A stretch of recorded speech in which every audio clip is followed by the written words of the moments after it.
Hey, what's going on, chat? Yo, appreciate 27 months there. Bishop. What's up, Master Ball? What's up? Ghost, what's up, Lock? What's up, Scavenger? What's up, H2? What's up, V6?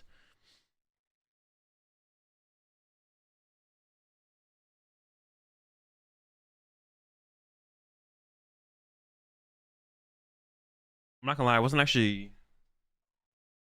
sure if I was gonna stream today for a second there, because I just got I might have been sick this last week or so, and then I got super nauseous and lightheaded earlier, just randomly out of nowhere. I don't know what it was. I was eating. Maybe it's because I just started eating and just eating too fast, too much, something. But I'm feeling better now, so I said, all right, might as well start up the stream. But it was super bizarre. But for a second, I was like, whoa, what the heck? I went and laid down for a second. I was like, um, Full Grip the go-to for pre-orders. Full Grip is the go-to for pre-orders. Yo, I appreciate 22 months there. Pilot, appreciate that Prime sub there. Clinker, welcome to the Rat Pack.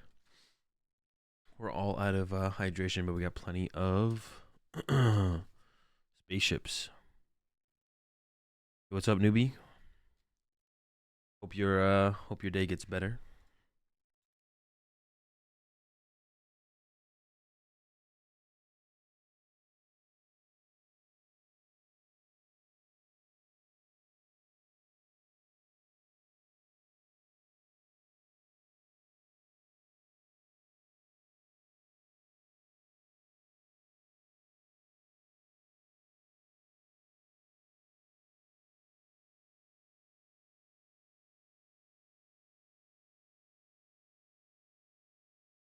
You appreciate that tier 1 sub, Killjoy BFP. Welcome to the Rat Pack. We're all out of cheese, but we got plenty of turtle soup. So today, what are we doing today? I'm gonna do my, once again, I'm a little bit late on this again. I'm gonna do my Milwaukee tier listed meta predictions. Milwaukee, Torino, Santiago. We had 3 major tournaments coming up this weekend.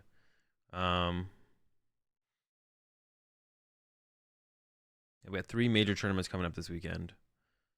So we're gonna do a little bit of a tier list / meta predictions. I need to maybe update my tier list. I think that's what we're gonna start looking at here is, do I need to update my tier list? I think we'll start with that.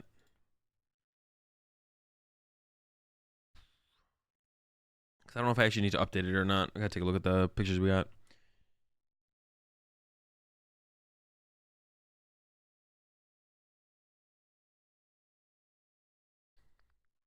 A flight to Torino leave.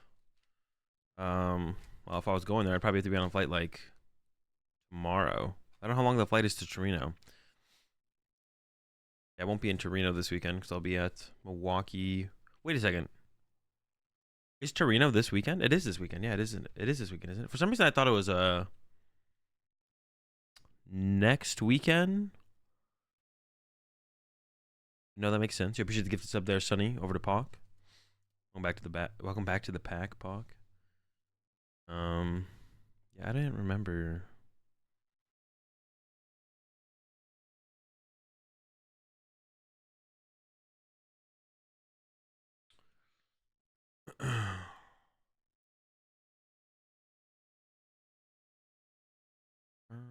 Oh, this is the wrong tier list.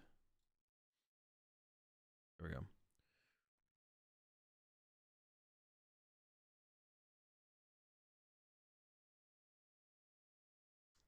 Okay, so just trolling since you said you accidentally regged. Yeah, I sent the message over to him to de-reg myself. So what should I remove from this tier list? I should probably remove some things, right? Didn't Kyurem actually get hold on, let me confirm this. Was it in Malmo? Yeah, there was a Kyurem in day 2 at Malmo. I mean, that's not it, but it's funny. It is funny. Kyurem in day 2.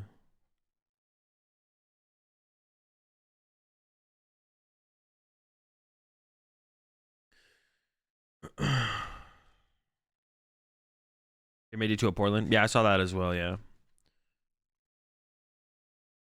So, am I missing? Hey, let me pull up pull this up real fast. Like, is there any other deck that I should be on? Arctur is just Arctur Umbreon. We don't even like have separate decks for that. Penny Control still relevant? Not really. I could remove Kyurem and Penny Control. I could also remove Miraidon, it feels like, for the most part from the tier list. Maybe we'll keep it, though.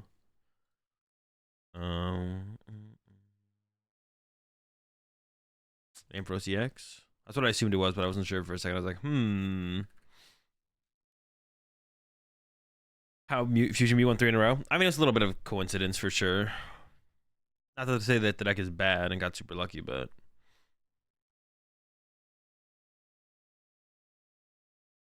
Yeah, I don't think I'm missing any decks, right? It would just be like whether or not we should like take some decks off. So we could probably remove Kyurem, Palkia, Palkia. This should be Miraidon slash...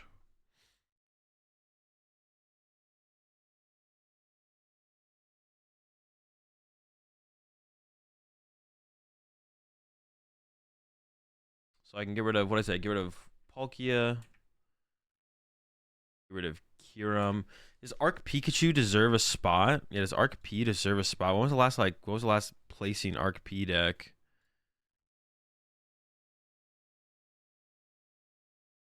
Malmo,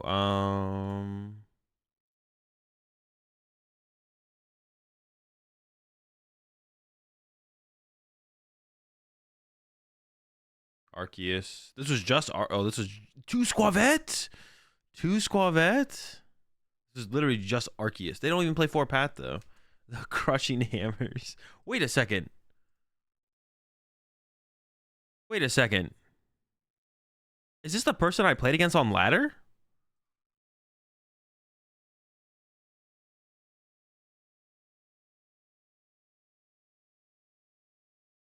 That's the person I literally played against on ladder that one day. How did they place? What? This is them, right? There's no way it's not. This is literally the Arceus player I hit on ladder that one day playing Arctina. They're playing Arceus B Barrel. They had Metal and Fighting Energy with Crushing Hammers. This is literally them. Boneless Arceus. This is literally Boneless Arceus deck. They came in chat today after and said something. Yeah, they did. I mean, I can't imagine this being anyone else. Like, unless someone was inspired by them on ladder. I was like, that's it. And they went and got top 16 at Malmo. Well, there's a Palkia up here. I don't really want to give Palkia the time of, I was gonna say time of day, the credit though. They played Fighting and Steel to bait that they played Dura, I guess. Yeah, it must be that. They could have also, but you could like play Radiant Charizard plus Fires as well. There's like no reason you couldn't do that. I feel like that's like better. Why wouldn't you play Radiant Charizard and Fire Energy? Why didn't they have a Radiant Pokemon in general? Maybe it's not worth it. Alright, so I'm gonna take Penny Control out of Sky Seal Stone Lost Box, Turbo Lost Box, Kyogre Lost Boxes, because there's like the single prize build and there's the multi prize build, but this is like the same thing. I'm gonna take Lost Tina out of the thing as well. I think I'm also gonna take Arc Flying Pikachu out of it. So we're gonna have we're not gonna have that many decks in the tier list, to be honest. Water plus Melanie better. That could also be better, to be honest. I didn't even think about that. Yeah, Water plus Melanie maybe is better. The Arctur list playing Galarian Zapdos. Yeah, I did see that. I wonder why they play the Zapdos. Maybe it's for Mirror? I guess. I don't know. Yeah, I don't know. Not sure. No removing decks? No, we stay removing decks. I need to make a new image for... I'm going to change the Miraidon. I'm going to keep Miraidon in the tier list, but I'm going to give it Flaffy instead of... Yeah, I'm gonna do Flaffy instead.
Okay. I think that's the only.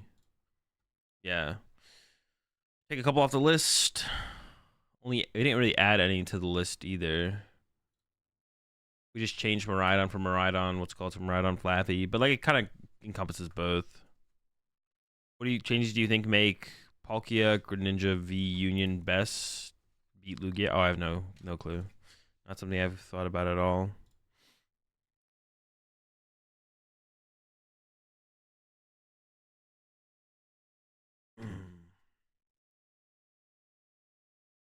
Or cross switchies.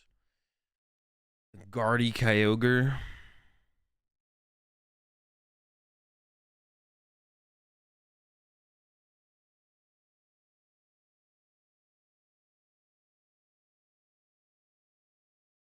All right, let's see. Yeah,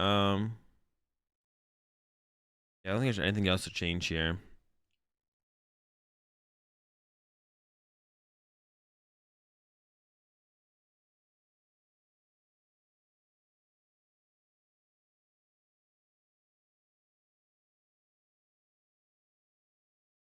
I still have Urshifu on here. Okay, so I have to like remake. I have to go here. Delete template.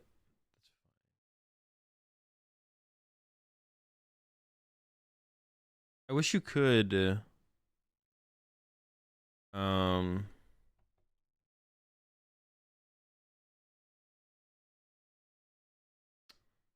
I wish you could make one. What do you think on Ice Rider as a card in this format? It's pretty mid. Not great. I see your Arclist with the Aerodactyl lock. Yeah, I did see the I did see the Aerodactyl. So we're doing Pokemon, TCG, SV, format, free. Or should I just put like the date?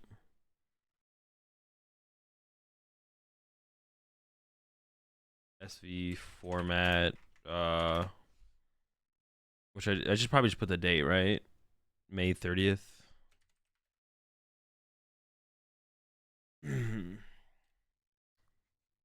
Like the date I created it. Yeah, that seems fine. They have Pokemon in here? I think they do, right?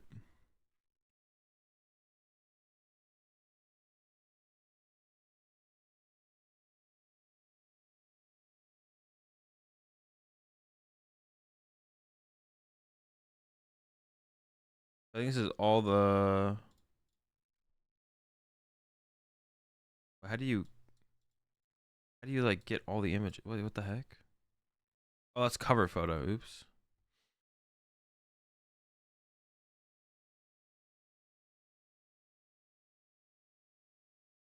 This lets me pick multiple. Okay. So we got Arcdur, Arctina, straightforward Guardy with text for Lost Box, Sablezard, Turbo Lost Box, Kyogre Lost Box, Skysealstone Lost Box, Gudra, Lugia, Mew Meloetta, Mew Path, or Mew DTE, whatever you want to call it. Maybe we should put a DTE there instead. It's fine though. Miraidon, and then Rapid Strike box. Well, it's still 14 decks though. What the heck? That's still a lot. You appreciate the 34 months there, Mask.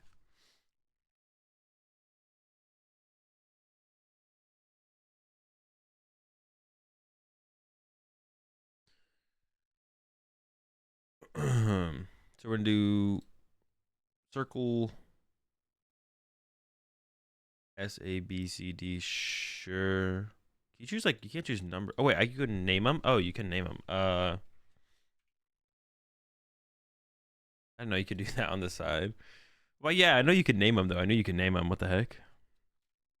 1, 2, 3, 4, 5. 1, 2, 3, 4, 5.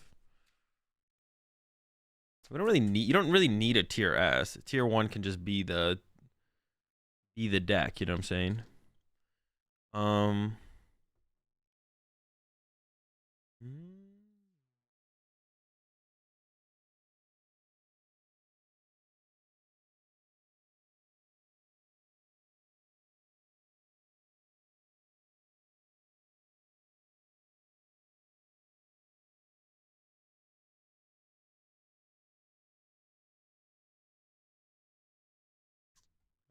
Okay.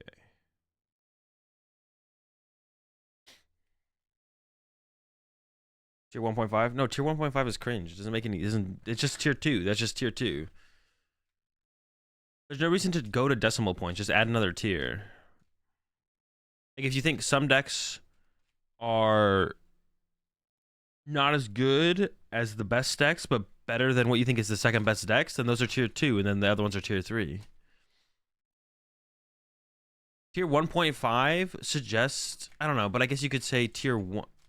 You could go infinite with your tiers as well, but that'd be fine if you could come up with enough reasons that you could have, like, I have 14 decks that I'm gonna break down here. I could do 14 different tiers, but I think like 5 tiers is a good enough representation. I don't know. Once you get to the points, the decimals, it just doesn't make any sense to me. Why would you ever decimal something? Yeah,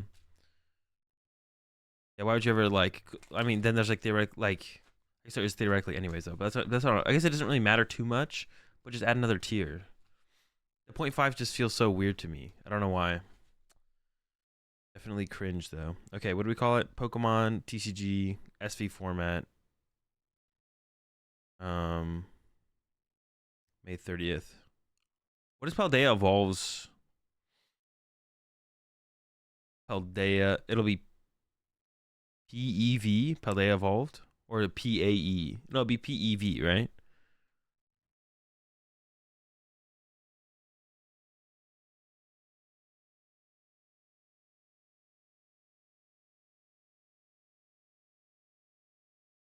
Pal. Pal. No, they'll have to use the E. They have to use evolved. It's Pal? Wait, really? Oh, they put it on the cards now? Really? I didn't even notice that. They do that though, don't they? It's from Milwaukee? Yeah. Hold up.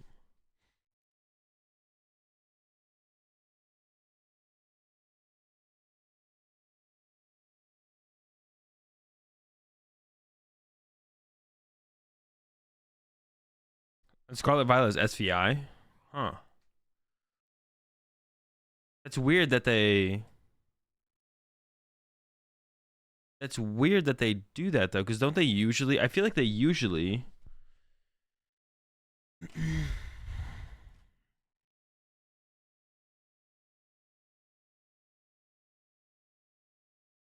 Saves are on the tier list, because it's like still a deck, but I probably won't put it that high. I think Tinglu's going to do anything? Probably not.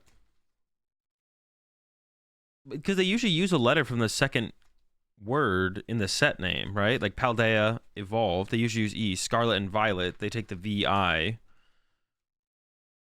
But then for Paldea evolved, they took PAL. It doesn't make any sense compared to how they've ever done it in the past, right? Because they've always taken some letters from the second word in the set title, right? And set titles are always 2 words. Now I didn't really think about that ever before, but it's at least 2 words, right?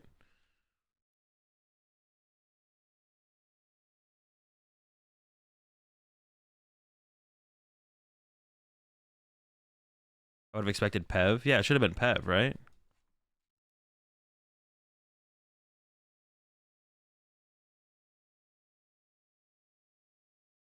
That's just weird. Probably wouldn't want the same initials as old or new coming. Is that the same as an old set though? Maybe that is what they were trying to avoid. I don't think, but the new set they could always like change, be something else. Celebrations was 1 word. Oh, that's true, celebrations. But you're likely right for the main sets.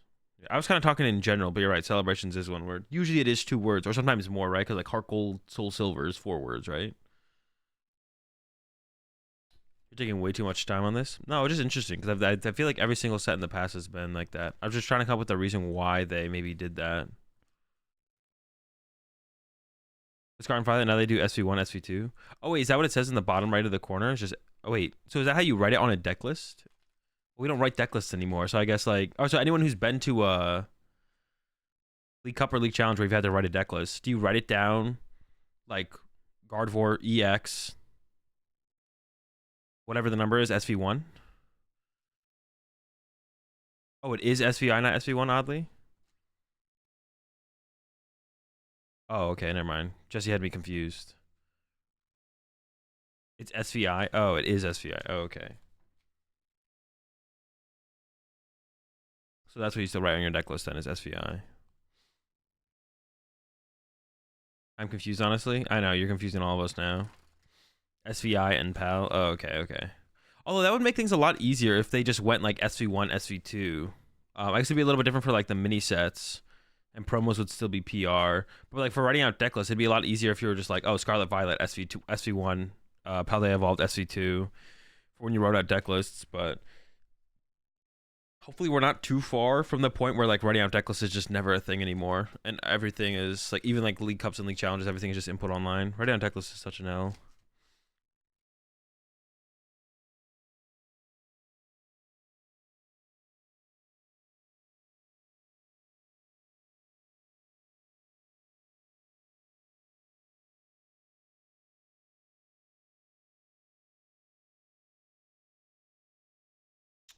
All right, give me 1 second.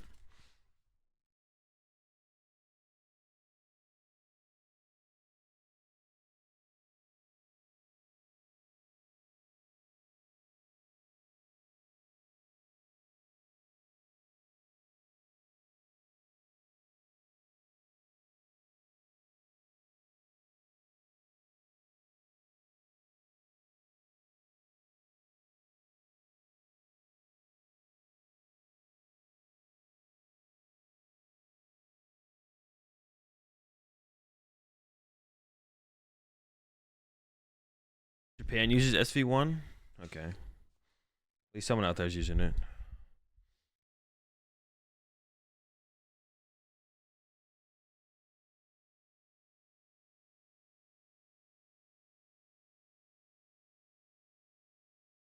For example, Snow Hazard is SV2P. Where does the P come from? Is that because of Play Burst is what, SV2, and then the other one is SV2P?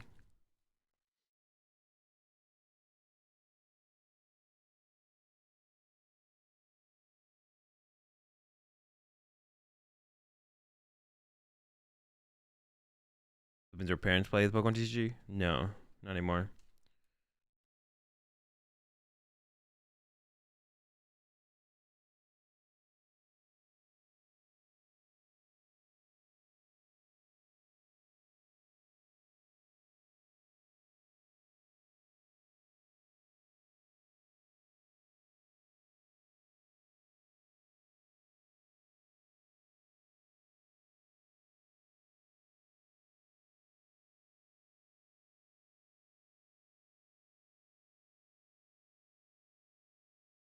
Clay versus SV2D. Oh, okay.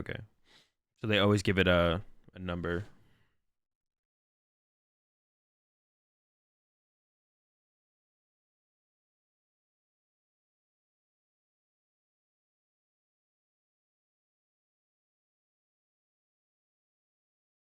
The P and D stand for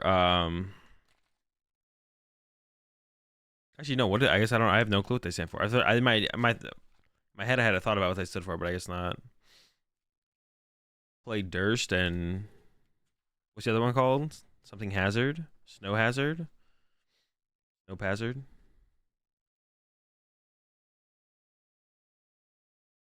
Alright. I think we'll just start with like the tier S decks. As always. And I think that's gonna be Lugia and Lost Box Kyogre. Now this can be like the 2-prize version or the single prize version. I do think the 2-prize version is a little bit stronger though overall. I think you have a better Lugia matchup. Because I think like if you don't have Dragonite or Raikou, then you get in trouble against Lugia, where it can be, you can struggle to get like the first couple prize cards. And yeah, you don't really have that problem with the with Raikou and Dragonite. You can usually always get your first couple prize cards to then set up to just like close out the game with Kyogre. So yeah, tier 1, Lugia and Lost Box Kyogre.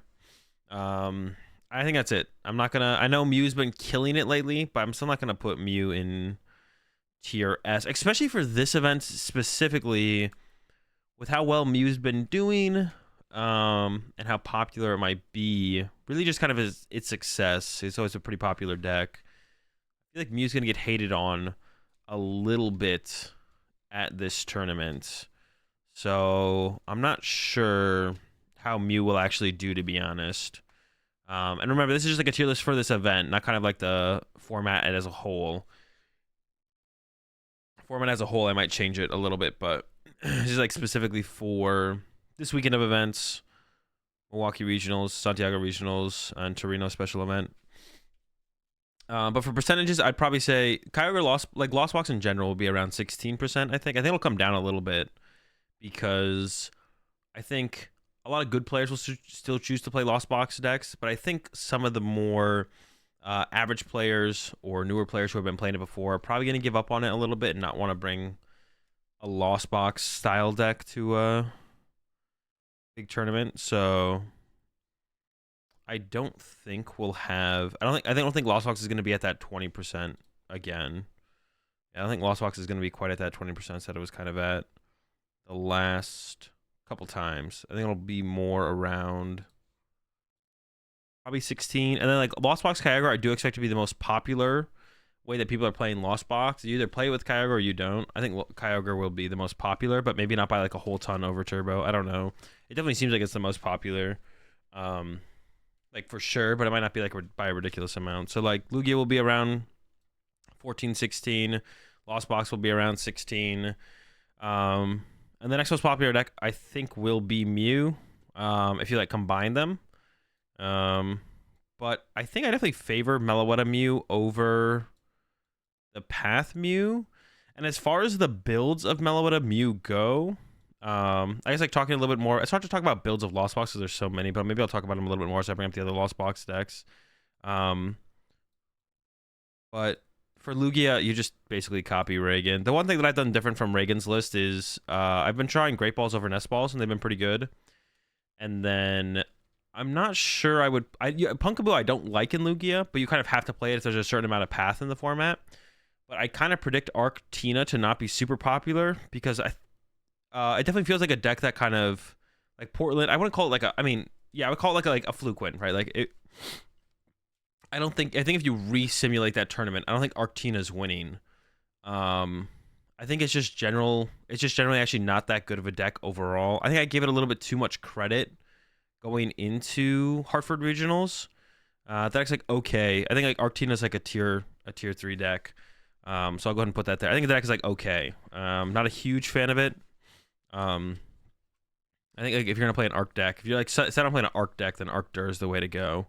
So yeah, Arctina just not a big fan of it overly. I'd maybe even put it to tier 4, but we'll go through the rest of the tier list before I put anything in tier 4, tier 5 areas yet. So I don't know. Fusion Mew seems pretty good. I like the hybrid build a lot better, like what Lass won Malmo with versus what Rowan won Hartford with. So I would definitely go with the hybrid build. I think the more I've seen the decks kind of play out, it seems like the additional like aggressive odds with the trekking shoes of like hitting the turn 1 knockout with a Meloetta or turn 1 attack with the Deoxys isn't worth the trade-off of the guaranteed stability of like the extra judges and stuff like that. So I would rock the more hybrid build if you're gonna play Fusion Mew. And then DT Mew's not bad, but I think it's just like a worse Fusion Mew. I think Fusion Mew, it feels like it has a better Lugia matchup, to be honest. But yeah, Lugia, like I was saying, just copy Reagan's build. Like I said, I've been trying out Great Balls over Nest Balls. They feel pretty good. You don't really want to play Pumpkaboo, and I do expect a decrease in play from Arctina and DTE Mew, which are both very heavy path decks. If more people pick up the hybrid build of the Meloetta Mew, there'll still be a decent amount of path. So I think there could be an argument to drop the Pumpkaboo for Second Collapsed. Because Second Collapse is like really, really strong in Lugia. Collapse Stadium in general is really, really strong in Lugia. But specifically for your Lost Box matchup, it can be really, really strong. So I do like the Second Collapse, but it'd be like I'm not sure about that call, to be honest, because there's still a decent amount of path, right? Like, and I don't know how much Arctina numbers will drop.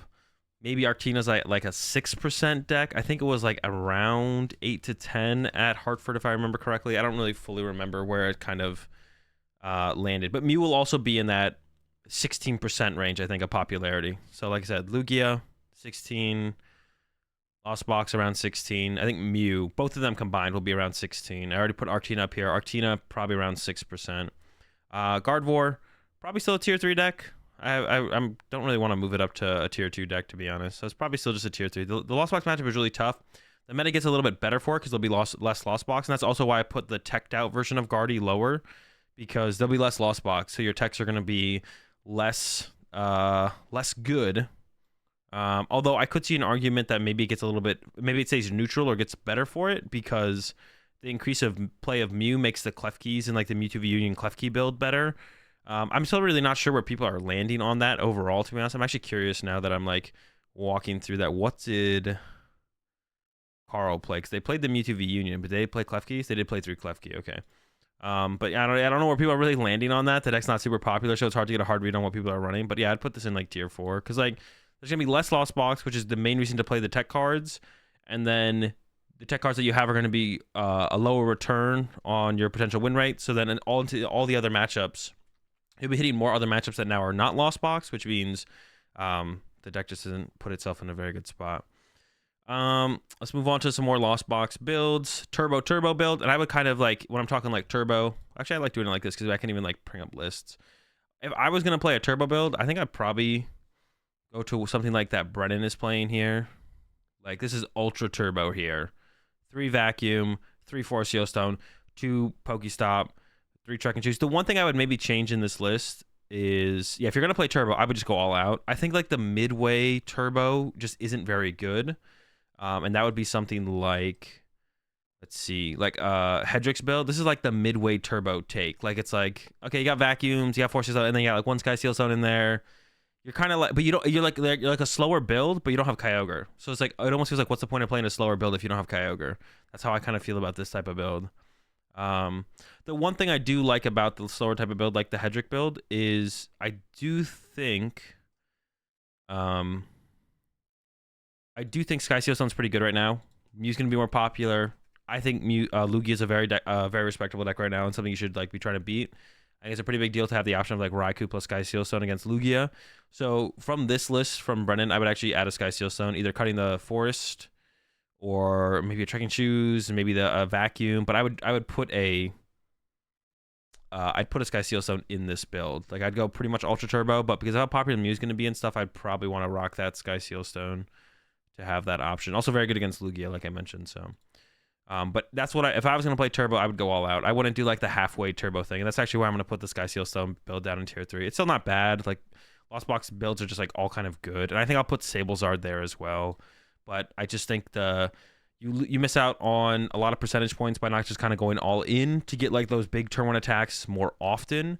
I think without or you don't have the late game of the Kyogre, and it's just like you're like in between all of it, and you just end up with like worse situations. You have no super strong late game of the Kyogre, and then your early game is weaker because you're not going all in. So Sablezard is something is a pretty good deck. It's just like there's probably not a reason to ever play Sablezard over these two. Same thing with the Sky Seal Stone right now. I feel like these two are just like better. But like I still think Sablezard's like a fine deck. And like we even saw Sablezard recently got what Yan got 5th with a pretty interesting build, just like adding stuff like the Mirage Gate, the Magma Basin. 3 Fire Energy is something you almost never see, but I kind of like the idea of it when you're bringing the Mirage Gate and the Magma Basin. The 3rd Fire Energy is kind of cool. So, yeah, I mean, as far as like Sablezard builds go, I'd probably take something similar to this and work on it from there.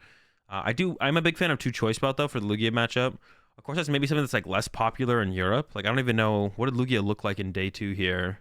9, 10. Let's just go to statistics. There's 6 of them in day 2. What if we compare that to Hartford? Statistics, Lugia. Or we should compare percentage. 14% versus, I don't know, 12. So it's pretty close, actually. It's pretty comparable. Yeah, Lugia is like a deck I do expect to maybe be rising in popularity. Miraidon, I think it's gonna be the first, maybe the only tier 5 deck. We're putting Miraidon down in the depths down there, and I think I don't know if I'd put Goodra down there with it, but we're putting Miraidon down there in the depths. You might notice that I don't even have Lost Tina in my tier list anymore. It is so bad that it doesn't even get to go into tier 5.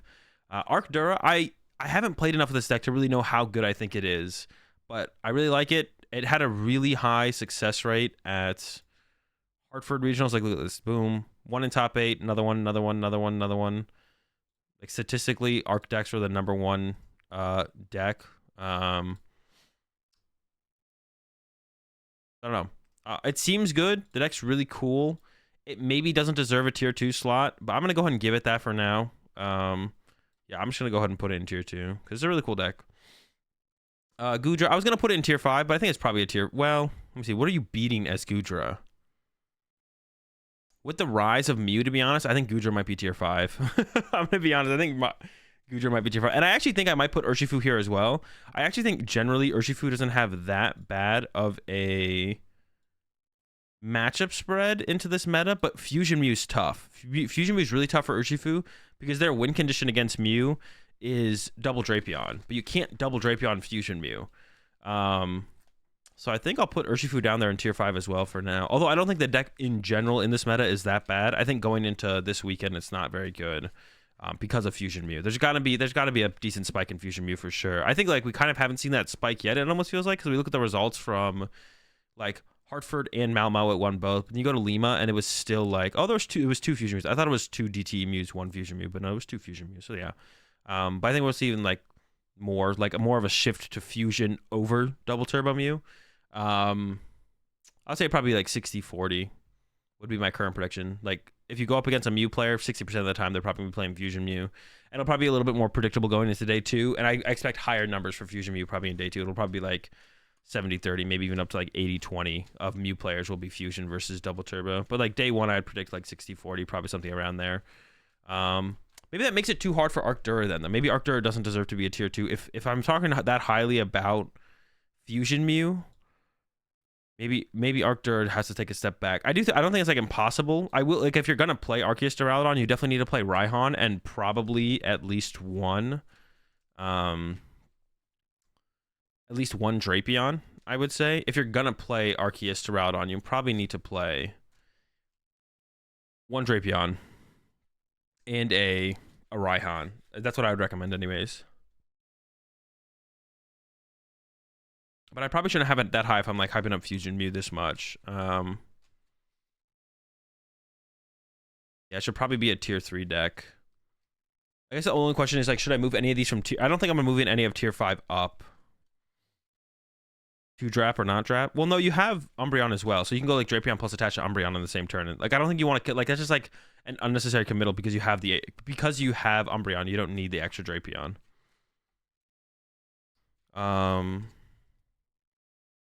Yeah, my only thing would maybe be moving this or this or this. This might have the same problems it does against Fusion Mew as that. So maybe I do go like this.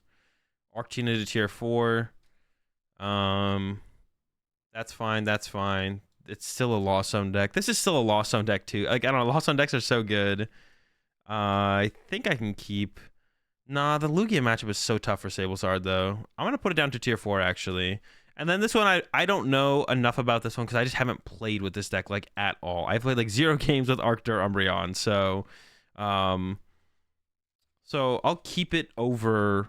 I'll keep it up a bump just because it should probably be ahead of Arctina. So I think this is where I'll end everything. Just go over the numbers again. Lugia around 16%. Lost Box decks in general, all of them except like Lost Box, so not Lost Gudra. So Kyogre, Turbo, Sky Stone, Sableye is around 16%. Mew around 16%. Let's see. Arctur Umbreon probably around 8%. I don't know if they'll quite get to 10%. Guardy probably around 10%, maybe a little bit higher. I think I called for Guardy to drop from 20 to 10 going from Portland to Hartford, and it went down to like 15, 16, I want to say, from day 1. It did not have a good day 1 to day 2 conversion rate at all, though, if I remember correctly. So I'd say Guardy probably around that, probably around the 10% mark, though. I don't see a reason for it to like increase. It'll probably just like drop off. Maybe it'll increase a little bit. Like, Guardy does become a little bit better of a play with like probably less Lost Box, more Mew. Like, Guardy's pretty good against Mew. But the Fusion Strike build, I don't know if it's that much better because you having to go through 3 Pokemon guaranteed does not bode well for Guardy. So, like, generally only having to take 2 knockouts is like, okay, I can work with that 100% of the time. But I think we'll go with, let's say Guardy at 12%. Let's say 12%. I think that's reasonable. I forget what the day 1 numbers were for Hartford, but I want to say it was 16. It was like 15%. Maybe it was 14. But there was still a decent amount of Guardy day 1 of Hartford. So people definitely aren't giving up on the deck. It's not like the 20% numbers that saw at Portland. But yeah, probably around like 12%. Yeah, like I said, Arctur 8. And then we get down here to these numbers. I don't know, like this Arctina. So this is, like if we looked at the graphic, it'd be like 1, 2, 3, 4, 5. Then I guess Arctina is probably still on the graphic. This or Gudra, but it'll probably be Arctina at around like 4%. Would be maybe 6%. That'd probably be my guess. But yeah, that's my tier list for this weekend. Right, it needs to be higher. If it needed to be higher, it would be higher. But the fact that it's at the bottom and isn't moving means it's exactly where it needs to be. If it needed to be higher, then I would have to move it up here, but I haven't. So that means it's exactly where it should be. Why is Fusion Mutant not the same tier as Miraidon anymore? Underrated deck. What about the sick Ampharos EX tech? I don't think that changes enough for Miraidon. Who needs? What's my view on note taking during games at big tournaments? Illegal or legal? I mean, it's legal. It's not a question. It's not a thing that's up for debate. Taking notes during games is legal. Will Fresno Regional and NAIC have Paldea evolved legal first? NAIC will. Fresno will not. Lost Zone feels good, but is mid. Nah, you just don't know how to play it properly. It's banned in the Asia region now? Oh, is it really? I didn't know that. Interesting. Yeah, I didn't know that. Did I see the Guardy deck with SPM VMAX? I've seen that before, yeah. It's like, it seems okay. Things you have to spread your energy so thin to do that. What if they just like truck you with Dragonite? Like, you like spread out all your energy so nothing can be Sableye. You're like, haha, and they're like, okay, 250 with Dragonite. You're like, oh no, like I don't know if that actually solves anything. Fusion Me list, what I build off of? The Malmo winning list, last's list. Can you use the new bosses orders art in Fresno? Yes. I want to say yes. I actually don't know for sure. I actually don't know. Do not quote me on that. I think no. I think the answer is no, actually. You should do that anyways with Crest, though. You don't spread it as thin, though. I don't know. It depends like where all your energy's going. It's usually beat Lost Kyogre. Judge and pray. I mean, you first have to be playing Judge. Like that's why Rowan could not beat Lost Kyogre at all. You can use new boss at Fresno, but not Milwaukee. Okay.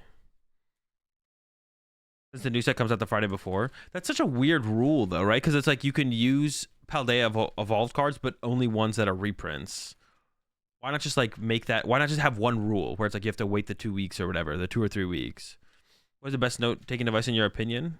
Exclamation point tournament gear, and you can find the notepad that I use at tournaments.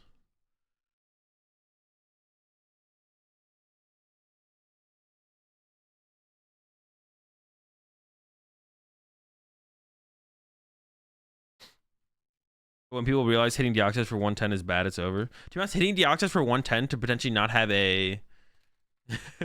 hitting Deoxys for 110 actually isn't that bad if you do it instead of like leaving hanging a Comfey in your active for a turn. So that way you like preserve the Comfey. It's a little bit better.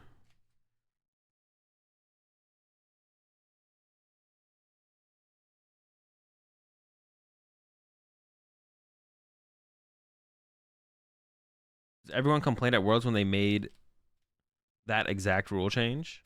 Oh, really, Locke? That makes sense, though. It's all like, that makes so much sense for it to be like, okay, new set releases, new set cards are legal.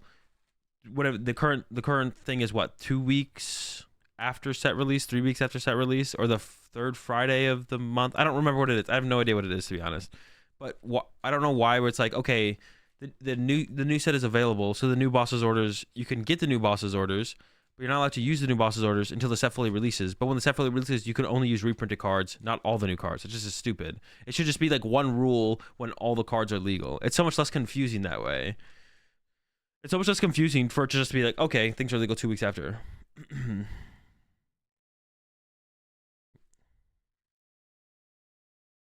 Was announced 4 days ago. PokemonTCG Asia English is our Facebook page, and they announced that note-taking in tournaments in Asia is illegal now. Interesting.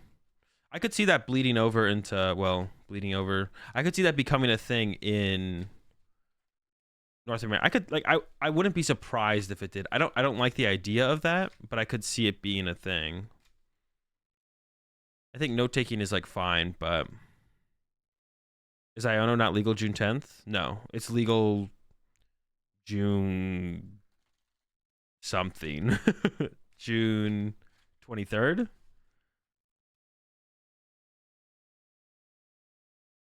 I ever go back and play a Sword and Shield format, I mean, maybe if someone has old decks at a tournament at some point. As an anti-cheating measure in PokemonTCG trading card game official events in Asia, during matches, players are not allowed to take notes or use devices that can connect to the internet. Places are also asked not to place on the tablets any items not required for play. Oh, on the tables. Thank you for your understanding and cooperation, creating a fair and pleasant play environment for everyone. Bum, bum, bum. I mean, yeah. I mean, if they want to do that over there, I don't like it, but I think note taking is fine. Maybe they've been having like a ton of problems with people taking notes on like iPads. No plushies on the table. Damn. Kind of optimal for space. For conserving space, though, to be honest. As an anti-cheating measure in all Pokemon trading card game official events in Asia, during matches, players are not allowed to take notes or use devices that can connect to the internet. You appreciate the 37 months there, Doom.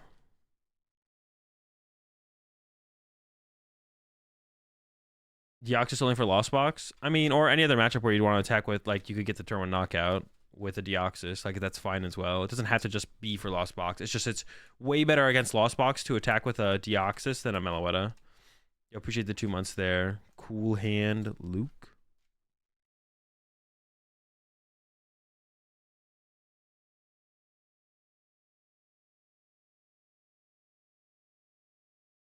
That is interesting, though. That is interesting. All right, so the other thing I want to do today is kind of actually work on some Paldea evolved lists. I think it's the plan to do next. The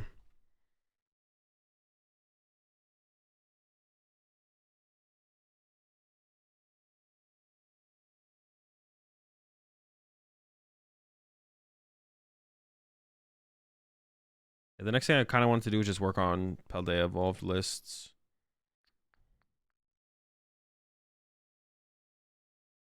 Devices that connect to internet is a rule in NA as well, like putting iWatch on airplane mode. Yeah, that's already that is a rule already in.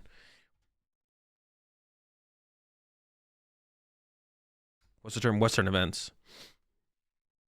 That is already a rule in Western events. You can't have a smartwatch or an Apple Watch, or if you do, it has to be in airplane mode. You're not gonna get like a penalty immediately. You'll probably get a warning if it's not in airplane mode and they catch you with it on airplane mode. And then they'll make you put it in airplane mode. And if you get caught again, you'll probably get a game loss or whatever.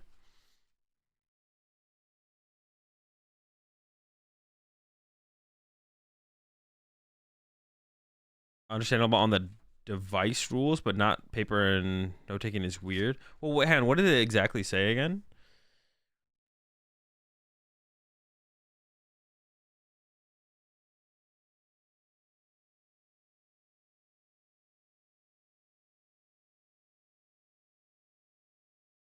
Not allowed to take notes. Yeah, specifically take notes. I thought it was like take notes on a device for a second, but I don't know. Did a lot of players in Asia take notes?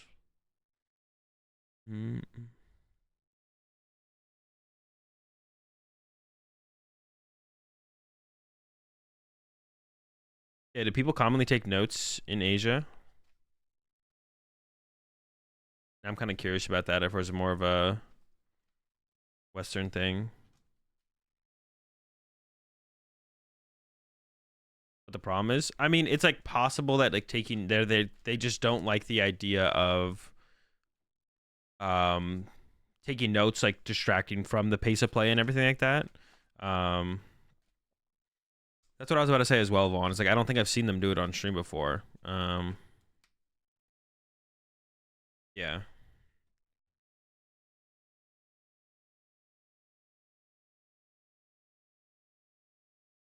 I don't like the idea of that. I don't know, I just like taking, I mean, I like the idea of taking notes. I take notes. I think Andre will be banned. Is what happened to Andre like 100% known in public, or like is it still all unsurety? Like, do we know for sure what happened with Andre? Is note taken allowed in the Western regions? Yeah, like everywhere. Any TPCI ran event, you can take notes. I can see that it might take too long to best of one. I don't know if that's true though, Vaughn. Like 25 minutes for one game of Pokemon is like a reasonable amount of time. I don't know.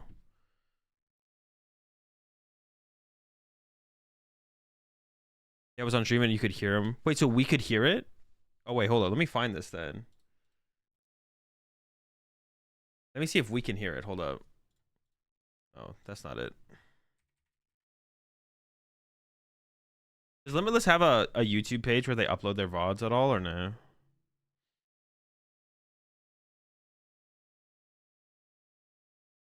They reduced the draw out. I do plan to actually VOD review Milwaukee. Well, the only reason I didn't VOD, to be honest, the only reason I didn't VOD review, oh no, it was day 1 to day 2.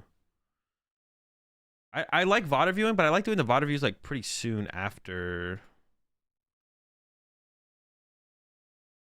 I like doing the VOD reviews pretty soon after the tournaments happen. Otherwise, it feels kind of weird. I don't know.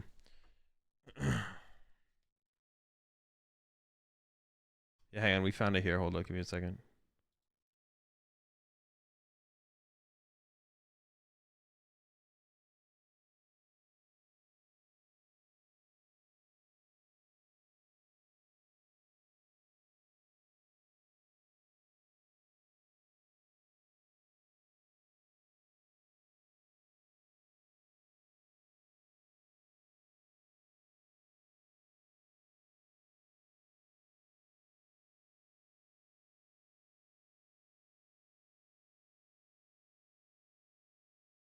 You can hear them, but I can't like hear them. Yo, Hot Chalk, shut up! We need to hear the players. And let me just skip ahead here. VOD review day 2 only. Me, I don't know. I like VOD review and everything. Like we do already skip some games anyways. Like we already do skip some games anyways. Like as we VOD review, so.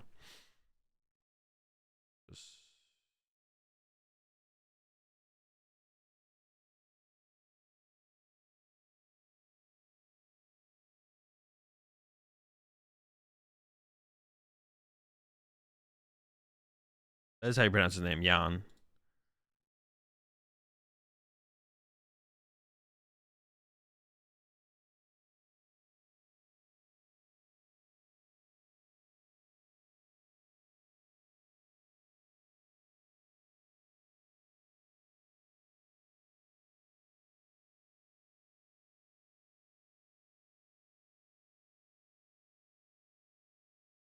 Yeah, appreciate the 16 months there, Sway.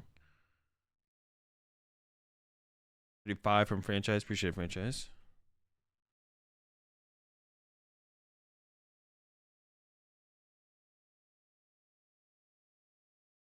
They're still talking, so.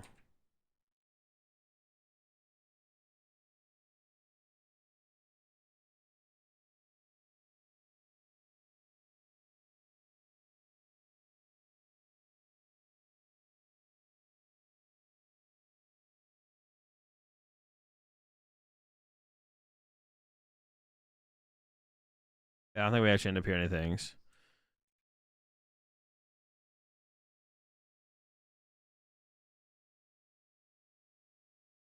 Yeah. So we don't know what that happened there. I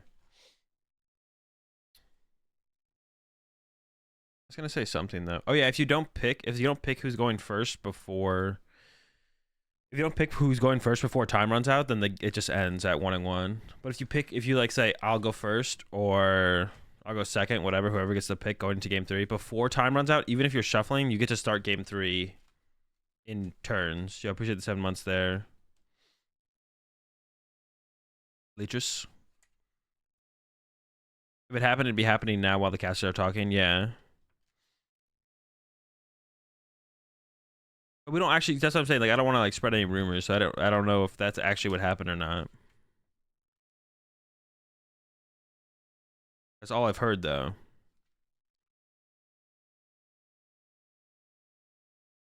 That's all I've heard.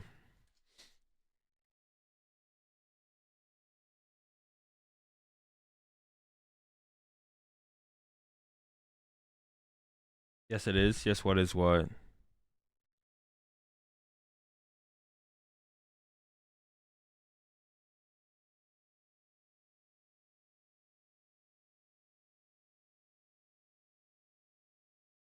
I didn't know what was going on. I was too busy styling on kids with Aggron. You're useless, Soda.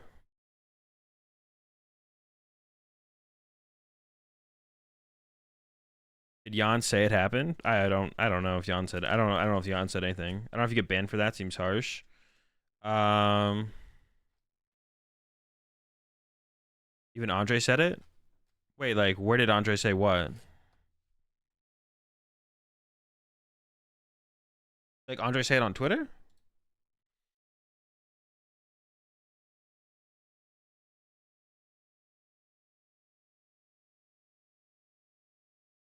He didn't say anything on Twitter.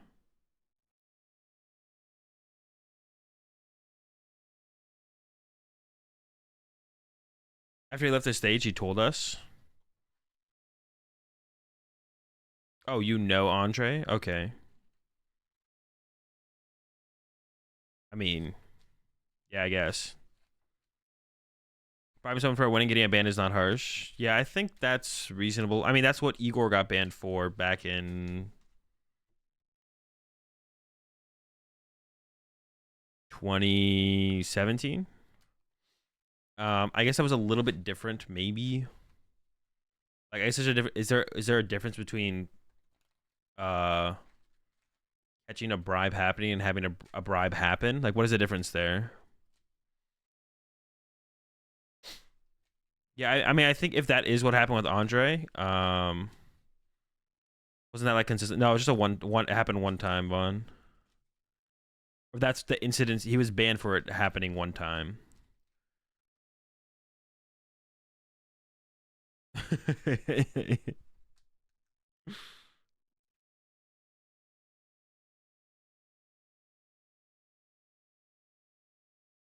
Yeah, I agree for sure, Mama. Like that definitely should. Um,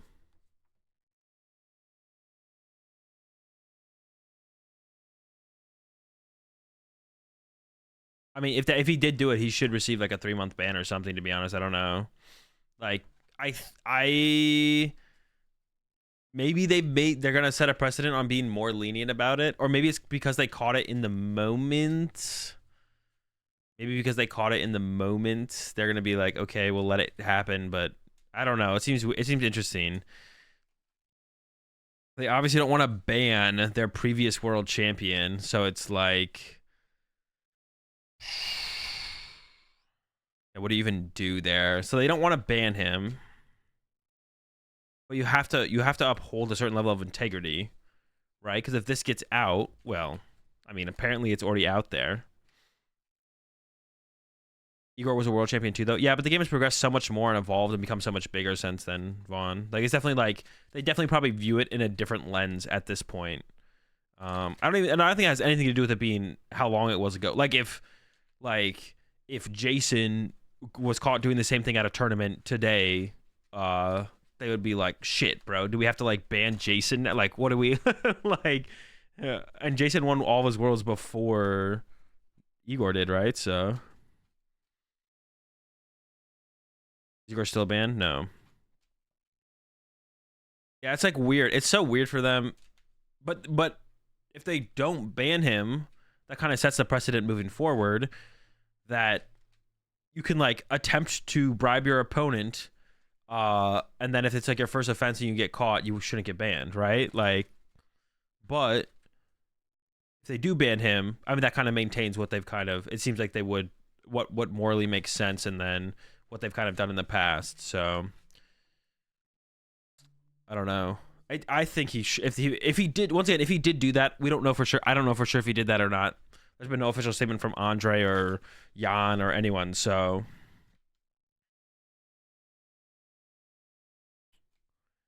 what he offered, he said 5 is a lot different than 500. I mean, a bribe is a bribe. It doesn't really matter. Unless like he's like memeing. Unless it was like a joke to say something like 5, but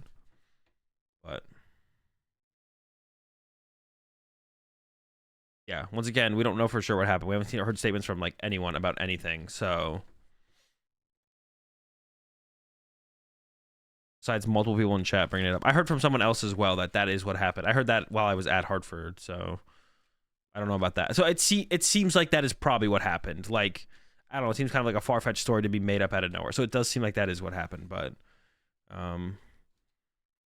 if that is what happened, I think he should get banned for like 3 months. Like, of course, like I said, like Pokemon really doesn't want to ban him though.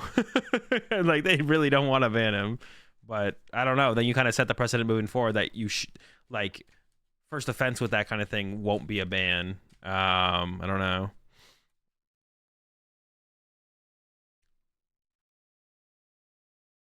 There's no solid proof that's out there.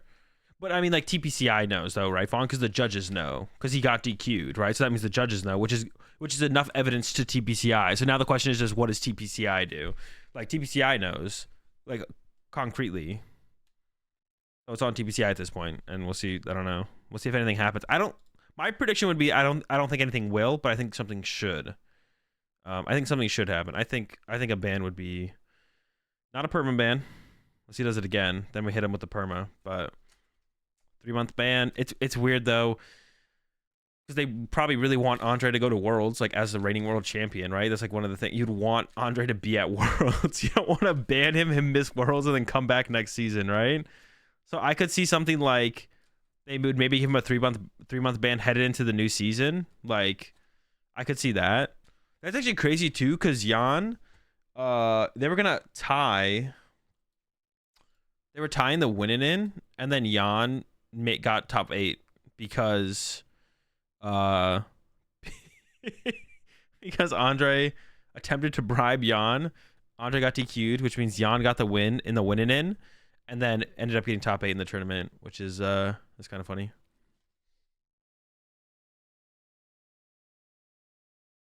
So I don't know. I could see a situation where they were like, all right, Andre, you're gonna get a ban going into next season of 3 months, and just kind of leave it at that. So they're still giving out some kind of punishment, but like obviously you want the returning world champion to be at Worlds, right? Because you probably want to put him on stream round 1 and everything like that as well. So I don't know.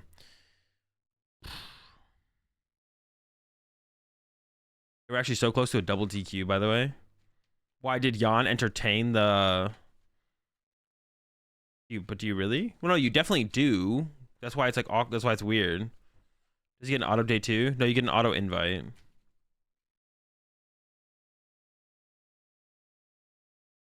Jesper bubbled into the top 32 because of Mr. Prize cards. Yo, Jesper is the luckiest player in the world, bro.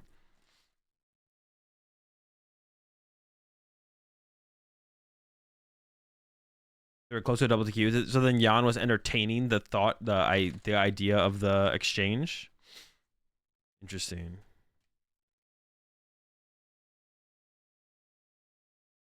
But if TV side knows he bribed, is that really ethical? What, letting him to continue? Well, they're setting the precedent for what. Basically, they'd be setting the precedent for how they handle those situations, right? It's like, okay, now moving forward, you can reference back to that situation and be like, okay, this is what happened in that situation, so this is what should be happening moving forward, right? So it's not that what they're doing is inherently wrong, but it's what you can expect moving forward, right? Like it's based on what they think is ethical and moral for a situation, right? What TPCI thinks is ethical and moral. And if they're like, okay, this happened and the result is going to be nothing, but obviously they're going to take note of it, and obviously if it happens in the future, it's definitely going to be a ban, right? There's no way Andre could get away with it again. So it'd definitely be a ban in the future. But is it wrong is the question, right? And that TPCI, if they don't ban him, they don't think it's wrong, but then they set the precedent for their ethical and moral system moving forward, right? Because if you get caught flip-flopping, that looks really bad no matter what. No, and everyone knows that, so no one wants to get caught flip-flopping, right? I agree. I think that you should get a ban, but I don't think it should be a perma. Like I said, I don't think it should be a perma ban, but it should be a ban of some type. Say in the rule book, you cannot bribe your opponent. Yes. Yeah, it's against the rules in the rule book to bribe your opponent. I don't know what it's against the rules in the book to bribe. I don't know if there's a penalty attached to it in the rule book though. We could look that up. Someone have the link to the rule book?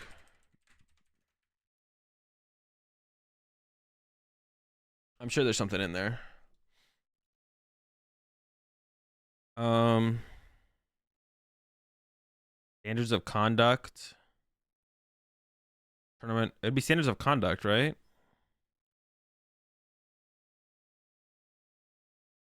Probably not automatic DQ. Spirit of the game. Tenets of spirit of the game. Illegal activity. Harassment and bullying. Gross infringement of community standards. The professor core values, confidentiality, types of disciplinary action, appeals process. Tournament.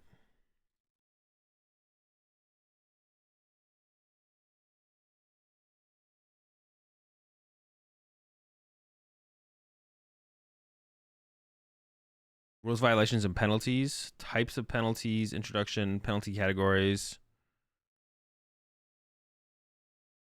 Control. Oh, okay, yeah, man. I'm new to using a computer. Offering any form of compensation with an intent to alter the result of a game, portion of a game, match, or number of matches. Bribery. Prohibitions. It is important that all participants are made to feel welcome and comfortable within the environment of play Pokemon. In support of this, Pokemon organized play prohibits the following behaviors: the sale or consumption of alcohol beverages or any mind-altering substance. Oh shoot. Do they know? Do they know that we're all on caffeine?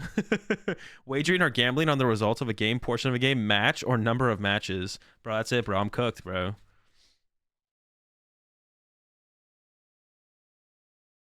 I stay drinking water and taking caffeine.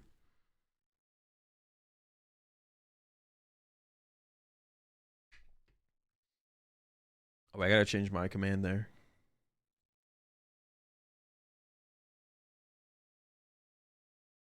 Now it's about in other games. No, they're gonna get you.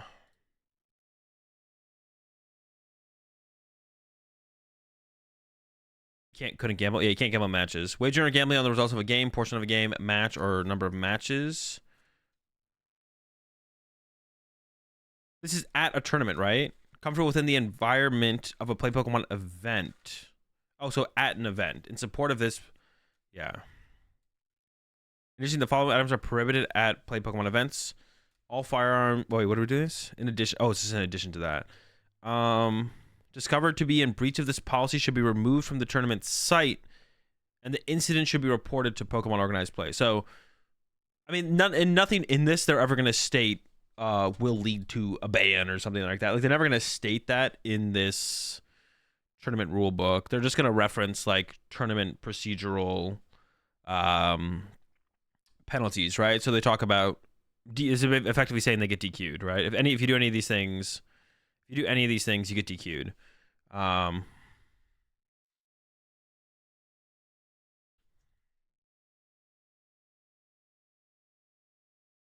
Bribery. Concessions and intentional draws.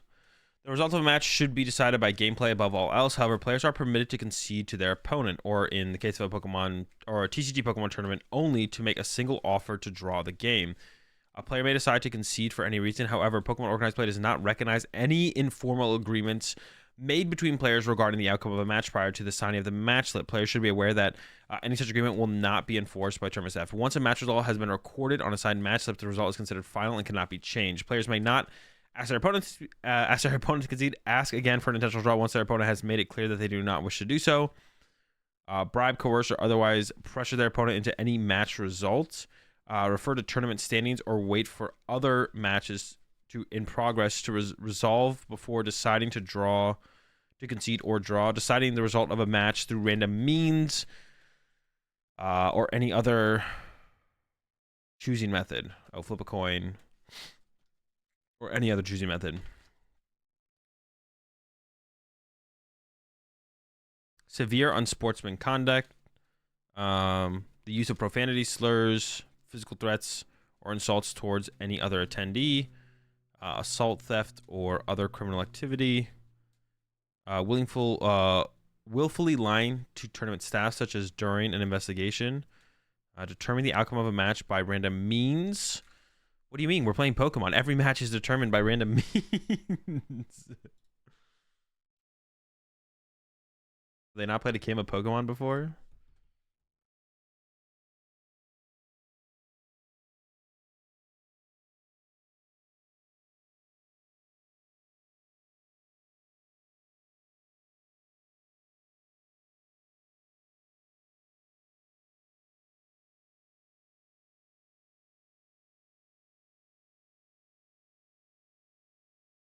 Plays Grandma-matic banned. I wanted to find, what does it say on, shoot, I already forgot what I was gonna say. Dude, man, I had something I want to look up in here. Now I completely forget. Oh well, I guess we'll never know. What did I wanna look up? Oh yeah, can you lie? What does it say about lying in the Pokemon?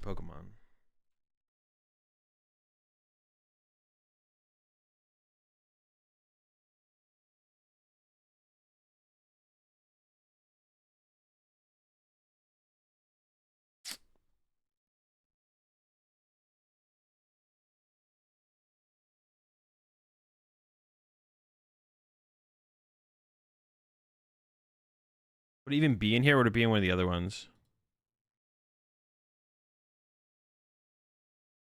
But for confusion, believe it or not, banned.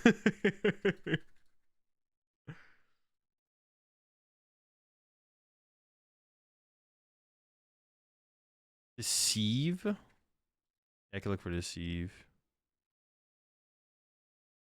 Well, that said lying to staff. I'm wondering about like, because I've heard stuff about like this before, and I've kind of like spoken on it a little bit as well. Is that like you're not allowed to lie to your opponent, like knowingly lie to your opponent. Like if you don't think you have game, then all of a sudden you realize you have game. That's not lying, but being like, they use Lily as an example a lot.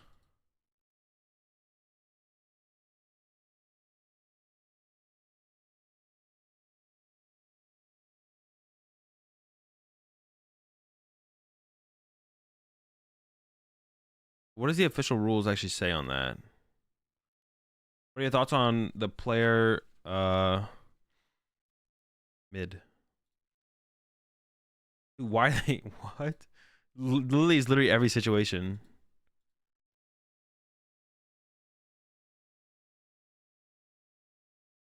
I'm literally going through it again.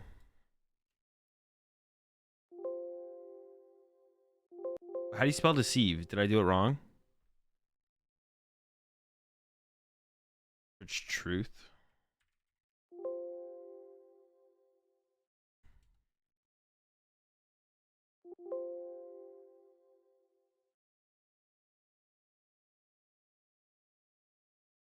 It's only one. It comes up once. Would it be in a different? What is this? The Pokemon Tournament Rules Handbook? Maybe there's nothing on that. Dude, I swear there was at some point though. Tournament policies, tournament operations, specifics. It would be rules, violations, and penalties, right?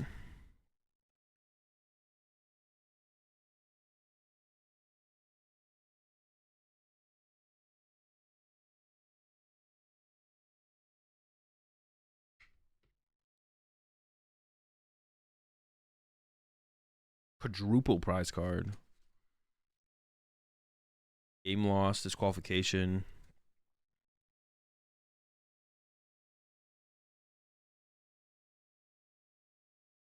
Unsportsmanlike conduct.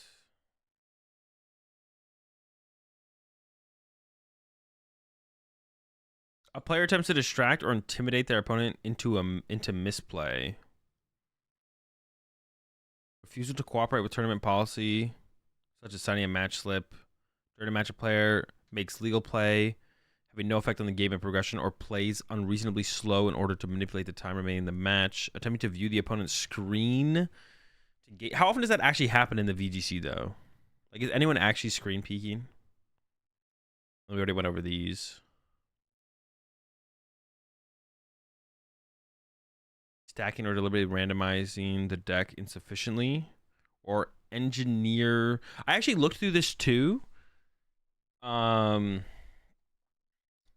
looked at this as well. Shoot,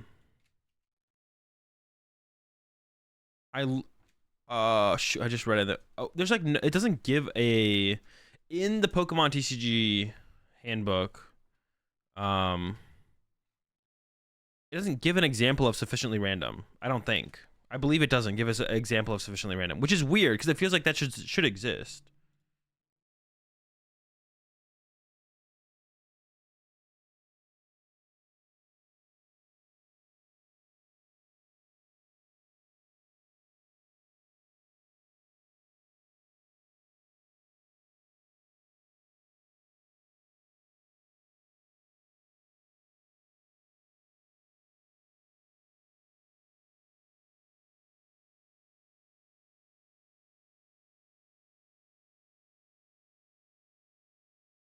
Um,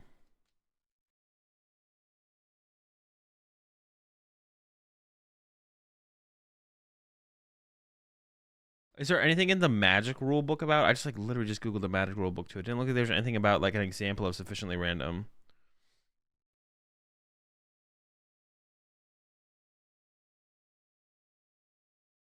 No, I know what random is, Venom, but there's no example in the handbook.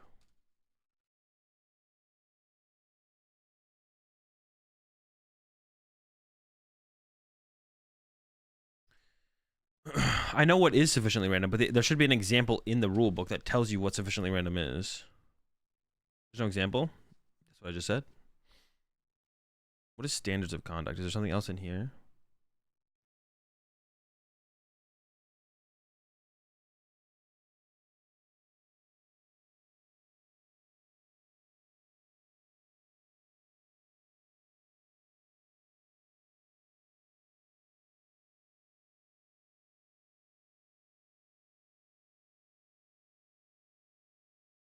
Harassing and bullying.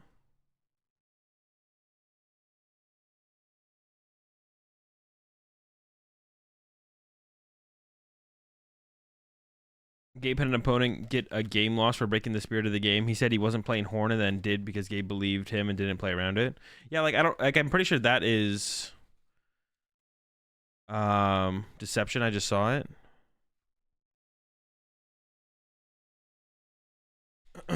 Gross infringement of community standards.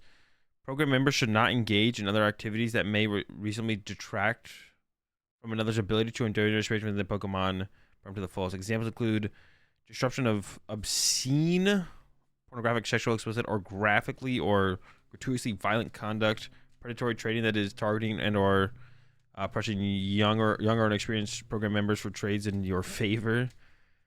It's funny that they have to trades, disruption of or promotion of or engagement in the modification of video game software or hacking, deception, defrauding, or engagement of a fellow member under false pretenses. I don't know if I don't know if they're like talking about like in game though. Yo, they put the word trolling in here. Let's go. They have trolling in the handbook. That's got to be a new edition. If I won't ask if I have a card, I'll say I'll let you know after the match. Yeah, it's so awkward. People shouldn't ask that question. Like you shouldn't say you don't or do have something when you don't, but you also shouldn't ask your opponent if they do or don't have something. I don't know, it's always just so weird.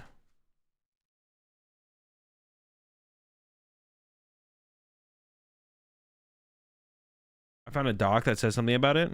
Okay. Sure, send it over.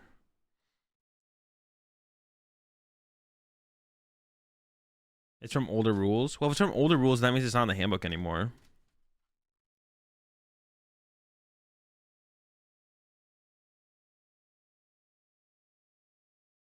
There are different rules for sudden death and tiebreaker games, but the way they are initiated are identical according to GPI. The difference is sudden death is for casual and tiebreaker games are for premier events.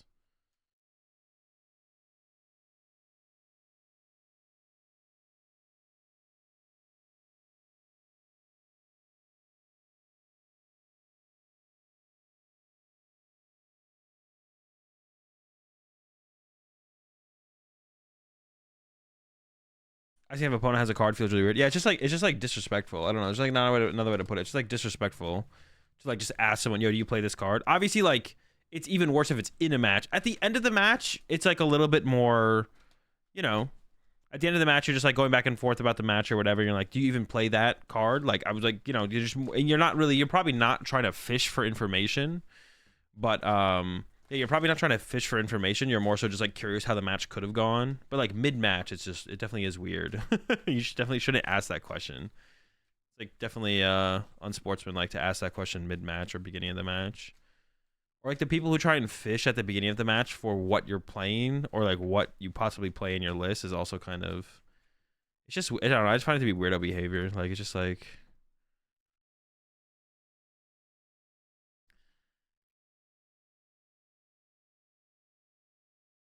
Post is fine since everything's been decided. Well, post is fine to an extent, but like if you're playing up against someone and then you want to know what they have in their deck possibly for day 2 or if one of your friends plays against them later, like that's still it's like I don't know. I still wouldn't ever tell anyone what I have. I still wouldn't ever tell anyone what I have, to be honest.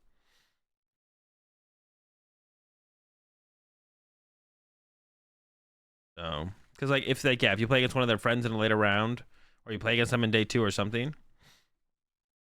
I asked before every game if my opponent played Drapion. Send me the image of. So this is from Pokemon. Is it back in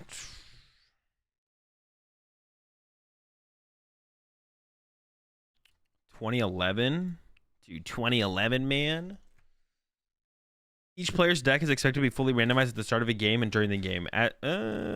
Not always. That's not true. As card effects require.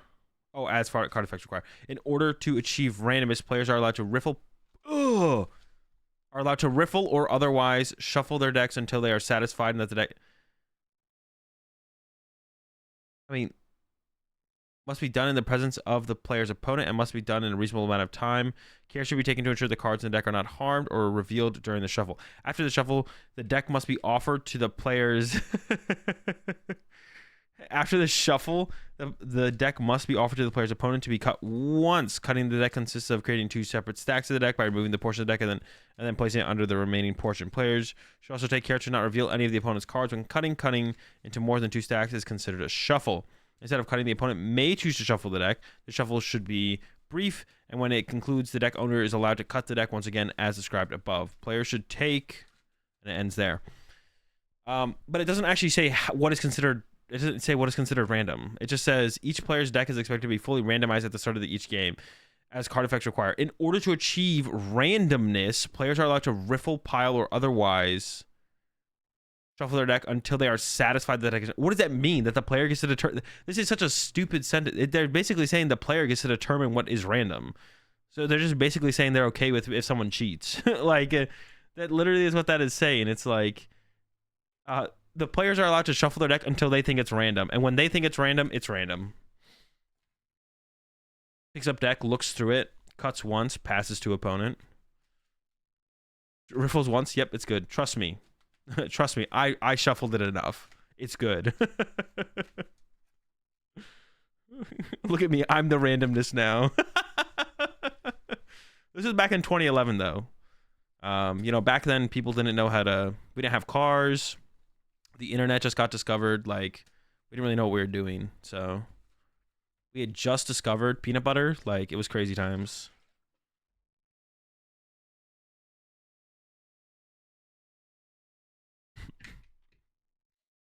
Yeah, mashes once. All right, that'll do.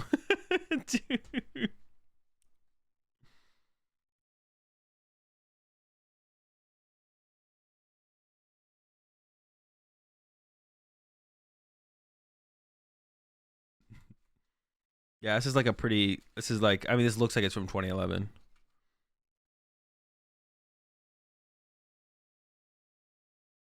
I played a cup this weekend, and every time I offered my opponent to cut, he would say, "I trust you," every single time.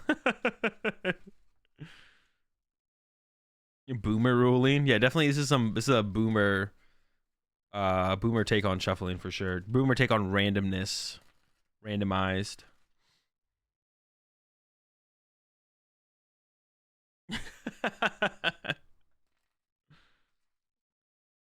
Oh, I just forget the order of my deck as randomization. Hey, that could work. That could work.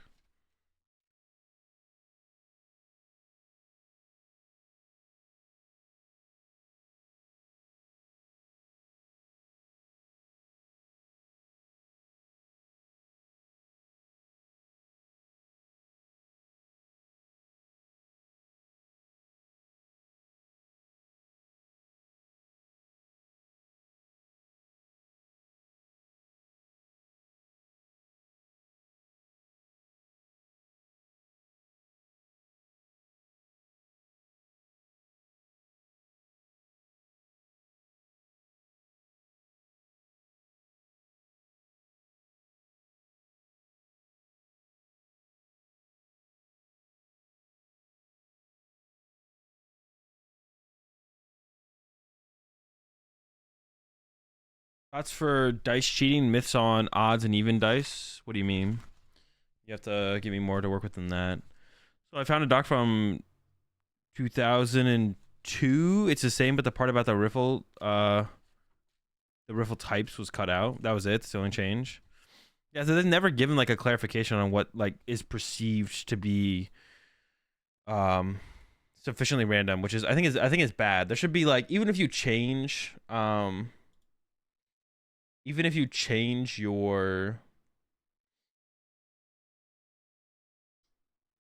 even if your idea of what is random changes, I think that's fine. Like even if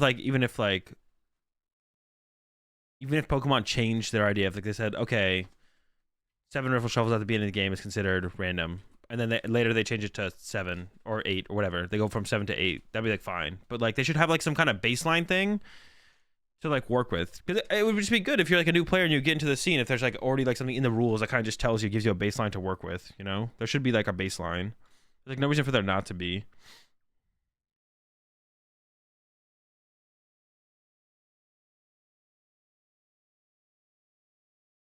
Each player's deck is expected to be fully randomized at the start of each game. I think it says this in the current rules. Each start of each game and during the game, as card effects require, randomization must be done in the presence of the player's opponent and must be done in a reasonable amount of time. Care should be taken to ensure that the cards in the deck are not harmed or revealed during the shuffle. But it doesn't tell you what it says. It should be fully randomized. What does that mean? What does it mean to be fully randomized? That doesn't. That's so bad to not give a prescription as to what that is. It's so bad to not give an example with this kind of thing. It's like it makes no sense to not have an example. Like if judges can give penalties for insufficient shuffling, that means you have an idea of what sufficiently random is, which means you should give an example, a prescription of what sufficiently random should be at your tournaments, but then they just don't. I don't know if Magic or Yu-Gi-Oh has anything in their rule books that does give a example, but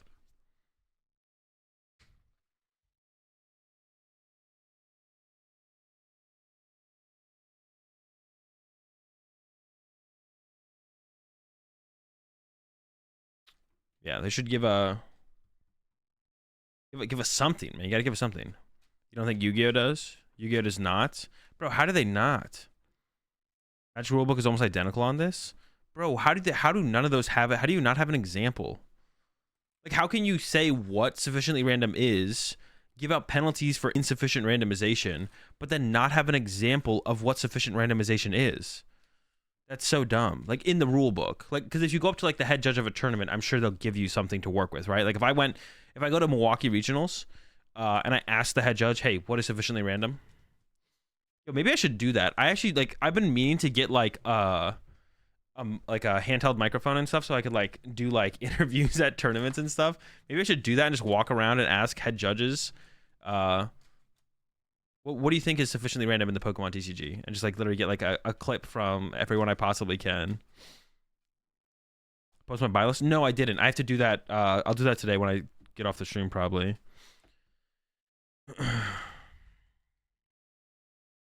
It's hard to determine when there are too many shuffling messages. No, but you can give a rough estimation on what you think it is. As well, just interviewing people. There's no time to. There literally is. Like if I go to a Pokemon tournament, I've been thinking about doing like interview type content at Pokemon tournaments. There's literally no time to do it. You literally show up, start playing round 1, you play all day. There's like very little time in between rounds to ever potentially do something like that, to like set up something real fast and do an interview. I would have to like miss day 2 and then interview people in day 2. That's what it would have to be. Is I'd have to miss day 2 and then interview people in day 2, or I'll go there in day 2 and then interview people. But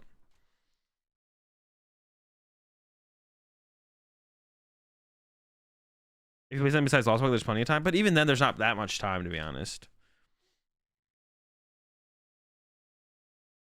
I actually need to talk to, like, possibly at an event, especially where, like, Full Grip is at. Maybe I could use, like, a little bit of area by their booth to have, like, a setup. So I could, like, go there at some point. I don't know.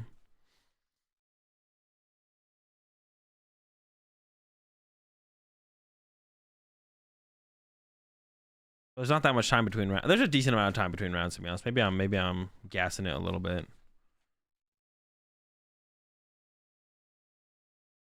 Randomization is defined, Wizards of the Coast. The randomization is defined as bringing the deck to a state where no player can have any information regarding the order or position of cards in any portion of the deck.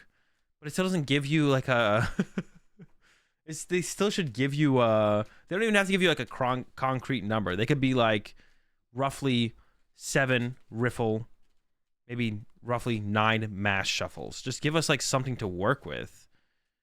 Like I just want a number, man. Just give me a number and what I'm doing to achieve that. The one thing I do like about the Magic rulebook, though, in the Magic rulebook, it says pile shuffling is not a form of randomization.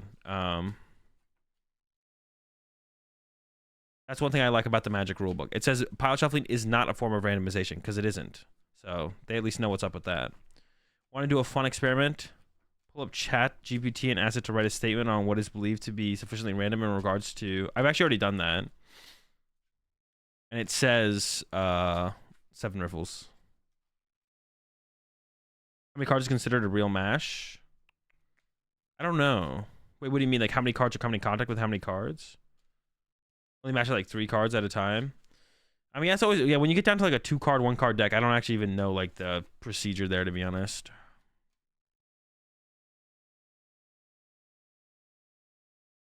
Yeah, when you get down to like a 4-card deck, I don't even know what the procedure is supposed to be there. Not sure.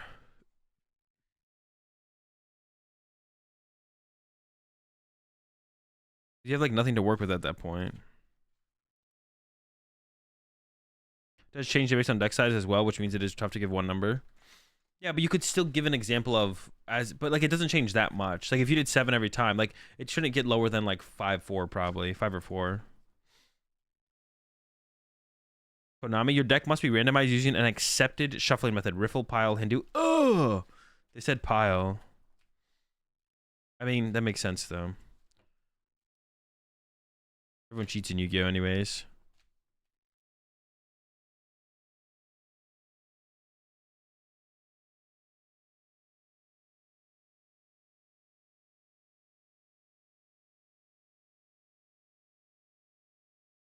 You can use ranges for different deck sizes. Yeah, exactly. You can use ranges for like roughly different deck sizes. Appreciate the... I mean, more like 60 cards, right? But the rule says 6 smashes, but I matched 4 times at the... Is that truly a shuffle? Well, I have no idea what you just said, Echo. But no one's... I don't think I've ever heard anyone say 6 smashes before. I think you just literally made that up. Appreciate it, Team Monster Jaeger. They don't have a clear rule. Yeah, they just say it should be random, but they don't tell you how to achieve random, which is like so bizarre. They should just give you some like rough examples. There should just be some rough examples on what they think is determined to be random. Probably the best video on the topic. Are we full React channel now?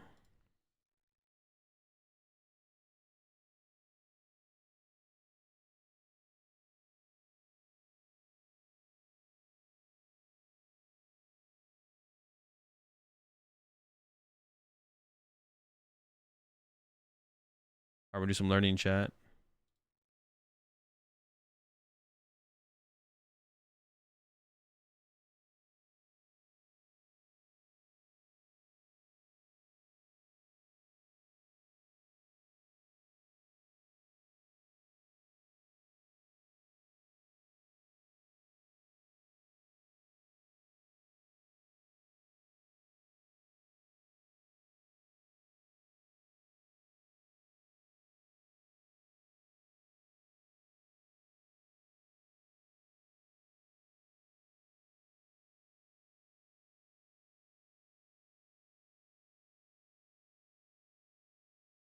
Pumpage.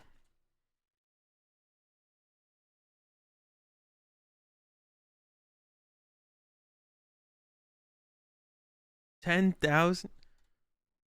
10,000, bro? If anyone has any other videos on this, I guess that's what we're doing today so far. So if anyone has any other videos on this, 10,000, bro.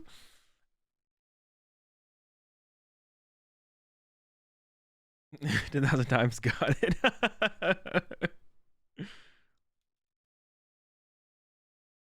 It's roughly 8.5 Venom.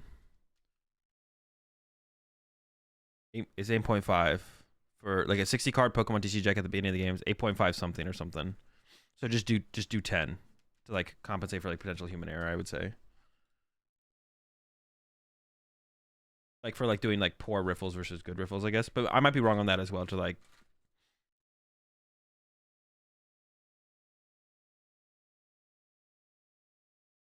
aka it's smushing, aka wash corgi or dude hit him with a good old chemi, bro. Chemi. Yo, I'm gonna chemi shuffle, bro. Wait, but how many chemis do we have to do?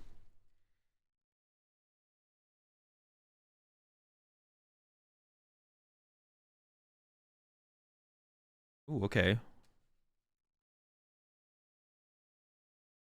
Smushing for 30 seconds is good. A chemi.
Chemi, bro.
He stays poking.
I didn't actually know where he was going. It actually does make sense once he finally closed it out there. That does make sense.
I can't even click the next video. What the heck? You appreciate the prime sub there, Venom. Does anyone else have any other shuffling videos? I'm kind of locked in now, bro. I'm down for another one. If someone has another shuffling video or randomization. So there's no real randomize. There's no such thing. You can never achieve the term truly random or true random or more random is a bad term to use because it's impossible to ever achieve that in a reasonable amount of time in like the Pokemon TCG. All we can do is get to sufficiently random, and then the diminishing returns on trying to achieve more randomness past 7 riffle shuffles, roughly. I would like to know like I would like to know the drop off though, or the potential increase from potential human error, right? Because like I guess I would assume like pretty reasonably clean riffles, but like if someone riffles really poorly, right? Does that like, do we need to get like, do we need to push for like 10? Yeah, true random shouldn't be a term that you use to discuss randomization in the Pokemon TCG. True random and more random should not be discussed in the Pokemon TCG at all. I've like mistakenly used those terms in the past, but they shouldn't actually be used. I appreciate the prime summon Venom. Welcome to the Rat Pack. We're all out of doors. We got plenty of clothes. Appreciate the 44 tier 2 month, or tier 2 44 months. Eevee. First day of the summer camp I run done. Taught the kiddos how to pile shuffle. Hello, chat. Appreciate the 8 months there, Banner. All right, we got a lot of videos coming in. I'll do this first one from Duck because Duck actually used channel points. It doesn't mean we won't get to the other ones, but because Duck used channel points. Oh, this is not nothing to do with randomization at all. Canada geography, Canada. Well, I mean, we can. I don't know. We could do. I guess this is a learning stream now. We're still a learning stream, so it's an educational stream. You guys are gonna learn more than you ever learned in high school on this stream right now. I don't know my Canada geography very well, so I think this is probably worth it.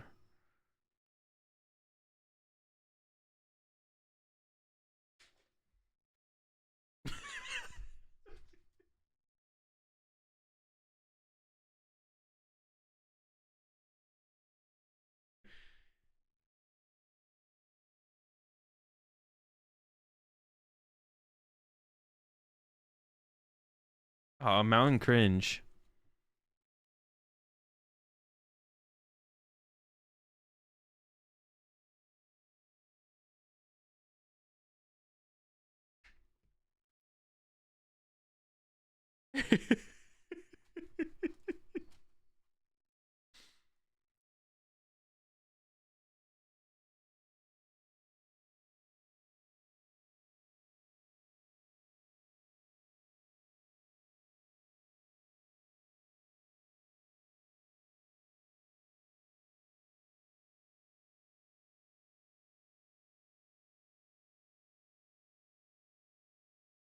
How is it not Vancouver?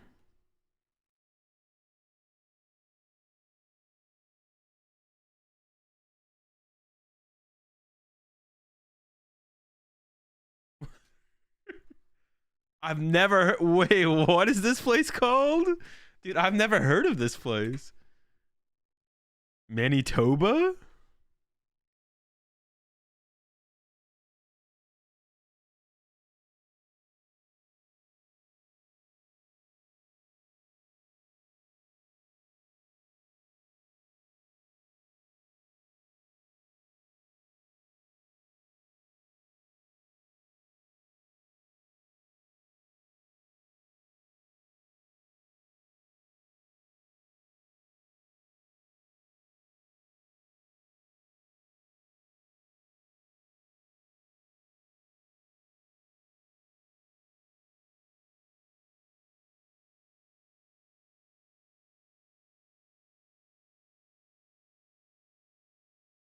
Isn't like the majority of is I don't know why this came to mind, but is the majority of Canada's uh population in Toronto? Isn't it? Or am I trolling? Manitoba?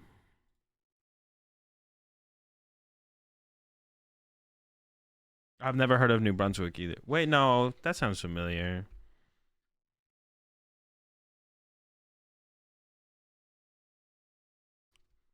This is the one right above Maine, right? I went on a ferry once that didn't go to Canada, but it like went along the coast or toward around like near Canada. You could like see Canada, but you didn't actually go to Canada. That was a long time ago. This had to be the Bay of Fundy, bro. Oh, maybe it was Nova Scotia. I don't know. The one that's above the area that's like above Maine. Toronto's not the majority, but Ontario is.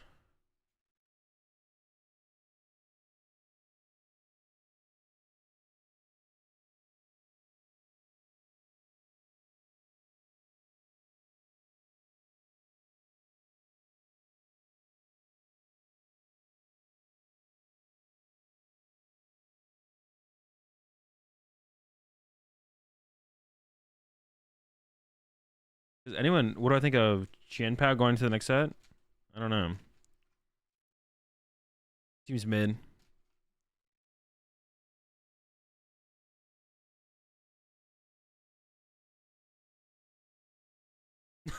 Oh, that's.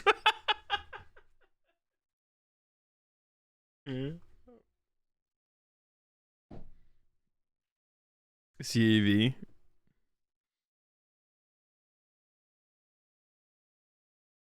It's like so like no one lives up there. I mean, isn't the majority of Canada just wilderness?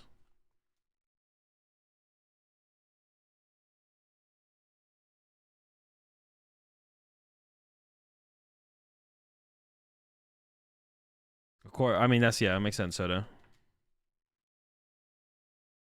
We're doing some learning about Canada today.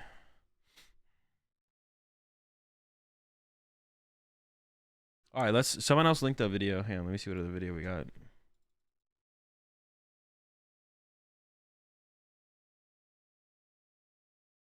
Oh, oh, this is just, dude. All right, I'm taking your channel points for this one.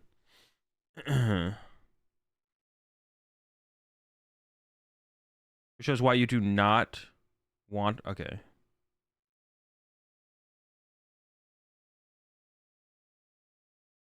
Stolen.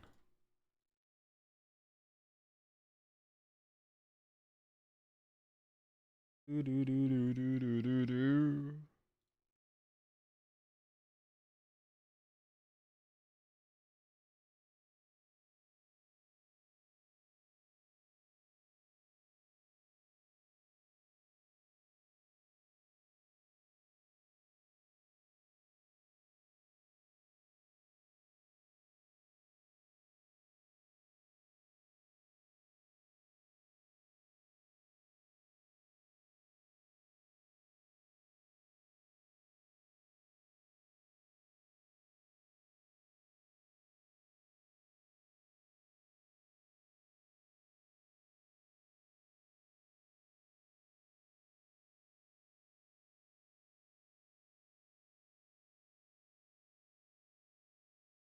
Who writes there? He just wrote sideways.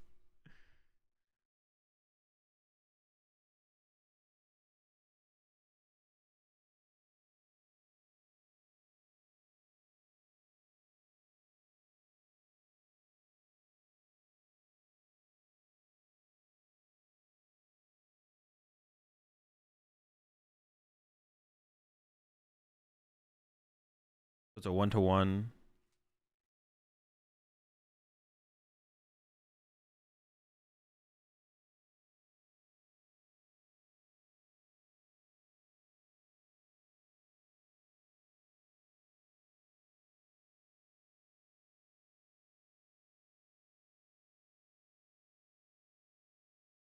Is it that easy to do that? That looks hard to do.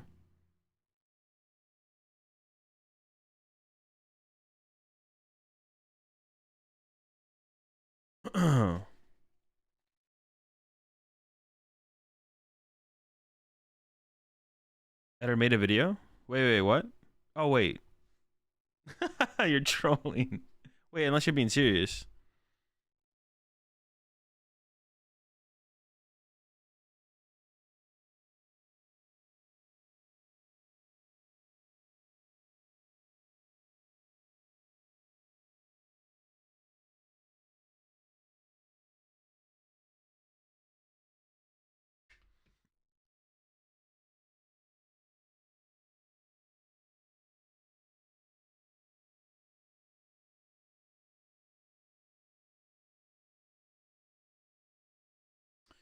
Dude, why are you so obsessed with shuffling or pile shuffling? I'm not. I just think I mean, part of it is just like I like to like arguing with people. So I just enjoy that, like debating slash arguing. Um More so than anything. And I play the Pokemon TCG. So it'll obviously if I like debating slash arguing, then it'll revolve around topics that I'm like I know well, of course, and that like kind of I'm familiar with. And people think pile shuffling is a form of randomization, which it isn't. And that's it. And then I like arguing, so I argue about that. That's it.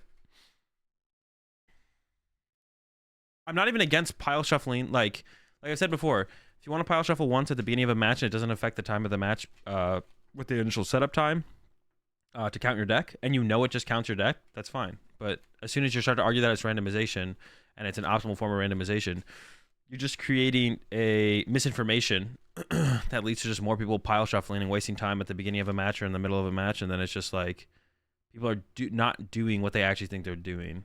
I think it's very important in life to actually know what you're doing as well. Like I'm a big believer of that, like morally. Like if you're gonna do something, you should know the potential outcomes and consequences of what you're doing or what you're trying to achieve. And you don't know that, and if people think that's doing something that it's not, and like I said, like I'm just in this space, so pile shuffling. Like I'm in the Pokemon TCG. I like to kind of argue or debate things. So we talk about pile shuffling because a lot of people think they know what's up when they don't.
Explaining end baiting. That's what it sounds like.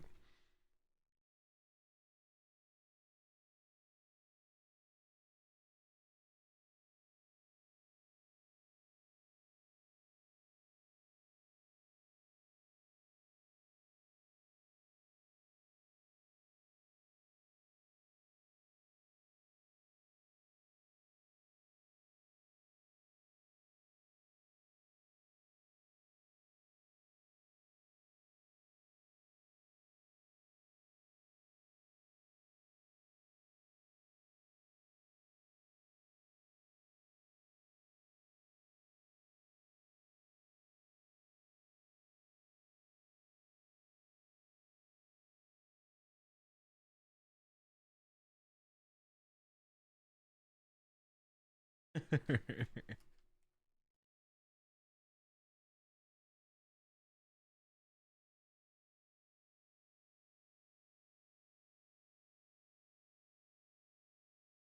fuck, bro? That's magic, bro.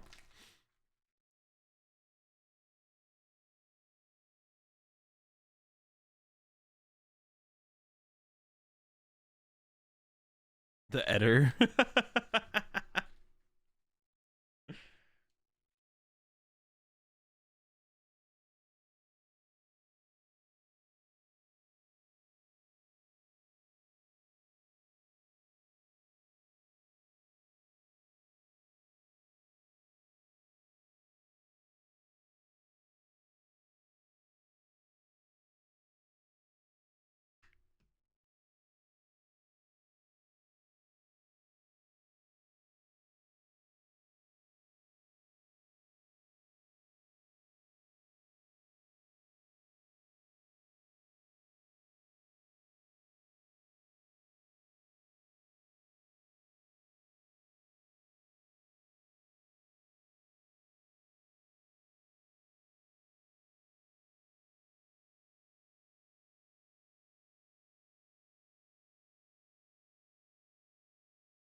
How my math skills? I mean, math was always like my favorite subject. They're not that good. I generally have a very good general understanding of, like, I fully, like, I think one of the biggest parts is that I fully buy into that, is to, like, everything is can be statistically explained and all that stuff. So like that's like a big part, just like knowing that like if you just buy into that, everything becomes a lot easier to kind of understand. Like, I'm pretty science brained in general as far as like just kind of believing general science. So that's like a good start. And then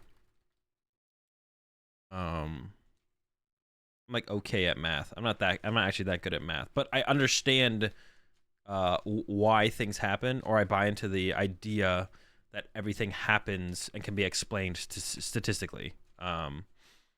So like the first part is believing in the system, and then once you commit to that, it's a little bit easier to kind of rationalize everything. And then, but a lot of my learning, especially like applying it to Pokemon, is just through trial and error of playing Pokemon. So to get a better understanding of like statistically how things like work throughout like a game of Pokemon specifically.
So that like basically shows that it is possible, possible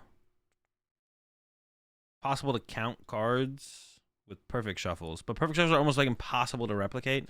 And because we're playing the Pokemon TCG where your opponent can shuffle or cut your deck afterwards. Like this would be like an impossible, a seemingly impossible form of potential cheating in the Pokemon TCG.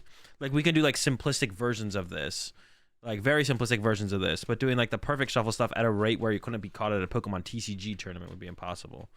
Yeah, it was interesting though. The perfect shuffle are not actually randomizing; it's the complete opposite. Yeah, I mean, as long as you're tracking everything, right? But yeah, I guess, yeah, yeah. I guess technically, yeah. If someone wanted to do this to their opponent, yeah, they're like sitting there and like lining up the perfect shuffle like this. But it's like almost impossible because, like, once again, like you'd have to be able to replicate that, and then your opponent would also have to not cut or shuffle your deck. Or if they cut or shuffle it, you'd have to be able to track how many cards they cut. But if they shuffle it, you're just screwed. All right, if anyone else had another video, you have to repost it because I think they're all lost in the chat now. This is definitely good educational stuff, though. In this case, people can only care about the general area of a card. For example, if you're only trying to get a card in the top 7, you can make some mistake. Like you said, the whole bottom portion of the deck was irrelevant. That's true. That's true, Jake.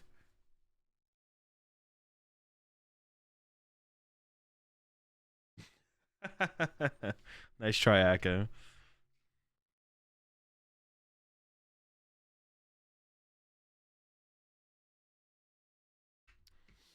What time it is? It is 4:14.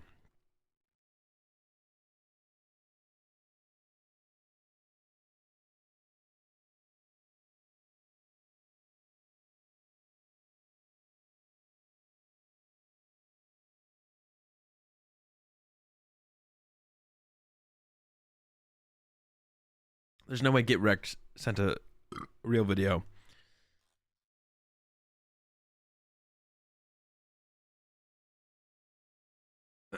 Yeah, I'm not. Nice try, Get Wrecked. I didn't take you seriously as soon as you said something.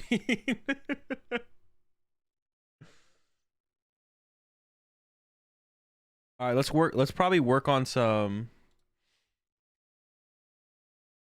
Work on some. What do we want to work on? We want to work on. I think some new decks. I think going over some new decks would be good.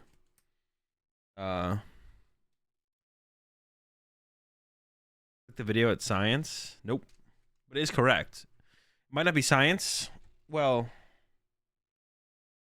okay, someone could study the video to try and further understand humans. They could apply it to science. Optimal super odd arts. Do you have a tier list? We can go through it.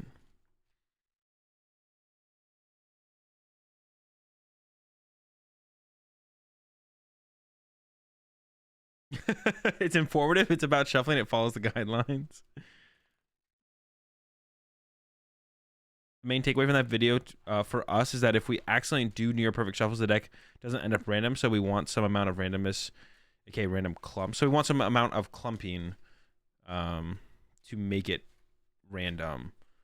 But I think even if it did end up in a near perfect shuffle, like even if it somehow did end up in a near perfect shuffle, I mean, we wouldn't know in the moment anyways, but it also just wouldn't matter. Because you wouldn't be manipulating the initial card to begin with, right, Jake? Like, no one looks through their deck, notices there's a water energy in the top 3, perfect shuffles 3 times, and then knows exactly where it is. You know what I'm saying? So it's still, like, for all intents and purposes, your deck is still sufficiently random. You know what I'm saying? I mean, it's, like, possible that you could take note of it, but yeah.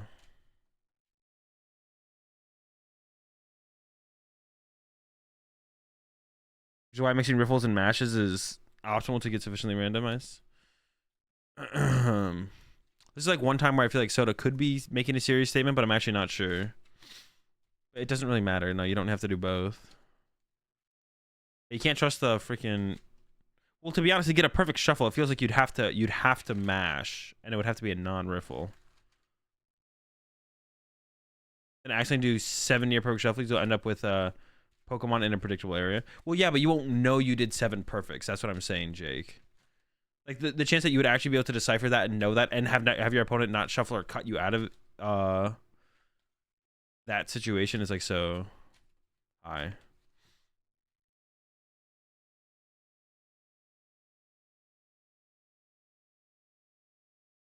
Really, all we're doing here on the channel today is teaching people how to cheat in the Pokemon TCG.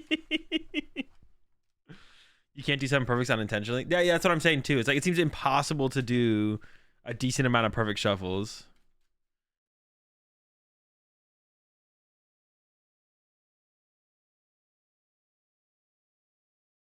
I don't know why Jake is so obsessed with clumping, bro. This man's been preaching clumping like the last couple days, like straight up a clump fiend. Straight up a clump fiend.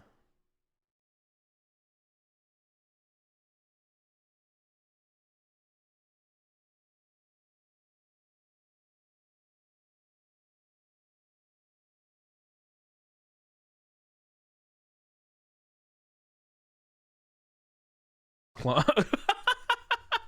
a clump chump. Clumper.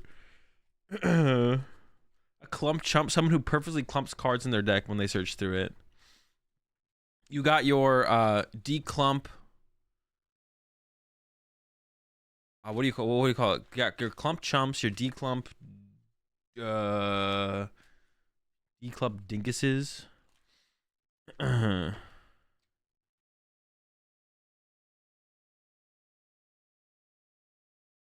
Dr. Declump. I've seen so many people teach riffle and say to avoid practice to avoid clumps. I've never heard that before, but yeah, that makes sense that it's like not a big deal. You should just like, yeah, the way you should teach riffle shuffling is to make it feel smooth and clean. It doesn't matter if like cards clump together or not when you riffle. Just like smooth / clean and like time efficient.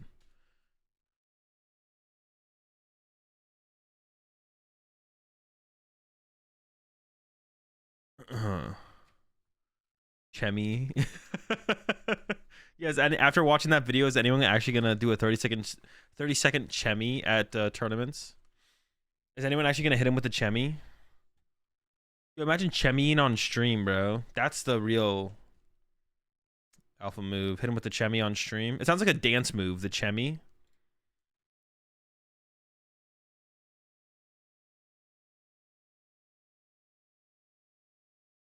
You know, pile shuffle into Chemi. A 30-second Chemi.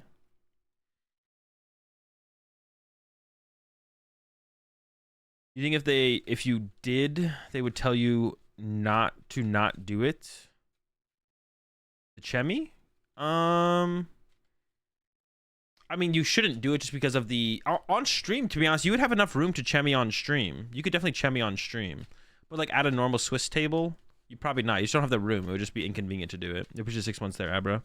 But like on stream, to be honest, you got the space to Chemi. You could Chemi on them. Are there any good decks to watch out for in Paldea Evolved? Chien Pao, Guardy gets better. That's like it, really. That's what we're gonna take a look at right now. So I just want to look through all the cards and see like, all right, what is actually gonna be making a big difference here.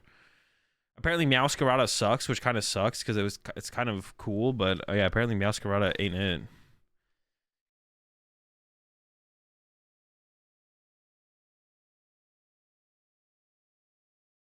You could put the number file video in the middle of the match and explain why the why the Chemi is optimal.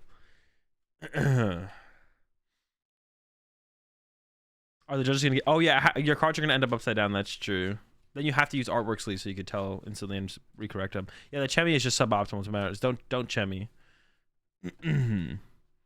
Sucks because no results in Japan. I mean, that's like a good indicator. It's a decent indicator if it has like 0 results. But I do hope it's good.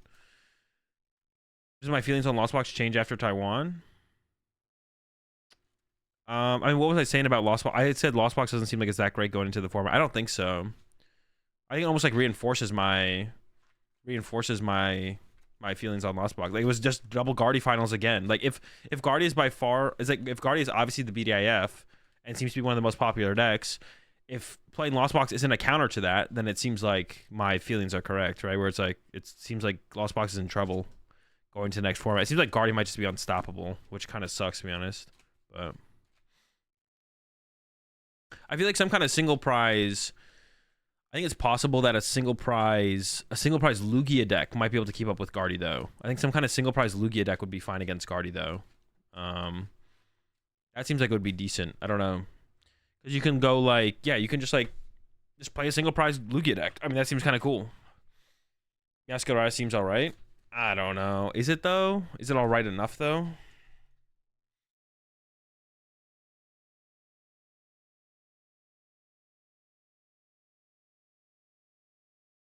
Didn't you print a Guardy Killer already?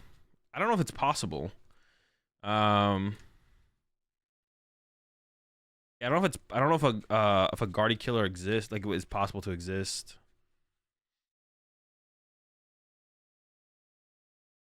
Like, I could see a Lugia list with like just like a single prize build of Lugia, basically. Yeah, a bunch of baby Evital, stuff like that, or maybe a colorless build with a bunch of Snorlax.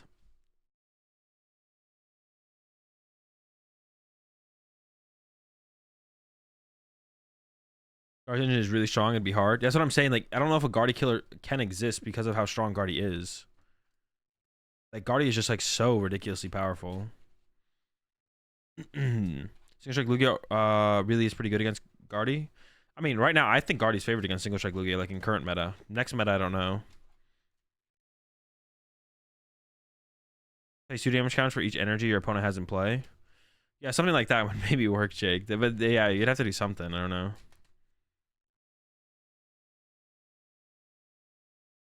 For the path that says this stadium can't be moved once played. A little bit too good. We don't want something like that, but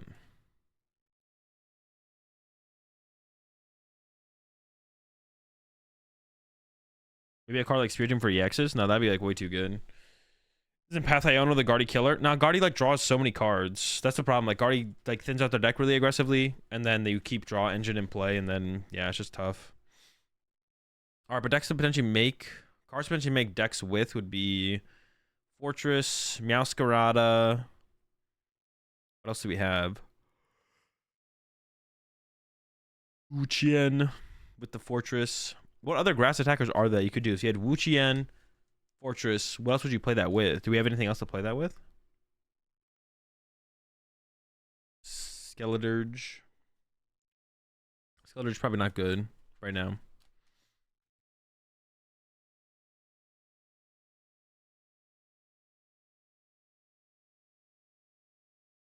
Bench one that stops like it, but you don't want anything like broken. Like, I don't know. It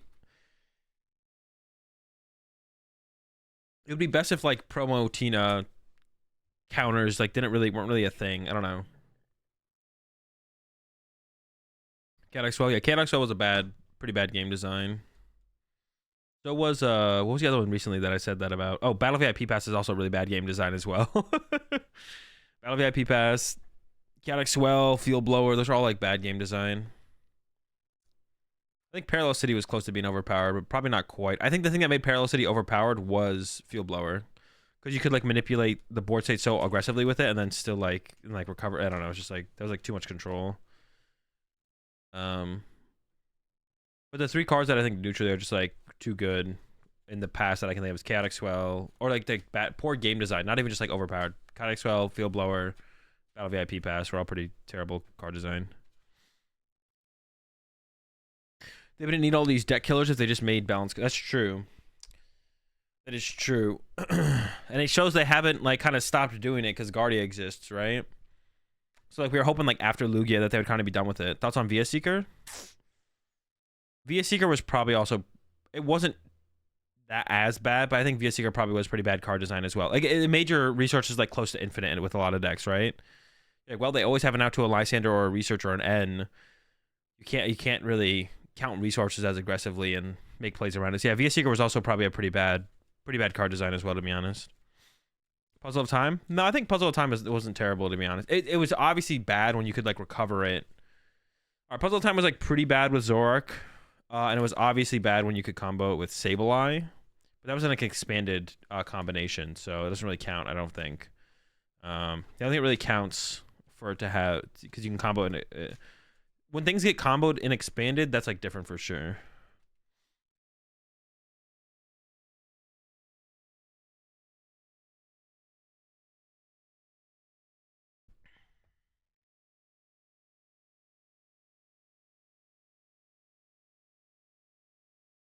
Puzzle with Guru was also broken. Yeah, any like that. Puzzle with Zoroark was maybe too good as well. It's like too efficient. But that's like more of a a mistake of a combination of cards instead of the card just being like neutrally broken. See, like puzzle, if puzzle plus Sableye was bad, but that's an expanded problem. Puzzle plus Guru is bad. Wait, was Puzzle plus Guru in the same format in its standard ever? I don't think they were they? Oh, they were. Yeah, they were. They were with Zoroark. I think Puzzle with Zoroark was just an unfortunate kind of combination that happened. Yeah, Zoroark plus Puzzle was just was one of those like unfortunate combination situations for sure. For sure. That was just like unfortunate.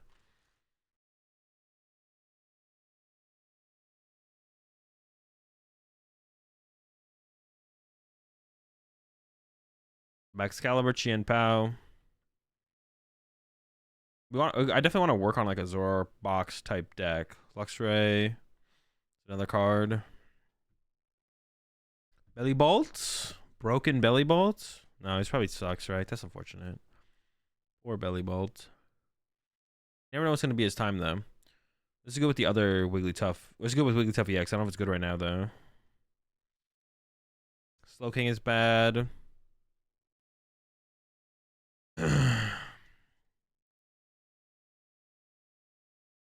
Youth can be an Oak when that becomes an alternative to Archeops and Lugia. I mean, yeah, depending on the situation, for sure.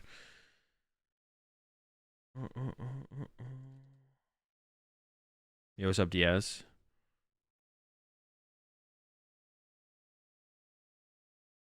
Appreciate it, Soda. Spiritomb, another Mew killer. Does Spiritomb really do anything else in any other matchup? We saw... It was pretty good. We saw in the Taiwan tournament, the Rapid Strike player used it pretty aggressively against the Guardy player, and it was pretty good because it shut down Zacian and Luminion. Lum and Lugia? Yeah. Decent against Lugia as well, I guess. Dena EX. The Dena looks like so, like, fierce, but then also has, like, the bow and balloon on its head.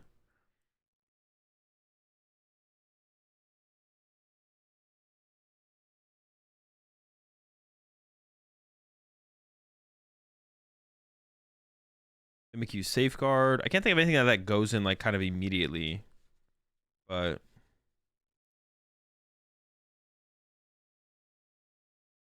I don't know what this would go in immediately, but it exists.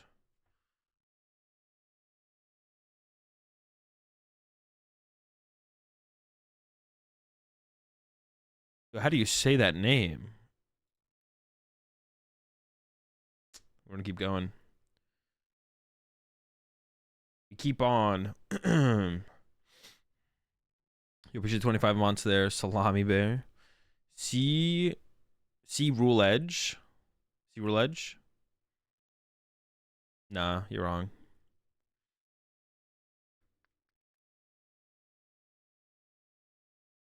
On 40 during your opponent's next turn, this Pokemon is damaged by an attack. Nope. Nah. I don't think so.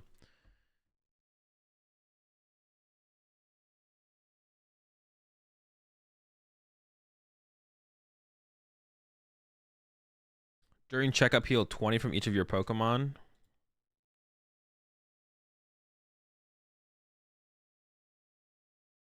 Do you have any like tanks right now? You could play this with Caparaja.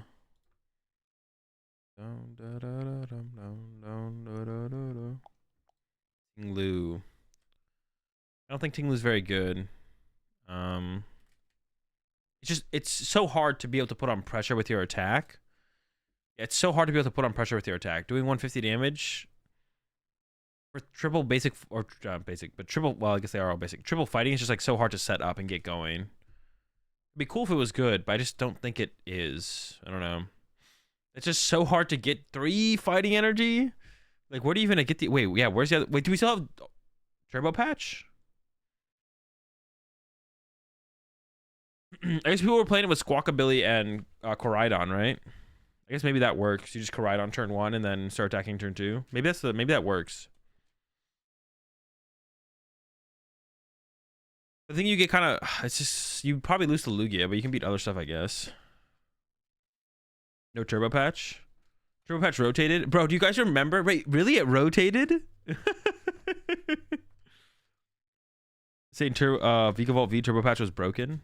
Dude, do you remember how? Yeah, everyone was like, I didn't like the idea of it either personally, but everyone was like so scared of Turbo Patch existing as a card. They're like, oh my gosh, bro, another flip card that's gonna rule the format. Like, get me out of here.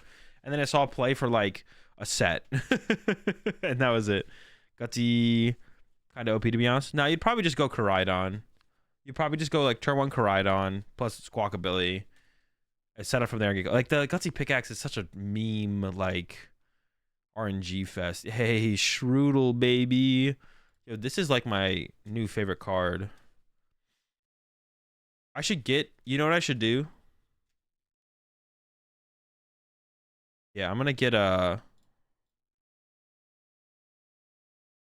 custom quality patch shirt with Shroodle on it. Which artwork should I get, chat? This one or this one? I like this one more personally. I think this will look better on a shirt. I gotta get a Shroodle shirt. This one for sure, right?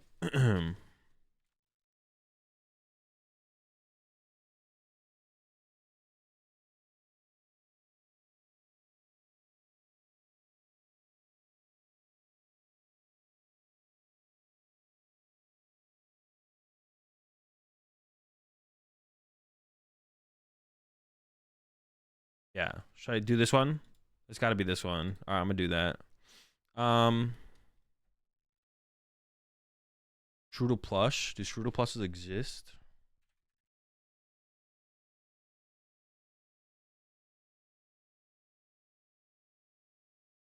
They're on Etsy. Is there any like official Shroodles? Dude, they gotta do an official Shroodle. Yeah, I gotta get me some Shroodle. I need some more Shroodle in my life. This might be my new favorite Pokemon, to be honest. It's just so derpy looking, man. It's so derpy. He's the best. Yeah, Shroodle's my new favorite. 100%. I'm just locking it in. Shroodle's my new favorite Pokemon. Maybe I just like derpy looking Pokemon because like one of the reasons I had Shuppet was my favorite Pokemon previously because they what I won my first big tournament with, but same hairstyle as me. True. He's got the what was the monkey that Chip said I looked like? What was the monkey Pokemon? Dude, what the heck was it? I was eating like the pear. Simisear? But I don't like Simisear though. I don't like Simisear. Simisear is trash. Opponent's active Pokemon is knocked out by damage to its attack, prevent all effects of attacks, including damage to this Pokemon during your opponent's next turn. Oh my gosh, that sucks. Capparaja? Dude, 330 HP. That's just a lot of HP, bro. That's a lot of HP, man. I could, dude. But like you look at the results from like Taiwan and Japan, you don't see anything like this doing well. That's because Guardy just one-hit KOs this thing still, which is so cringe. So cringe. Arceus V-Star, Bronzong, Copperman. Nah, I want to do it without it, bro. I don't want to play Arceus in my deck. I don't know a better way to accelerate the energy, so. Already can def one-shot easily. I mean, I don't know about easily, but they definitely can one-hit KO it. Yeah, I don't know about easily. Or chill out, all right? Chill out with that. But it's like, yeah, it can be one-hit KO'd for sure. They can do it. Put Panic Mask on it. Hey, okay. Put the Panic Mask on there. They can't want to KO it then, right? It's impossible. Not quite impossible, but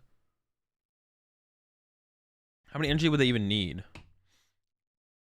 8, dude. 9. They would need 9. Attachment plus 8. That's not even that hard for them to know. They can still just body you. Attachment plus 8, and they just still knock you out. They just go attach return plus 8 tiers to 8 to the Zation, and then you're dead. Panic Mask ain't it.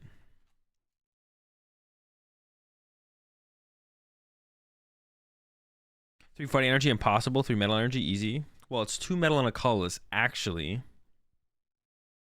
It's 2 we need Zation to rotate. That would be very nice, yeah.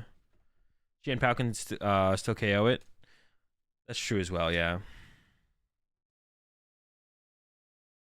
Is Japan playing the balloon Pokemon? No one's really doing the Drifloon thing. It's just not good. It's like too many pieces. Yeah, too many pieces. So neither of the stadiums are being played either, right? Hmm. You put Metacham V in the Capraja deck so that if they go for the KO, you loop. Yeah, but I have no energy in play at that point, so I loop and then what, pass? That can't be it.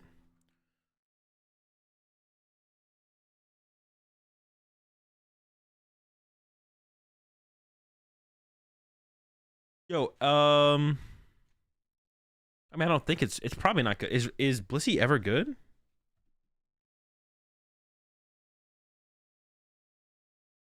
Yeah, is Blissey good? Blissey's not good right now, is it?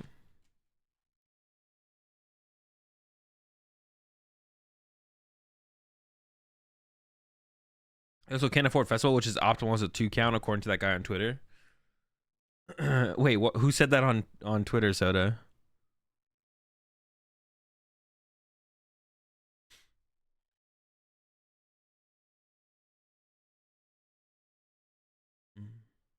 I do want to try and make this a deck as well. I don't think it'll be good, but it'd be cool to like make it a deck. Let me rummage through Jake's tweets. Oh wait, did Jake say it was optimal?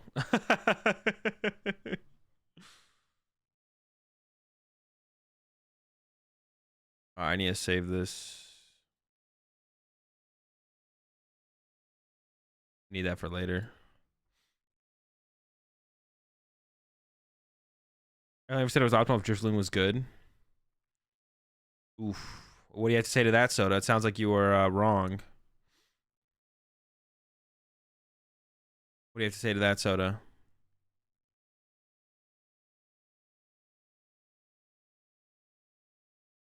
Yo, you know what could be sick though? Dude, I got a great. You could, dude, a Strudel hat. Dude, I'm onto something here. Cause like his nose would be the, what do you? Is it called the bill of a hat? His nose would be the bill, and then you put his eyes here, and then the little knob at the top of a hat would be the white little part. Yo, the brim. That's what it's called. Yeah. Yo, a Strudel hat would go hard, bro. And you can make the front part of the brim maybe like its tongues or something. His tongue. He looks like a hat. Strudel looks like a hat. Like you could pick him up by his nose and just put him on your head. I don't know. That's pretty smart. I'm just saying. It's pretty genius. All right. So if we're gonna work on what else do I have to. What was there anything else I want to do today? We did the tier list for Milwaukee. I would get on PTCG Live and play some Pokemon, but I'm kind of just like waiting until June 8th to be honest. I don't think I'm gonna open PTCG Live until June 8th. I think I'm just gonna. I mean, I still want to be streaming and making content and stuff, but I don't think we're opening PTCG Live till June 8th. Because I don't really want to play. It's just that I'm down to see what they do with it on June 8th, but I'm not really excited about trying to play it right now. So, is there anything else I want to do though? Reopen? Yeah, I know. I just have it on the background. There's gonna be no update on June 8th aside from the card. Is that confirmed? No, I think there's already been confirmed that there is some kind of update coming, Jake. There's no way. Rank top players from each region. Oh yeah, we could do that. I did want to do that. Maybe I should save that for tomorrow at this point. What time is it? How many players did I want to do? How many players should I do? Top 8 from each region? The top 8 players from each region?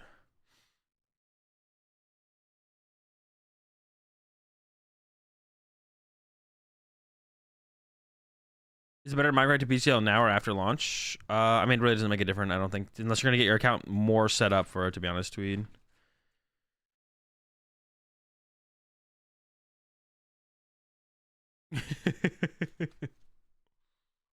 Soda with the receipts. Do you have a response, Jake?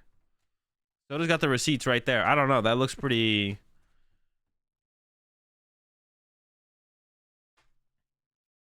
Migrating last day. I mean, you don't even have to migrate when it happens, though, gamer. You could just sit there forever, to be honest. PTCGO shuts down on June 5th, but you can migrate indefinitely after that until they stop migration. But apparently you can migrate for a while. You appreciate the 34-month resub there, Gazer. Hi, Azul. I was wondering your thoughts on shuffling, specifically pile shuffling. I haven't been on social media in a few weeks, and I'm unaware it has become a discussion.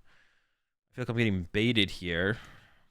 So the moral of the story is pile shuffling is not a sufficient form of randomization, nor can it be included in any sequence of attempting to achieve sufficiently random.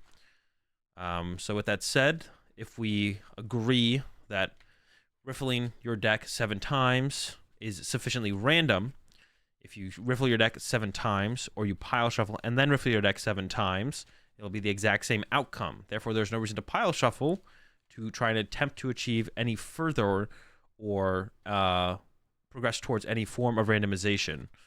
The only reason of a pile shuffle would be to count your deck. That's why it's now called pile counting. That's it.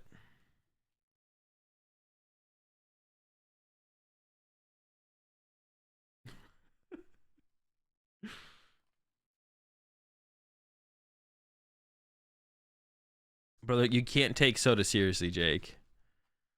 Made this way more intense. I know I put it on purpose for that. I prepared for this exact moment where Gazer was going to enter the chat. Can't not argue. Sometimes the arguments aren't worth it. I don't know. Sometimes they are, though.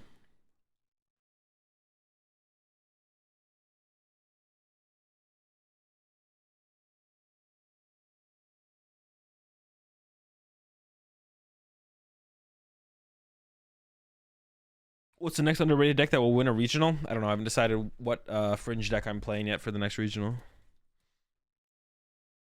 But it would definitely be like a new set thing, if anything. But I don't know what it would be, to be honest.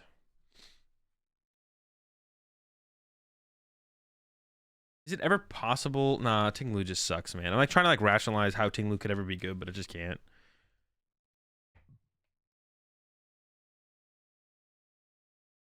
Script for Milwaukee. I can't leak that, otherwise it could be altered. Someone could try and alter the outcome. You're working on the updating. I mean, this is still pretty sick, Jake. So I'm still appreciative of you for doing this. But now that you mentioned that you're doing a rewrite, I'm excited for the rewrite. Arguing with an idiot on the internet is like playing chess with a pigeon. I'll just knock over all the pieces, shit on the board, and strut around like it's like it's one anyway. Soda King. Wait, is that actually a direct quote of yours, or now is that your now direct quote? Lost on Guillotine will surprise everyone and dominate. I don't think so. Are you talking about this format or next format? Do you think Reversal Energy could ever be good with Astral Radiance Golduck? I don't know what Astral Radiance Golduck does anymore, so you have to remind me.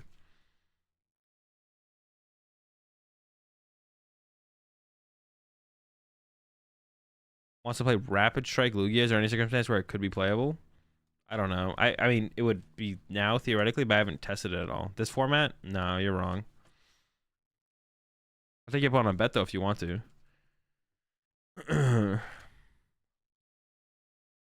Golduck discards itself and opponent's active. Oh, that's right. Yeah, you discard yourself and the opponent's active. That could be cool, to be honest. That could be cool. I mean, maybe in like the Zoro box, you could do something weird with it. If there's ever like a Pokemon in there active that you can't deal with, and you just like, all right, I'll just discard myself. You discard yourself. Also, Giratina is so bad it's good. That only works if the deck was theoretically being teched for, but no one has to tech for Losso and Giratina because the deck just sucks. That only works in an instance where a deck is easily teched for and everyone's teching for it, that it makes the deck bad. But then because the deck is bad because everyone's teching for it, everyone removes their tech, which all of a sudden makes the deck good because no one's teching for it. But with Losso and Giratina, the deck just naturally techs for itself by being so bad. So no one techs for it, so that doesn't work for something like Losso and Giratina. So the deck's not good enough to be teched for. You could tech for Losso and Giratina, but no one does it because why would you? Every deck is just naturally favored against it. But that can apply to certain decks. I guess like I'm trying to think of like, the best example of that actually recently. Now that you brought that up, what is the best example of like people no longer teching for a deck and then all of a sudden it comes out of nowhere and wins? I mean, it's like Decidueye, right? The Decidueye, the Decidueye flow chart. Yeah, the Decidueye flow chart.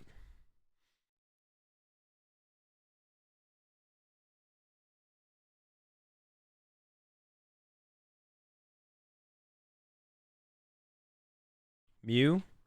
That doesn't count for Fusion Mew because the text for it's really hard to tech for Fusion Mew. The assumption of Fusion Mew is that it was just like naturally not great, but you think Iono will shift the Lost Box matchup by a significant margin for decks with high Iono counts? Yeah, it seems like it. I mean, Guardy's like winning everything in the next format tournament, so it does seem like heavy counts of Iono is pretty good against Lost Box. Y'all have always been wrong. That's fine. See, that's fine though, Soda. That's fine. That's like a fine statement to make.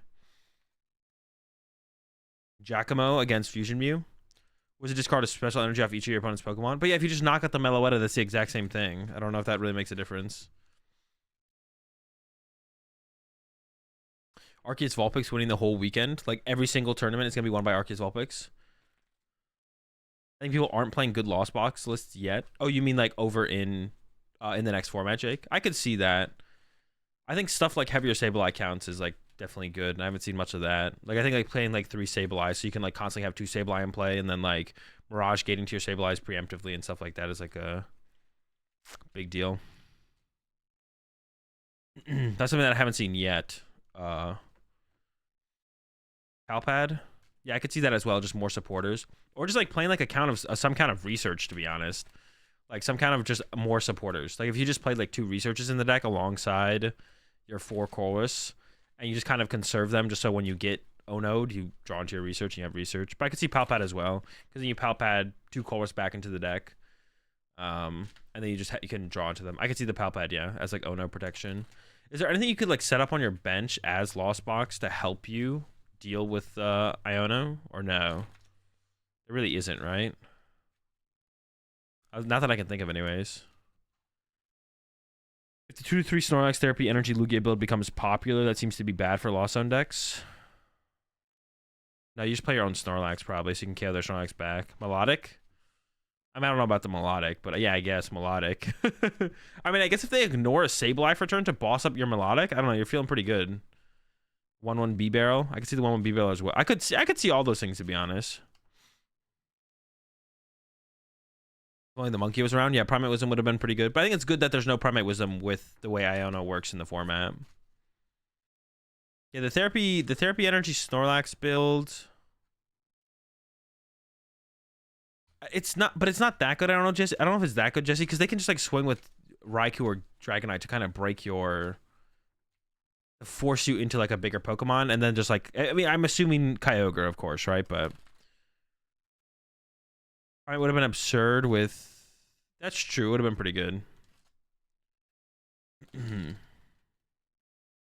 Altaria line to stack Colress and Flower Select it. I don't hate that. You can also play like a level ball so you could find the Altaria. I've heard worse things. Because you could stack it preemptively though, right? Because Iono draws off the top. So you could, ooh, yo, Drummer might be onto something there. You could play a 1/1 Altaria line. 1/1 Altaria line. Is it common for TCG stores to forget to send some cards? No. Not in my experience.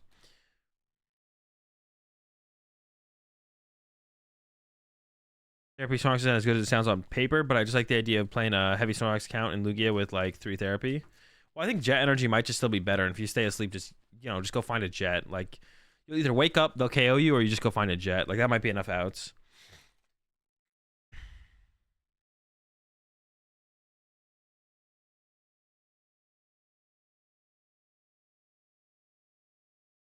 Enough time to learn how to play around Iono with Lost Box, like stop drawing cards if you get too many Colors in hand because you risk drawing more. Is that a thing? I don't know if that's a thing, to be honest, Jay. Because you still like if it's the trade-off is progressing your board. I guess like if you couldn't progress your board state, I could see that, to be honest. You get so much trouble finding things though. I know, but if it's like if it's like you could wake up, they could KO you, or you could hit a Jet Energy. I don't know. I feel like that's probably enough outs, to be honest.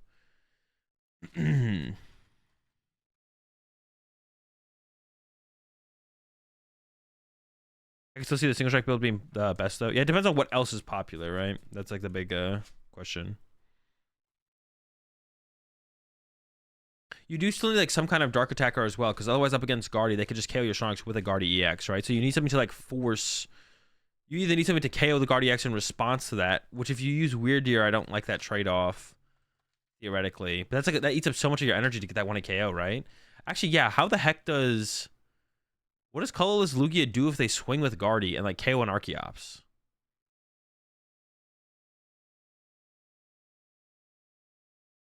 Maybe Colorless Lugia sucks. Because how do you match a Guardy EX? Because if I'm playing Guardy up against a Colorless Lugia, I'm just going to go boss KO Archeops. And then if you do Weird Deer, commit all your energy to it, then I just win by going Zacian Respond. Or Shiny Arcana Respond. That is, the game's over. Drapion V? Okay, yeah, you do need a Drapion. Okay, yeah, you do need to play Drapion for that. I guess it's also good in the Mew matchup, so it doesn't hurt, yeah. Paralysis Dunsparce? Yeah, you're not playing that. Don't don't lie. The full Colorless Lugia didn't feel that good. It definitely seems like Single Strike is probably still the better way to go, but...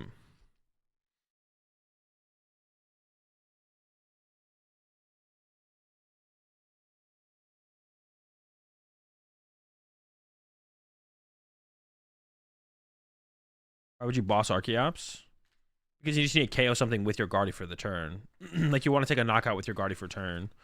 So if you boss KO the Archeops, they lose so many options on their following turn. Like, if they have a Lugia set up in the active swinging, and then you just, like, take away their Archeops, then if they have no way to respond to knock you out, then they're just kind of screwed. Or if you just go, like, Guardy EX KO Snorlax. Because I don't want to KO a Snorlax with my Shiny Arcana or my Zacian. If you're playing a colorless build, your only way to want to KO back is with, like, a Drapion V, I guess. Because, like, the Weird Deer wouldn't be a good response.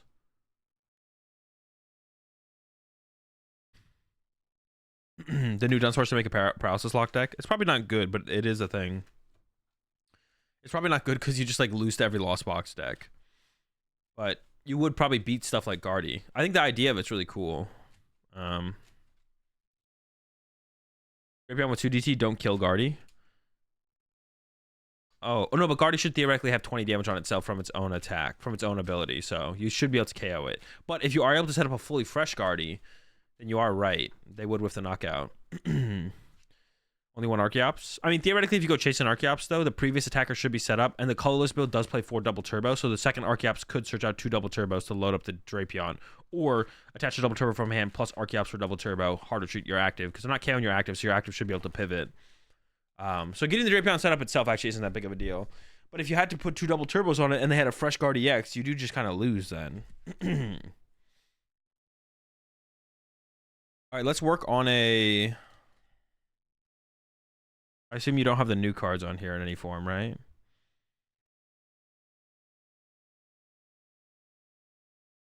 Okay, it's fine. We'll make it work. So, why do you like take some...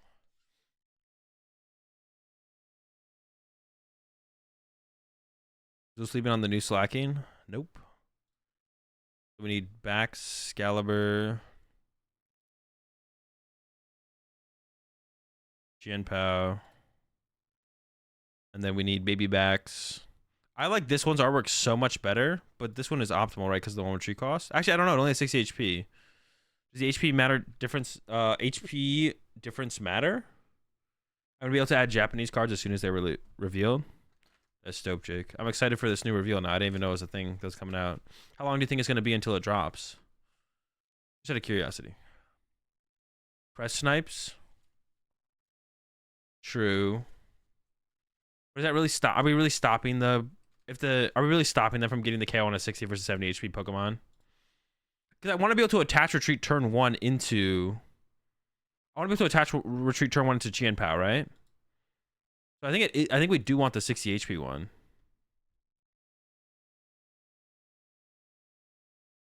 Yeah. I'm going to go ahead and say we want that 60 HP one. And initially when I was like thinking about this deck, I wasn't a big fan of the idea of...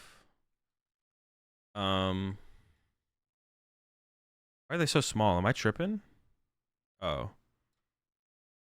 So it's normally like this, but there's usually more cards. That's why it looks weird. I mean, at least 3, right? And then at least 2, and at least 3. So we're at least looking at a 3-2. Okay. Maybe we're just kind of copying what everyone else was doing.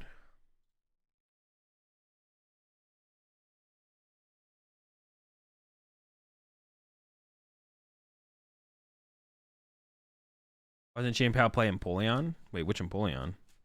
Oh, Empoleon V? Because the card is just so bad. The card is just so bad, man.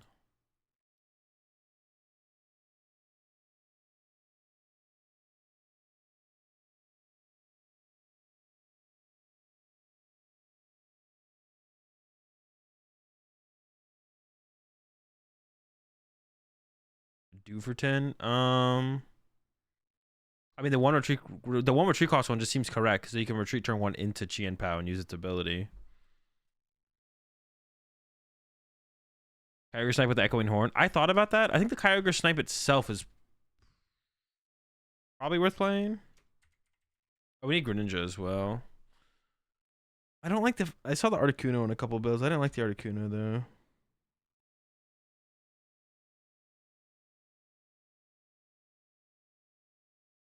Oh, it takes 4 energy. Jesus.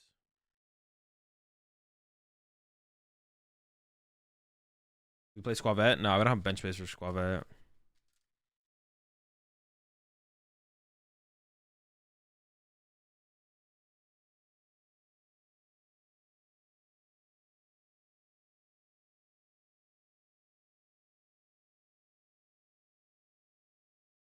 I don't really want to play B-Barrel, to be honest, but it's probably correct. What was our bench look like? 1, 2, 3, 4, 5. We have 1 floating spot.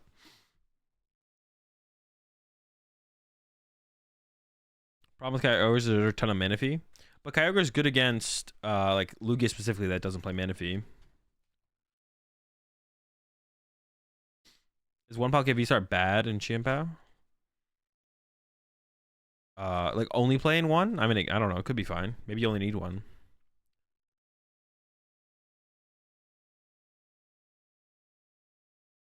Yeah, I kind of don't want to play B-Barrel, but it's probably correct. The draw power is probably necessary. Especially when you're getting like Ionoed and stuff, you probably want that extra draw power on board.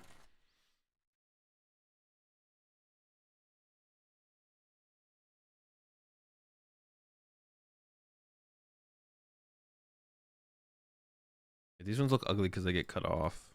Hold up. Probably like what, 8?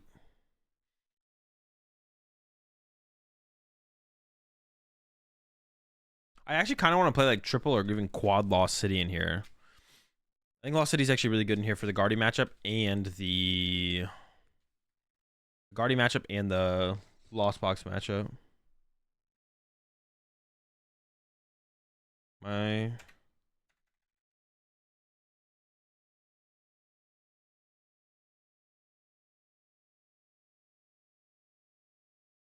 I misspell. How do you spell Irida? That's how you spell it, right?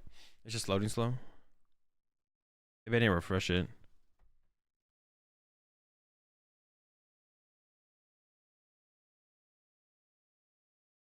Looks better. Irida. Irida. Yeah, I got it right. Okay, there we go. I was like, I was wondering if I did something wrong. Gate Park is everything in the deck for your treat. Yeah, but I don't think it's that big of a deal.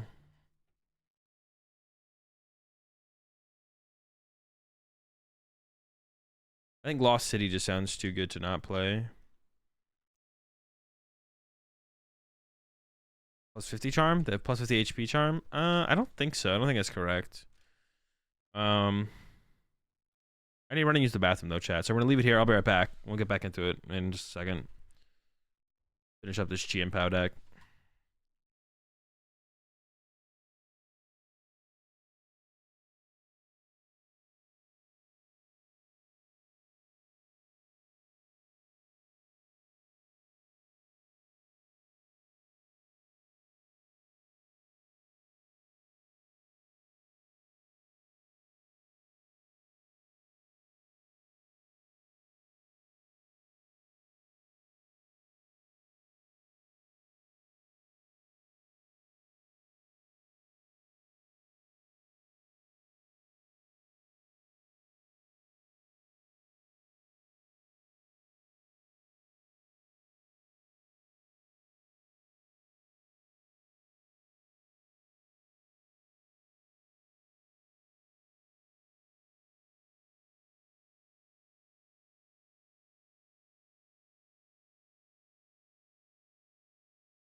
All right.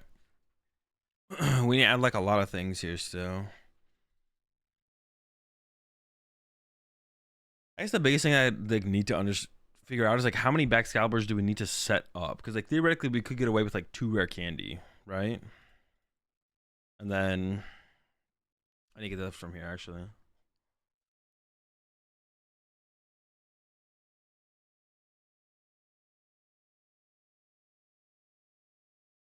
Oh, there's a filter.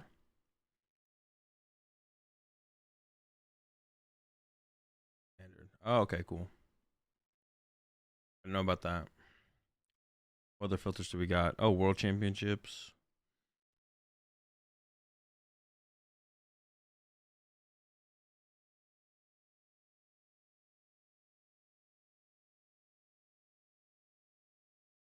Yeah, I need Ono and Superiors.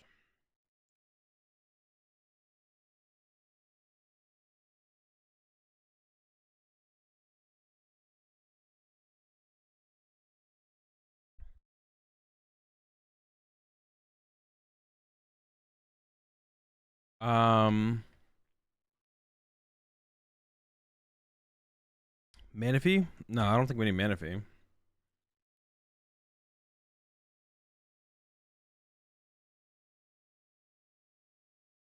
I'm just gonna go ahead and get the image for this now. Scam a few more like.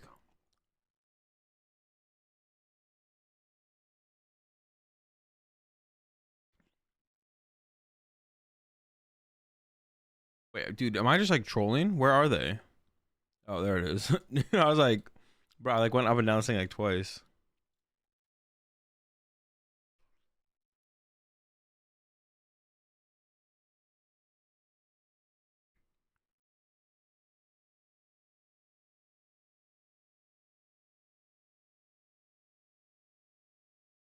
Everyone gets turn 2 Greninja going first, GG. I mean, not really. I just bench 1 baby backs. I attach a Chien-Pao, pass. They go turn 2 Greninja, KO this 90 somewhere else. And I go, okay, evolve Palkia, use Palkia, bench baby backs, knockout. And then what do they do?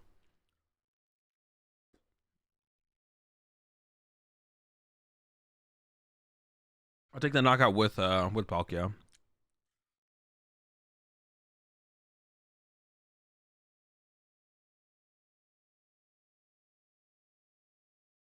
And you know what? I won't just do that. I'm also gonna Lost City or Greninja. Now, how do you feel? You think your play's clever there, huh? Bodied.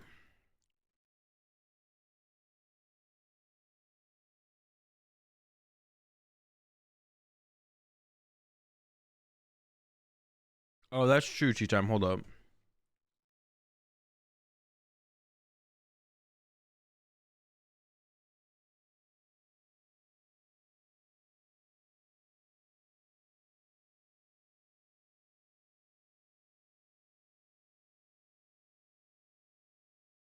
Um,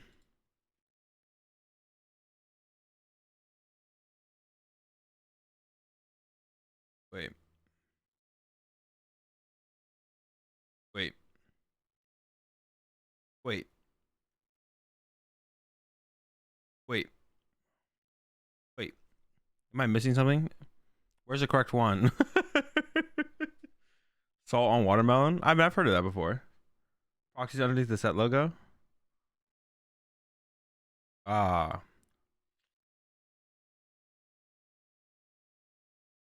least some pretty good proxies here. Okay, yeah. Let's use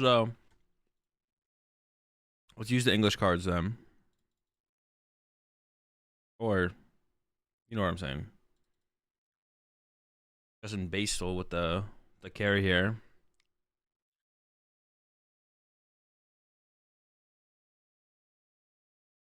Salt and mango is way better. Watermelon isn't sweet enough. I could see that. I mean, salt like brings out the flavor of things, right? Or enhances it, whatever. Oh, I can just drag these too. Nice. Okay, let me delete some of these. Hold up.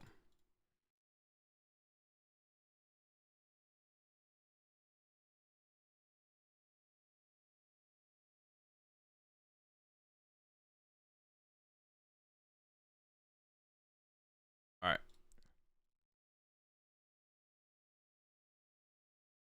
Oh wait, did I leave the baby backs? That's his official name, by the way. For anyone's curious why I call it baby backs, because that's his name. So don't talk to me.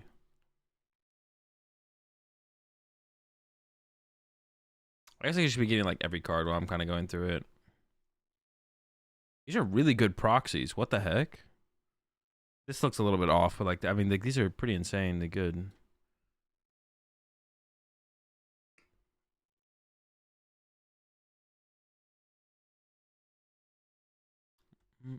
Doesn't Limitless do proxies as well, or no? No, they do as well, right?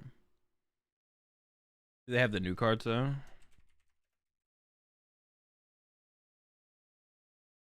Oh, but they're in Japanese. I don't know if there's an English version of them.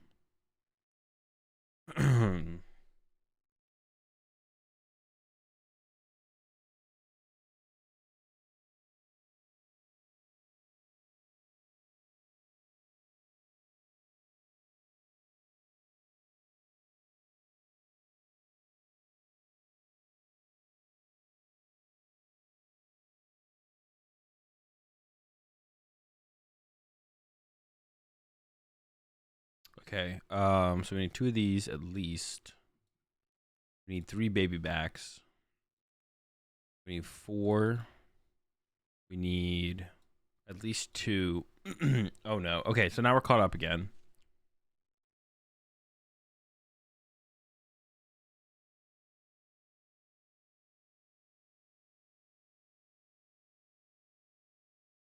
All right, we're caught up once again.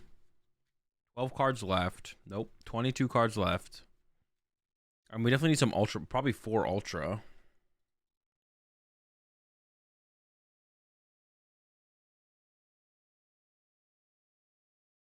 I mean, are we just a battle VIP pass deck?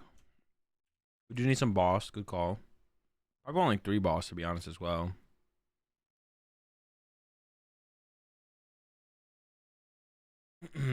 Actually, I might go out of my way. I might have to do it.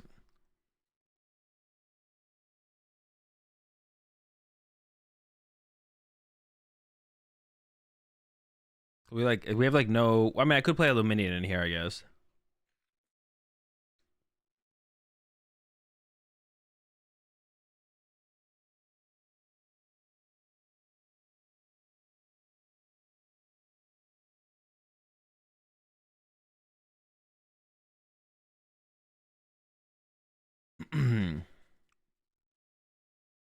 No VIP pass, 1 VIP pass, or 4? That's the question. I could see 2.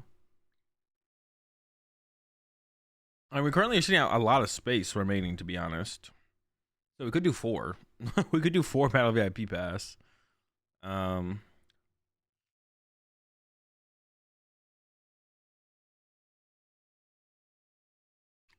think Lost City is probably too good in the deck. Oh wait, we forgot with Chien Pao. 3 optimal? Nah, no shot. Could be though.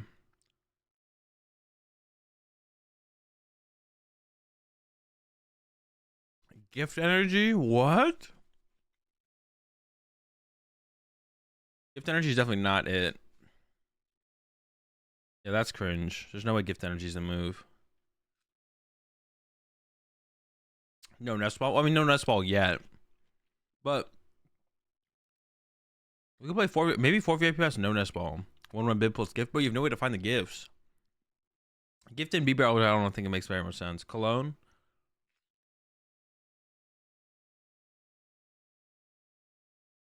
We talked about that the other day.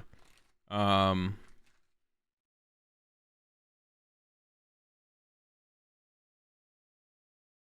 you definitely see the... That's like tripping me out. Your opponent Ionos you into them? Nah. You have B-Barrel. I don't think... Gift energy seems a little bit weird. I could get behind Cologne, though. Maybe even cross-switchers? Like, what if we did a cross-switcher build? Cologne cross-switcher build. I could see that. Be more aggressive. Nest balls and squawk ability? Nah, squawk. No, no squawk. No squawk.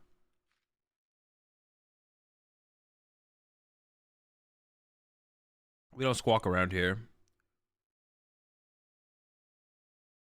We definitely need Nest Balls or Battle VIP Pass.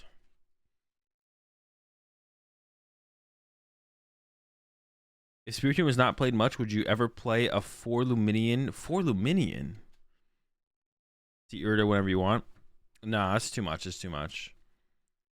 You could do 2. You could do like a no B barrel 2 Luminion build. Maybe 3, but probably you'd cut it off at 2. Third Excalibur? I mean, I'm down to try it out at 4 or 2, to be honest. I'm down to try it out at 2. Maybe a heavy ball. Because Greninja's just like so important. Yeah, whenever I play a Greninja deck and I don't have Greninja, it feels so awful. It just feels so, like, feels abysmal. More energy? I don't know. Do we need more energy? I feel like 8 might be enough. I actually just don't know, though. I think 8 might be enough, though. I'm down to, like, start with 8 and see how it feels. And we have 4 superior energy retrievals, so we're drawing cards. Or we're seeing, we have other energy.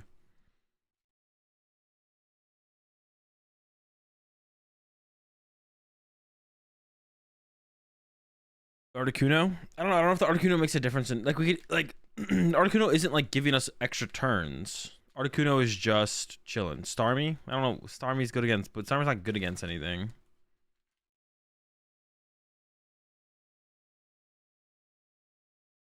Shuffle your hand into your deck and then draw 1. Don't know the name yet because of B-Barrel. You're talking about Squavette. 1 or 2 Meloetta and Fusion Mew. Probably just 1 in current meta, maybe 2 next format. Empoleon. Which Empoleon? The one that comes out of the discard pile?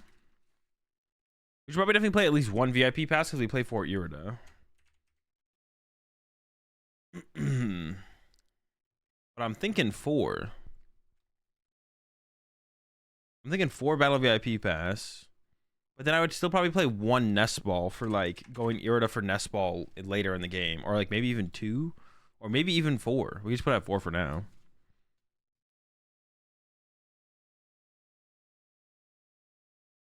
Switching cards are good. Oh, yeah, we do need switching cards. Most people were playing, like, Escape Rope from what I saw. And that, it seemed like it could set up some pretty cool plays. So we should at least do an Escape Rope. Do we ever want, like, an actual switch, though? Like, you need another single prizer? I mean, you can attack with Excalibur, though. That is, like, your single prizer. That's maybe why I should go up to 3, but...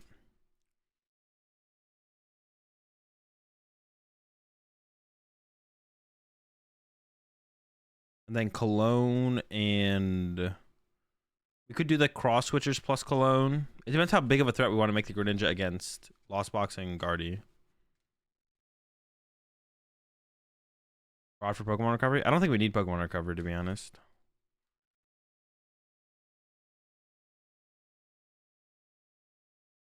Yeah, I don't think we need Pokemon Recovery.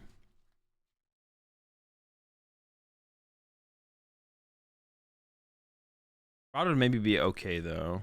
Doesn't sound terrible, but I wouldn't play it to begin with. 2 Ninja greater than 1 Ninja? Bro, if they're bossing my Ninja, I've won the game, bro. Yeah, I'm not losing. I'm not losing if they're bossing my Ninja. We're winning 100%.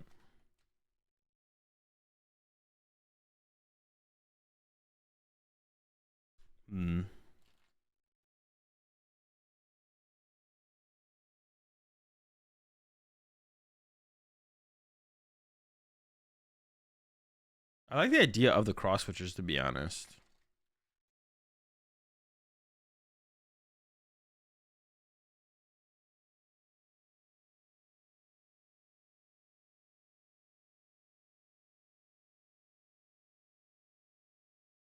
Two retreat costs. So we go like...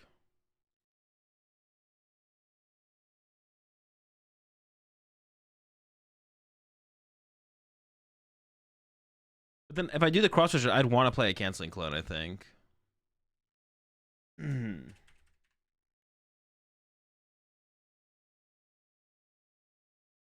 that looks pretty good to me to start with. So you Lost City Manaphy and then Ninja into Ninja. That is true if we are running like the heavy Lost City count. But cross switcher also, there's no way to find Lost City besides drawing into it, right? Is there any way to like guarantee find Lost City? I don't think there is, right? That does make me like the idea of... No, that only finds item cards. Skylight. Well, like a good way though.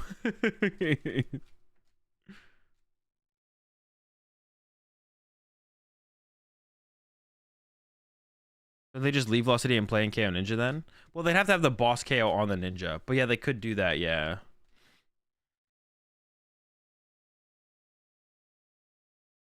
I do want to be, yeah, doing the Lost City play. Lost City KO Manaphy into Ninja. That's pretty powerful. That's some powerful stuff right there.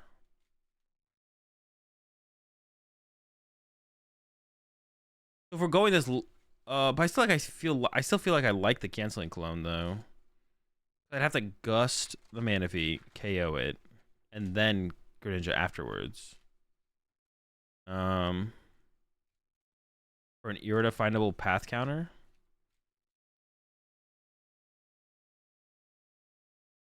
I don't hate that. It's like reasonable.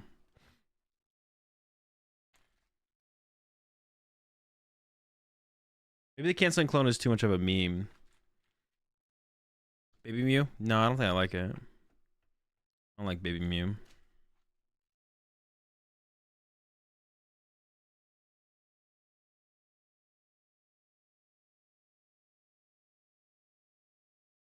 I'm thinking. Cut to a 1-1 Palkia? I mean, you could, but like not prizing it, just making sure you have it is nice. Heavy Ball? I am a big Heavy Ball fan. We get Heavy Ball. I hate prizing, I hate prizing Greninja. Someone mentioned cutting down on Ultra Balls as well. I could see cutting back on Ultra Balls as well, to be honest. Someone said cutting down on, yeah, I could see that going down to 3 or 2 Ultra Balls. Because it really only, like, you do have the era to define stuff as well, so. But Ultra Ball's so good, I don't know, to be honest. Ultra Ball's so good, I'm not sure. Great Balls and Aromas? Makes sense. I'd rather set at 4 to begin with, though. The canceling clone, yeah, the canceling clone I'm not sure about. But it's like, if we can't pull off the Lost City chase early, having the canceling clone late game or mid game is pretty good for the Greninja. I kind of like where this is sitting. I mean, there's some things we might need to change. We might need like might need a thicker Excalibur line. We might need more energy. We maybe have like a little bit of overkill on Pokemon search. We have a lot right now, so. That's a good start. It's a good start.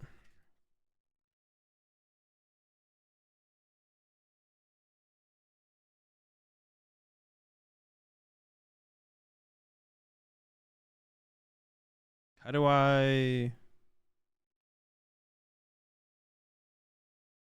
organize? Oh, but it won't organize the, wait. Oh no, that does make sense. But here, I can reorganize it. Put this guy. It would look best right there.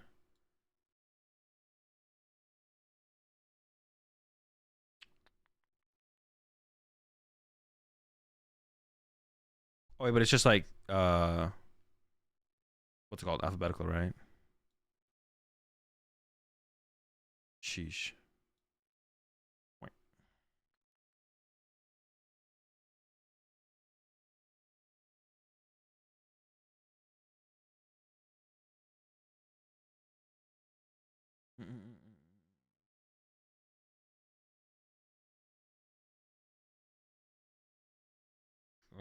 Doesn't matter. Just not by the stadiums. But is it doing an order of quantity first though? It's quantity. Oh, okay. And then just put this first. Oops. Dude. Okay, I'm just like trying to click it into like the crack in between, but I don't even have to do that. Quantity, then alphabetical.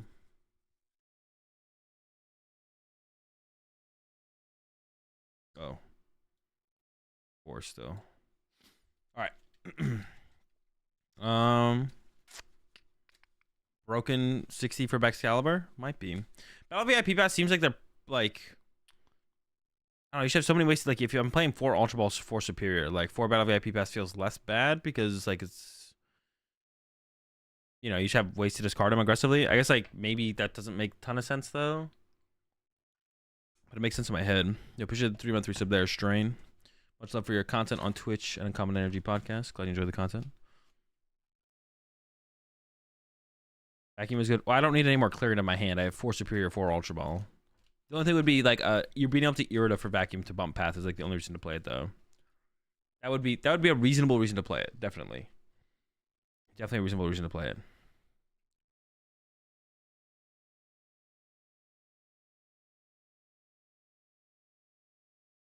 So I could see that being the reason to play it, but yeah, to be honest. I also might want like a second boss in here. Another gust effect wouldn't be bad. And maybe I could see another Iono as well. Could be alright.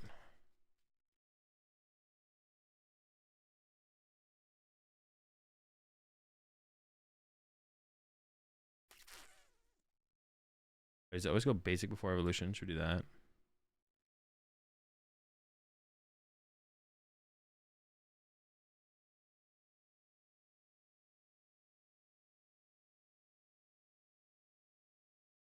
Do that. That's it. I'm not moving them anymore. Actually, it looks better if I put the Palkia before the B-Barrel. Now I'm like doing it based on how it looks. That looks better. Honestly, it would probably look better if I did it like this as well. And then the support Pokemon. And then, okay, that's it. That's it. I done it. It's perfect.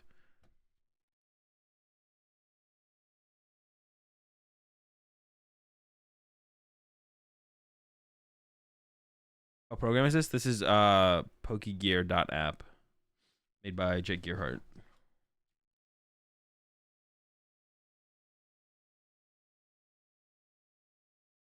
No, the two. No. We do the one of these are more important.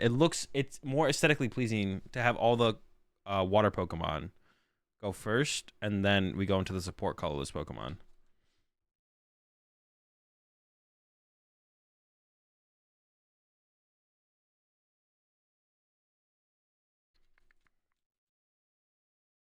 All right, Chien Pal list locked up.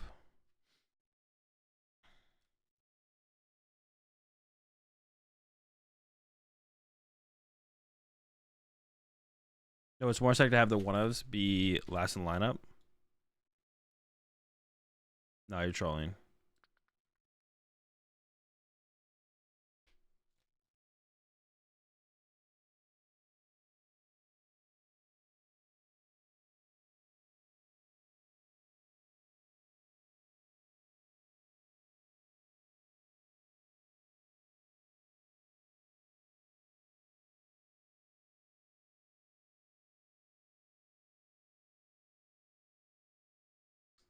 So what deck should we do next? I guess we should do. I kind of want to do something with Fortress. Hang on, give me 1 second.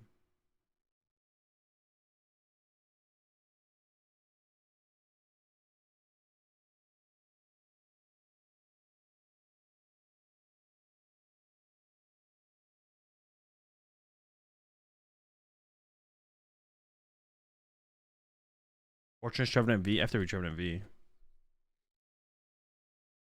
I've done Skeleturge. I've not done Skeleturge. No Durgy, no Skelling.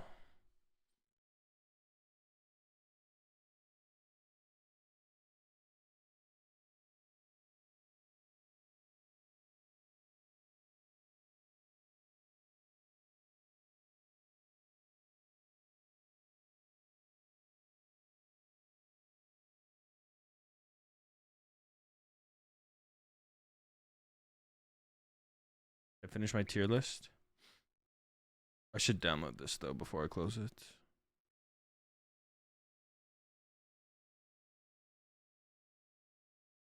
Hand in hand. Hey, I should tweet that out. I don't need this open anymore either.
What is, so when you mentioned something, Trevenant?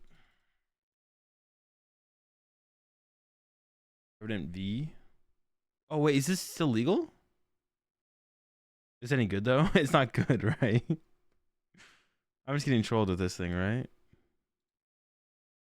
It's got a random card from your opponent's hand. So the goal, oh, wait, I'm gonna turn, how do you turn the shine off?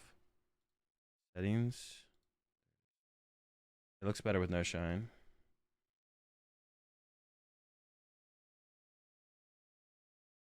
You should port on your opponent's discard pile. I don't think we're using the VMAX, but we could. Hey, Venusaur VMAX.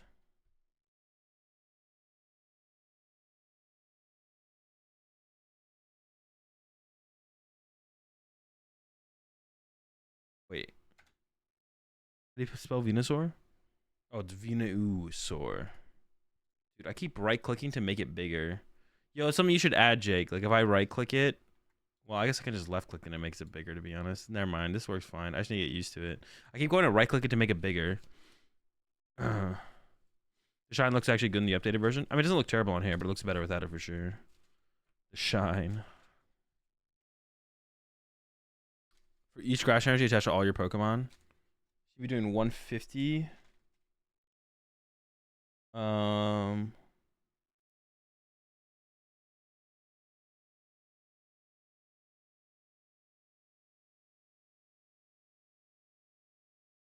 This thing sucks.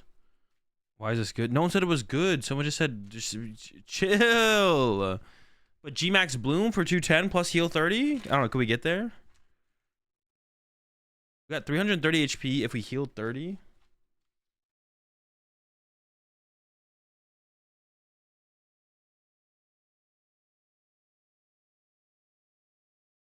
A leak, bro? Jake's leaking out here? Hold up.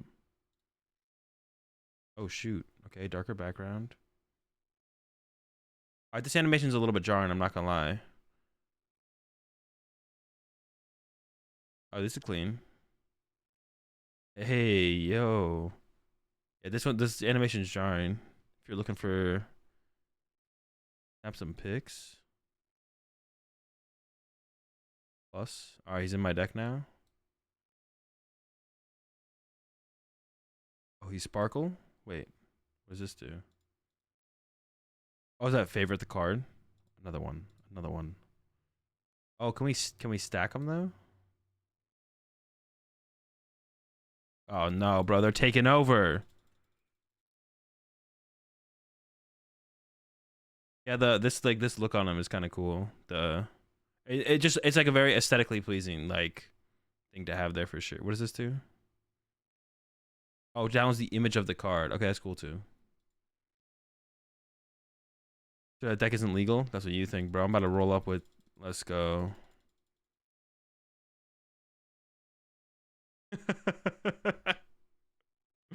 Bro, I'm ready to go. The Darmanitan squad.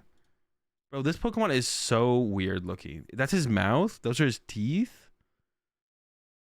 It just doesn't feel like it matches up well with like the rest of its face. It feels out of place, you know?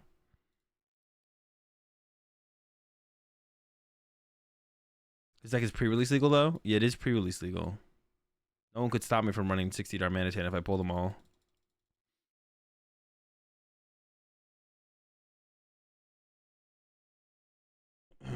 We're ready.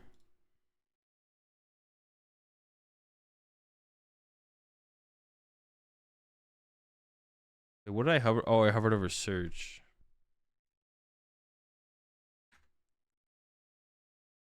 Maybe I can't search yet. What does this button do?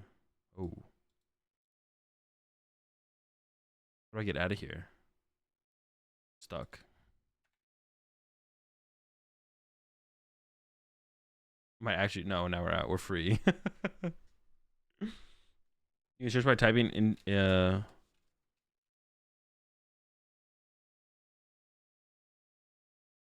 oh, you can click on its name. I see, I see. Oh, wait, so you're, oh, that's actually super, yo, that's cool. So I get it. You can go, so then if you're looking for something like a specific kind of attack name, like, bench 4, or like what would you search here, man? I've done this before, but like I can't even think of anything. All right, that's not done yet. I mean, you can search bench. Then anyone that has an attack that affects the bench. That's pretty cool. I dig it. I dig it. I dig it.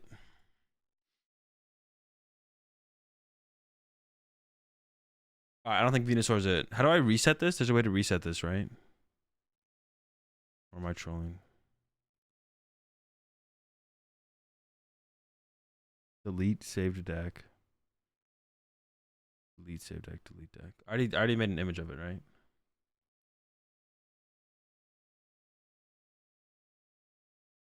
Yeah. Okay.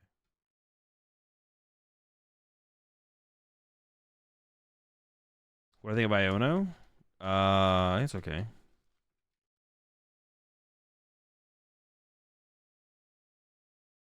I mean, I think it's really good. I don't know what I'm saying.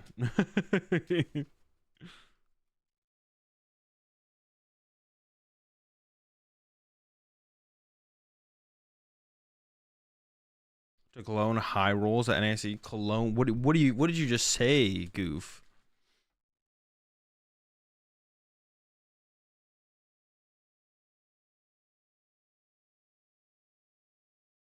The card tilt effect would look really good with hollow shader that changes relative to camera angle.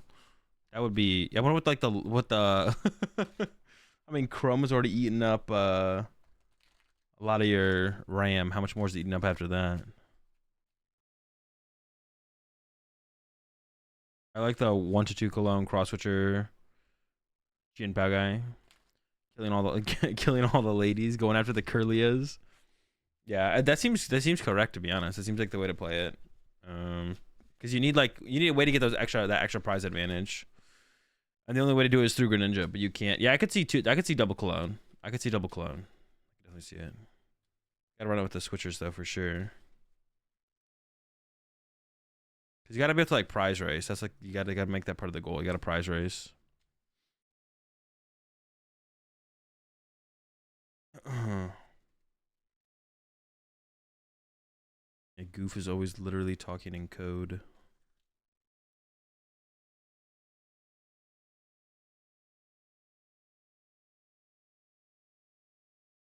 Oh, let me go to.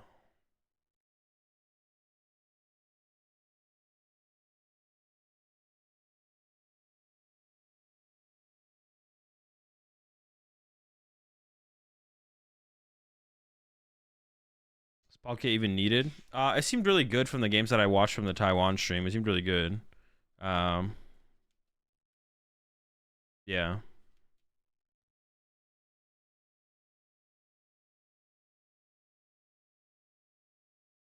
Palkia, yeah, the Palkia seemed really good.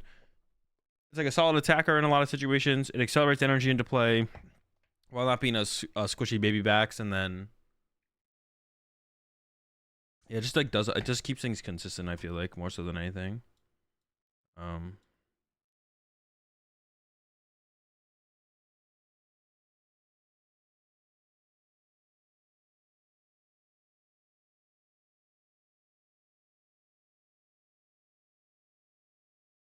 okay. All right, so we need to reset this now. And then we're gonna try something with Fortress, I think. So I mean, it has to be Fortress Qian Pao, right? Or Wu Qian. It's like the only thing I can think of that makes sense. I can't think of like anything else that would work. I don't know if this is the correct Pineco, but well, we could find out.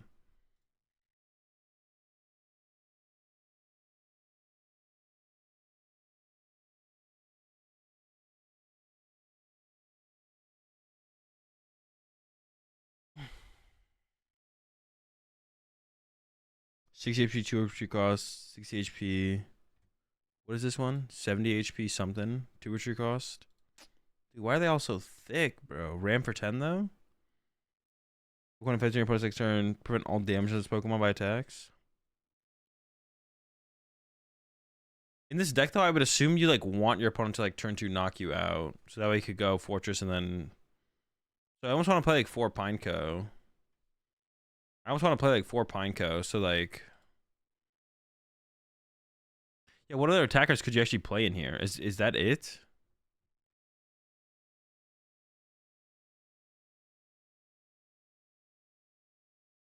Oh, it's not gonna be in here. What am I doing?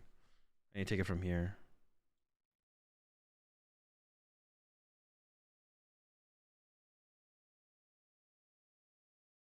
Can I? Oh, it like blows it up. It's too cool. 6 damage to your opponent's special Pokemon for each prize card your opponent has taken. So if you give them 2 prize cards, they take a knockout for 1. You're doing 180. They have a 220 attack. Is that enough?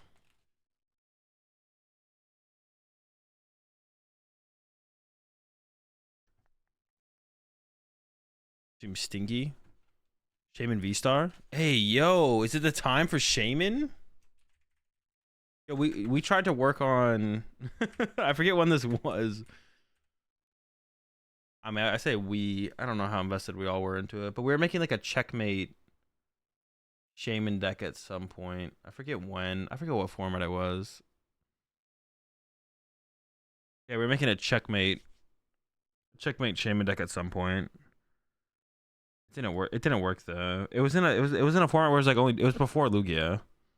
It was before Lost Origins as well. It wasn't very good. The new charm and EXP share. I don't think you'll need EXP share, but the new charm sounds pretty good. So this does 120 plus 40 more for each prize card your opponent has taken. So you're doing. They take 4. Dude, is there any way to like give them a 1 prize knockout? Superior V-Star helps for big knockouts.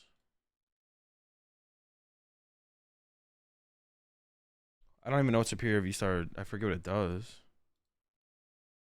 For each energy attached to this Pokemon, switches Pokemon to one of your bench Pokemon. This is active 60 damage for each energy attached to this Pokemon.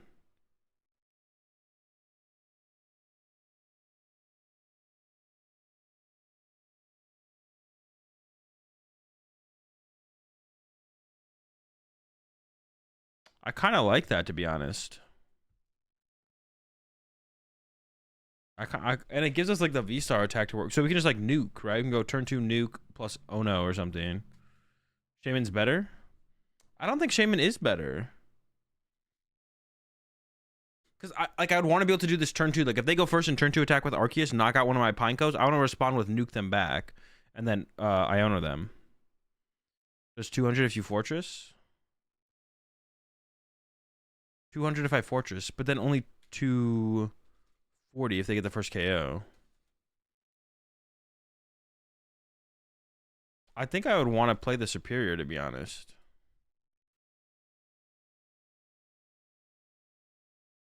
Also, the V-Star from Shaman is like not. Well, I guess that doesn't really matter, to be honest. Superior.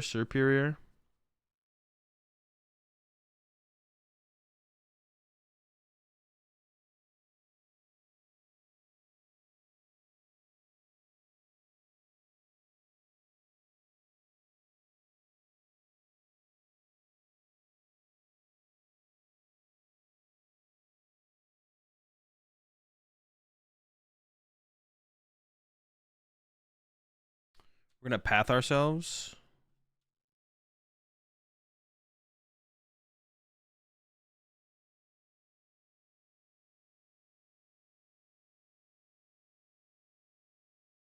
Should we only need to Fortress once, but I want to open the Pineco, and I also need to get down 2 Pineco turn 1. So we could do a 4-2, to be honest. 4-2 would be fine. We could also get away with probably just like 2 Wuchien. What else should we play in here? Yeah, I'm just like literally lost at this point, to be honest. I'm literally that's it. That's the deck. We got 12 cards. Let's lock it in. We need some kind of. What does this say again? It searches your deck for 5 basic grass energy attachment to Pokemon name you like. If you search your deck in this, okay. We need like 12 grass energy, I guess.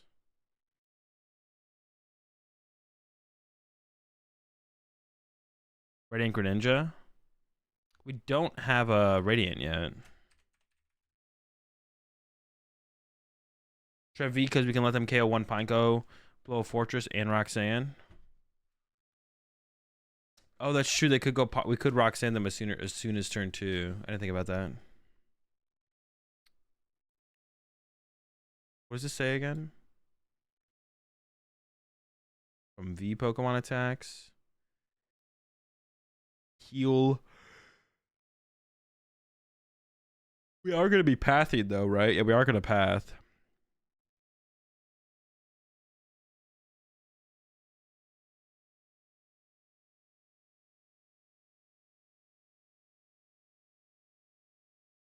No.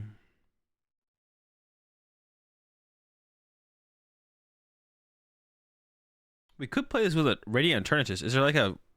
can I just search for like... Rasp Pokemon?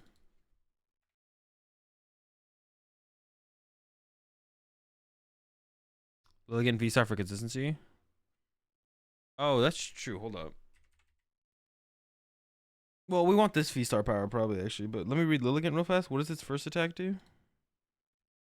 230. What? You're trolling.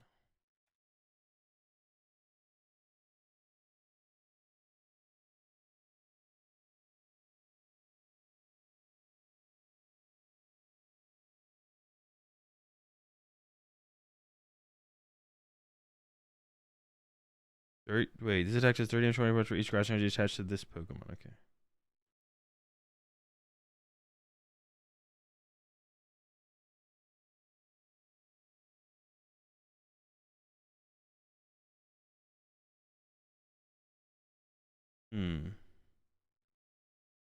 That's 280. Not bad. Well, I won't path turn 1. We'll like follow up with path. Rotated though? Oh, did it actually rotate? Okay, never mind. I know, oh, dude, poor Orbeetle, bro. Poor Beetle.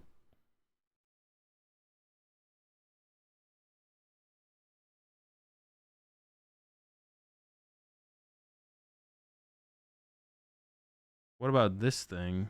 No shot, right? No.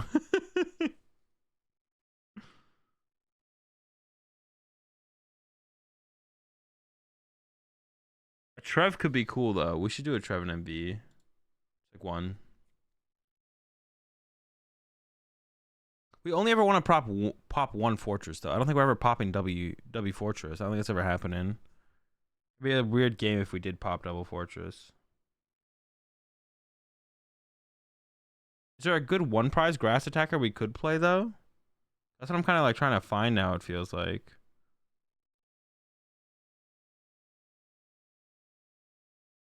Yeah, is there a good one prize attacker? You can prize double Fortress? I mean, I could prize quad Fortress if I played 4 Fortress.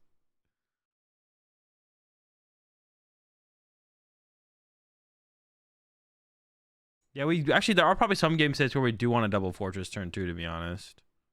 So maybe we should go triple Fortress.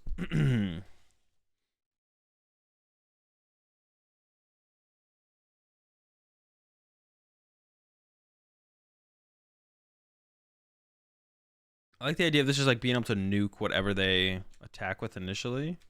I don't know if that's good enough, to be honest. I don't know if this thing is good. It doesn't feel like it's broken or anything.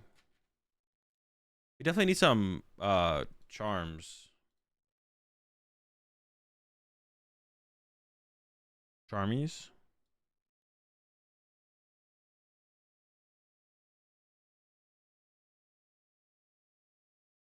Maybe just 2, maybe 3. Hey Goof, why are you hating? What the heck? Trev VMAX? That's a good question. We have Trevenant here, so we might as well look at the VMAX. No, this thing sucks. It just has a lot of HP. Charm plus 1 Cricketune. The Cricketune could be, that would be a lot of HP, yeah. Can you nuke yourself on Luxray? Yeah, but then we have to play like reversals to actually make that like do anything.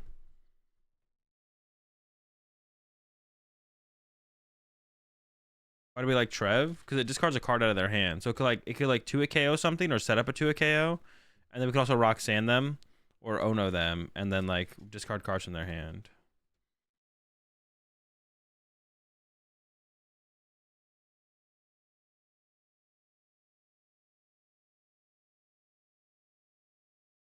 Tropius? Not really. I don't think it's really setting up for too much. Well, maybe it'd be worth it.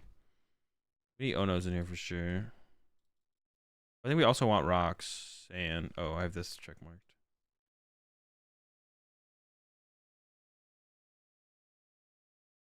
Trev seems a bit too memey.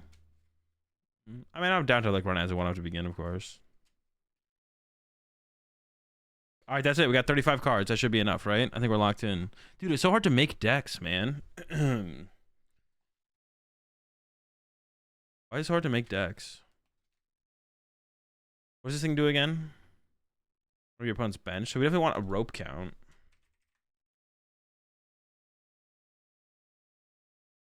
Is this the only thing that could like 1-hit KO something reasonably with the Star Winder? Like my opponent goes turn 2 attack with like an Arceus. Is this the only guy that's like swinging back? Is this the only guy that's clapping back?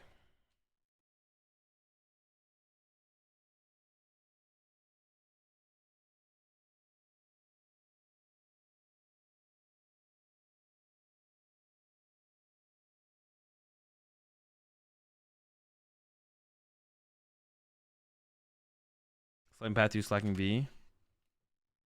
Puts a Manaphy Pokemon on their bench. Once they're active. Slacking V. Oh, wait. Where does this go? Where does the energy go from this? Okay, hold up.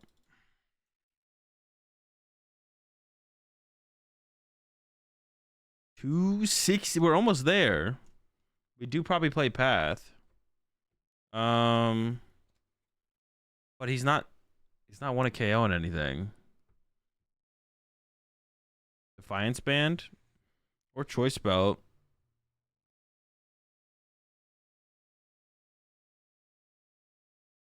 Maybe I'm thinking too much in terms of like Arceus though. Like maybe we don't care about that matchup. This thing seems insane actually. Like against Lost Box, this seems like a super good attacker against Lost Box. Yeah, maybe I'm thinking too much in terms of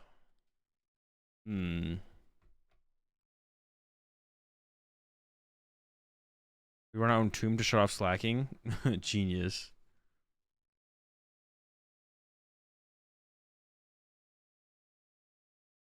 Too much cooking? No. We haven't cooked enough.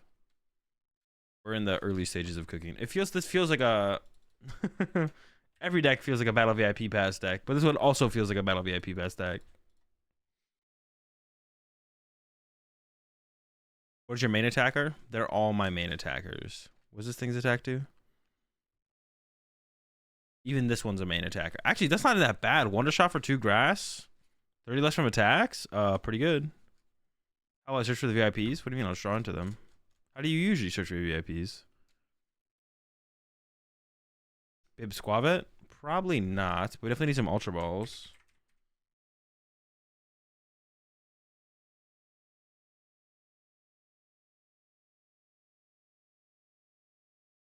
Bibs?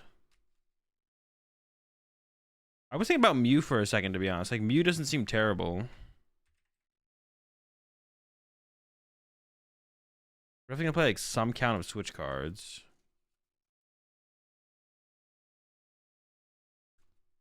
$220 for 4 energies is a steal. That's what I'm saying.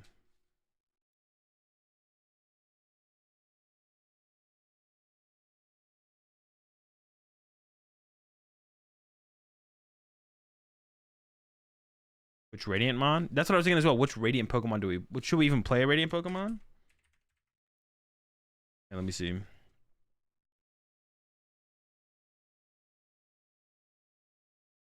Yeah, which one would we even play? Greninja?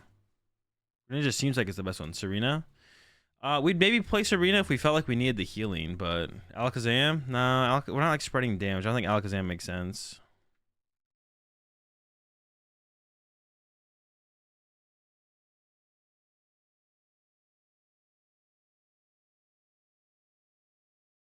Gardevoir could be good. The reduced damage from the Gardevoir could be good. Ratings are struck by path, so not a huge value. That's true. So that probably makes Greninja the best. If we are going to play path, which we probably should.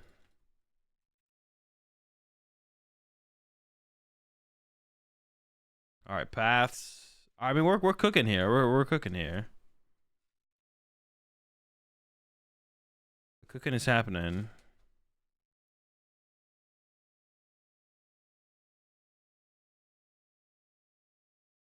Three to the active and three to the bench for 1 energy, and 3 energy does 120 for 20 if the active is a V, but doesn't want to KO any like things.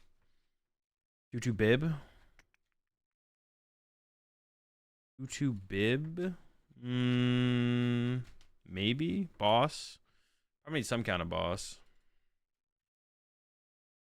Can't rely on the Wuchi and snipes fully.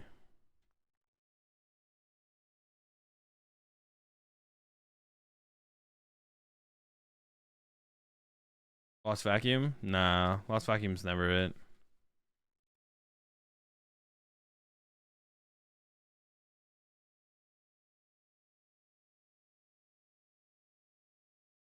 The idea of the 110 HP bonus sounds so good. You mean from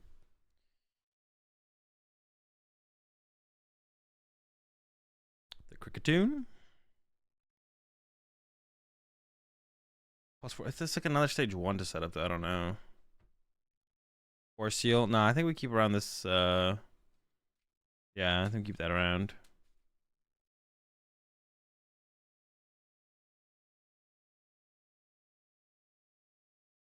Isn't there a toxicity that hand disrupts? Yeah. I think it's worth playing though. Nest ball? I mean, maybe. We're just going for nest ball here.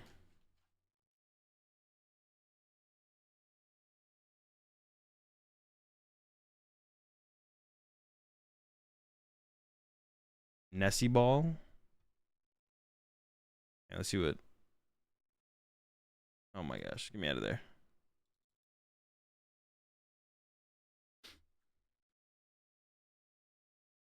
Surgical from. It isn't bad, right? I forget what it does, but Palpad, Pokegear. Oh, you said Pokegear, not Palpad. Dude, where did oh, you said Pal. That's why I saw Pal. I was like, Palpad.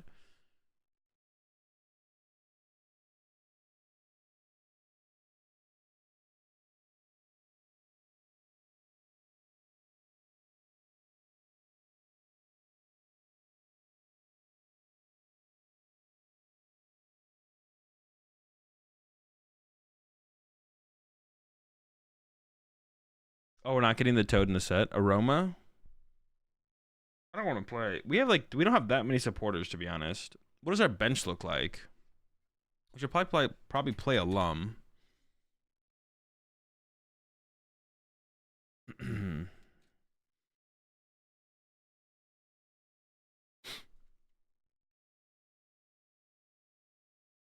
kind of want more switch cards, to be honest.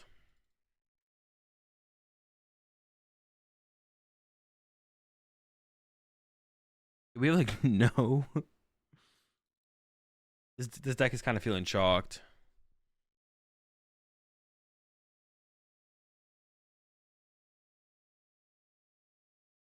We put a professor. No, we have 4 Iona. That's all we need. We're already cooking.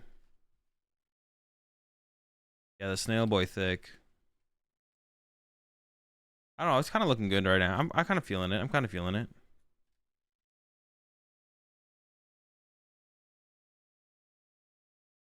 Weird for the Weird Veer for 1. Oh wait, would Weird V be better than the Superior? How much energy does Weird near? Weird. No, it wouldn't even get close, right? To like a turn 2 1 a KO. I don't think the deer is it. No.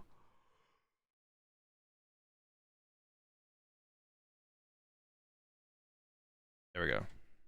It's 40 times the amount of energy.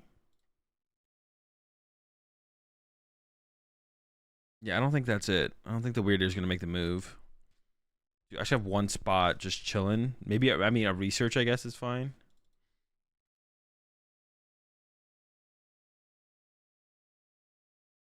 Maybe I try and fit 2 research, but I have to cut something.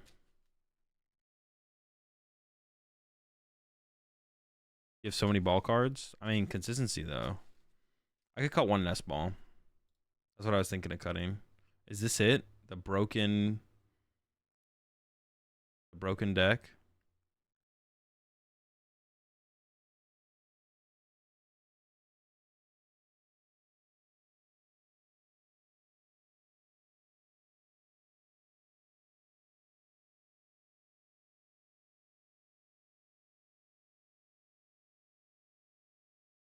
Oops. Okay. If you find cards to the next set on Paldea, you can't, but you can just drag an image of a card. So I just take the images from here. So like I could do,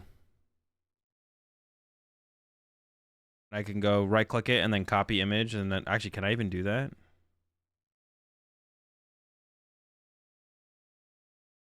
Okay, that doesn't work. But you can drag it to your desktop and then just go over to PokeGear, and you can drag it from your desktop onto it, and it just goes there. And you can add a couple of them.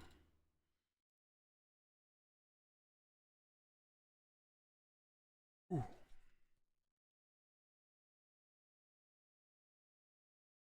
Yeah, you just drag any like card image onto there. You just like drag any image onto here? Like what if we put another deck list on here?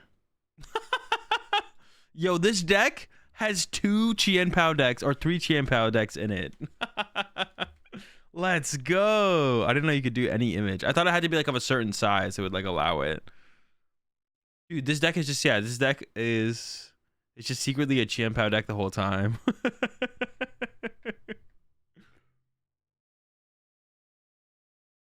Insane. What's the website? Pokegear.app. This looks playable now? Yeah, that's what I'm saying. You should have to add the Chien-Pao deck. Keep doing Inception. Oh, because we can take this deck, save it as a deck, and then add this deck to another deck. Genius.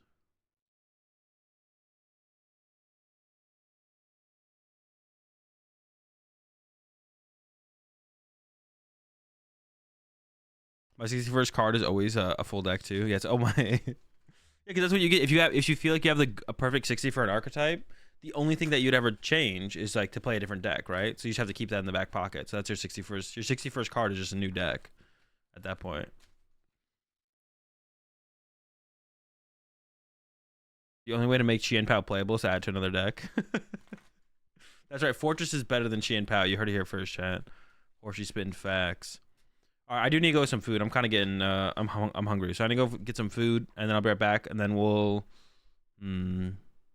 Wings of Unity next, maybe? I don't know. I guess that'd be fine. I'd be down to make a Wings of Unity deck. Yeah, we could do Wings of Unity. What time is it? 6? Okay, yeah, I'll be right back.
Um.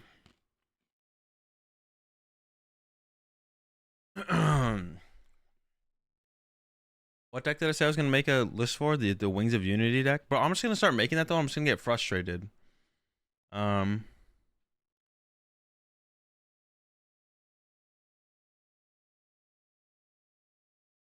Yeah, I'm gonna start making that deck, and I'm just gonna get frustrated. I'm gonna be like, dude.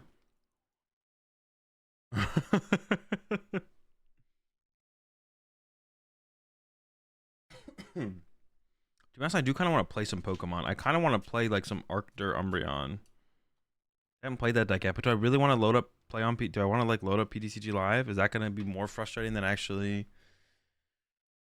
Is it not gonna be worth the frustration potential of PTCG Live to actually load up PTCG Live and play some Arctur Umbreon?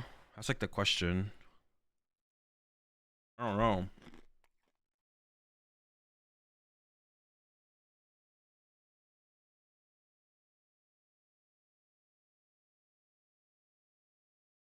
That's the question, chat. Hmm.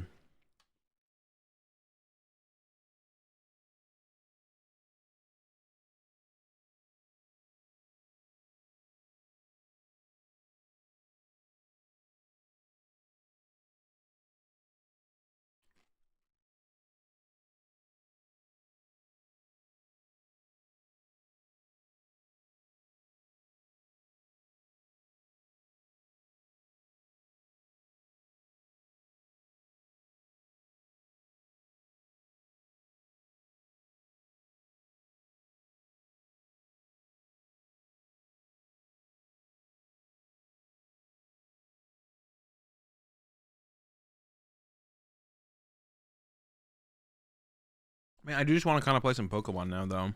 We've done a lot of not playing Pokemon today, and like recently, they've been doing a lot of not playing Pokemon, and that kind of has me in the mood to um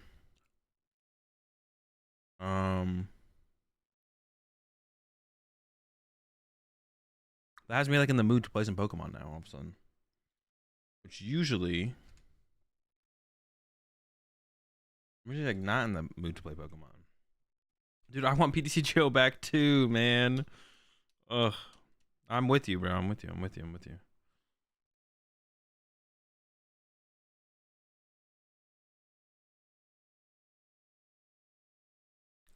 Thanks, Fnatic. Thanks for reminding us. It's super helpful.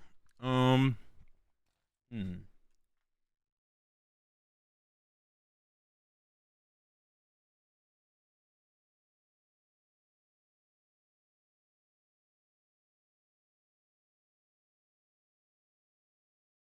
I haven't played since I hit 50 on the battle pass, and that was like 2 weeks ago. I haven't even hit 50 on my battle pass. I don't know. I don't think I'm going to. I don't think I'm gonna hit 50 on my battle pass. I thought that would be like no problem, no sweat to do every single time, but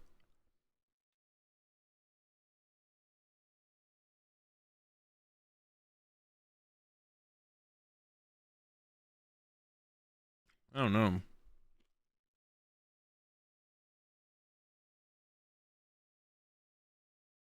0 games. That might be better for you. It might be better for the mental.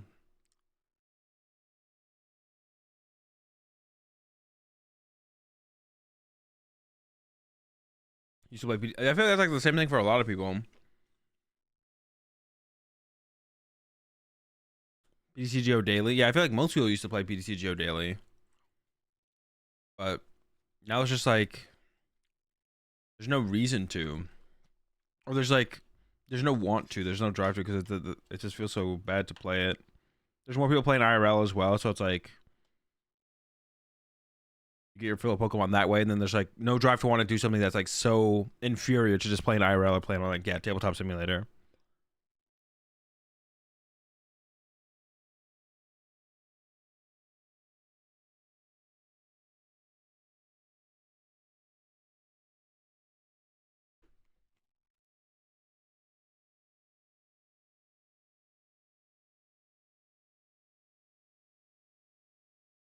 Which PTCG Live was like Master Duel or Hearthstone. I grind. Dude, me too, man. But it's not. It's a hunk of junk. That's all we have to work with right now.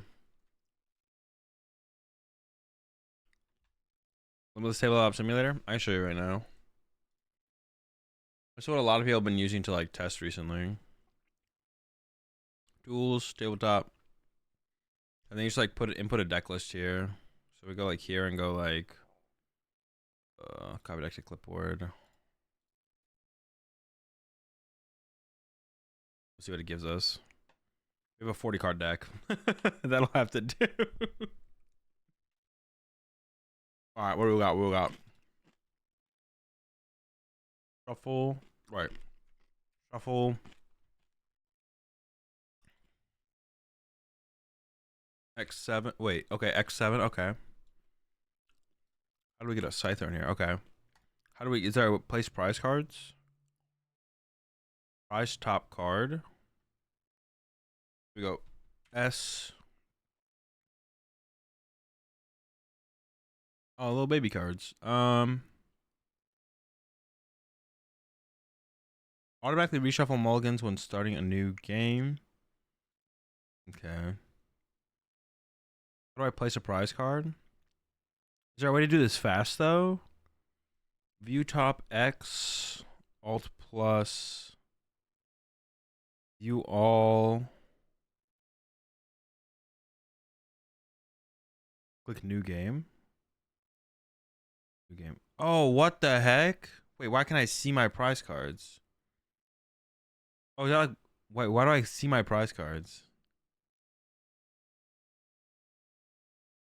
Put it back.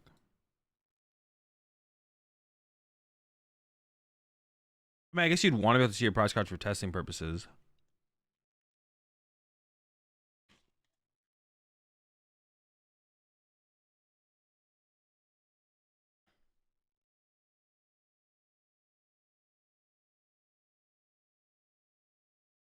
Town Rapid Robin Specialty. Oh, high prizes. New game. Okay.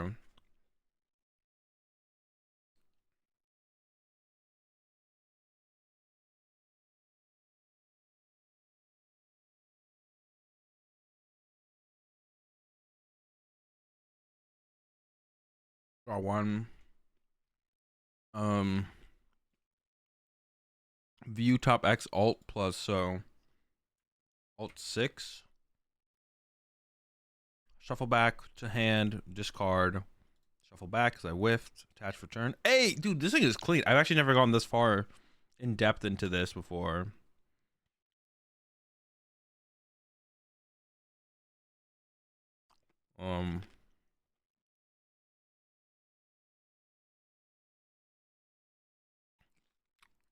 Oh, I have no supporters in my deck. Okay. Close and shuffle. All right.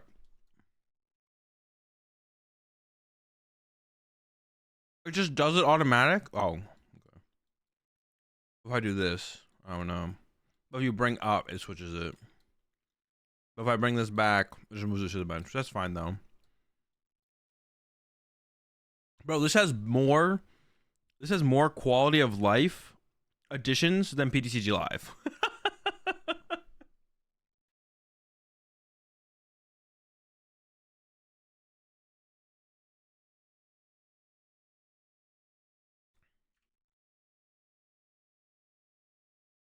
Insane, bro. Yeah, I've never been gone too in depth on this before.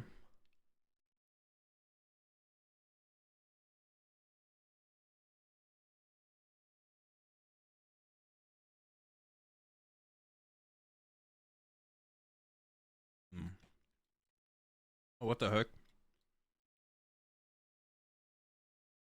Or hold on, I could just like. Oh wait, can you not take out of this card?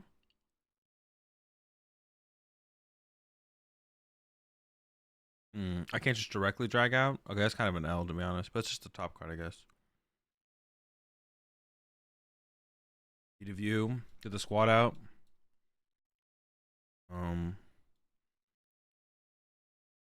Got a big bench here. Okay, what happened to my Greninja? Oh, hey! How do I get him off? Okay.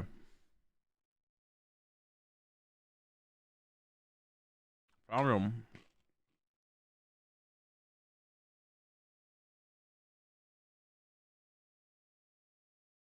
An undo feature? Yeah. I mean, maybe it's already there. No.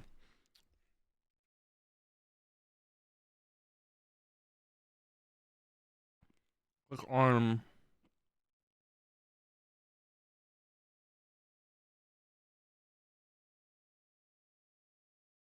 Um. Now we got a PTCG Live type hand where we have to scroll over to see it.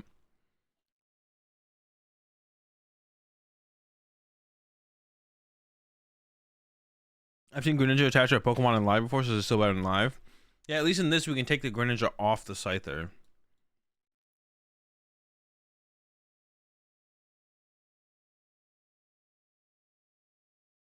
Oh, let's you attach like any card besides Pokemon to. Can I evolve this? Oh, I can, yeah.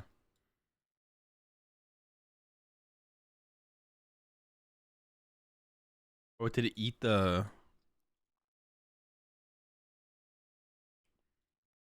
Man.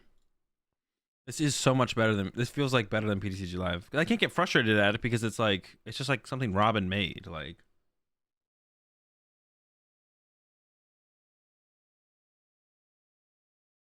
Yeah, I can't get frustrated by this.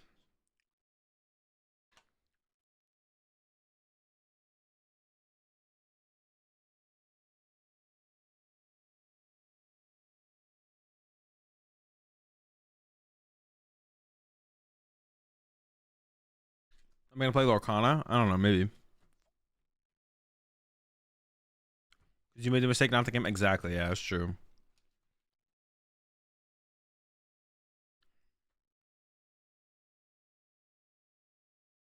In live, someone managed to attach a leafy camo poncho to their deck, and then they research and discard their hand. Oh yeah, because there's a... What's leafy camo poncho say? It can't affect anything that is... Supporters can't affect what it's attached to, or item cards.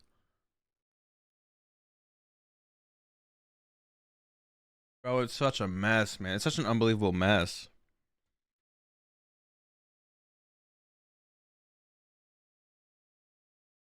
Such an unbelievable mess. That's insane, bro. It's insane.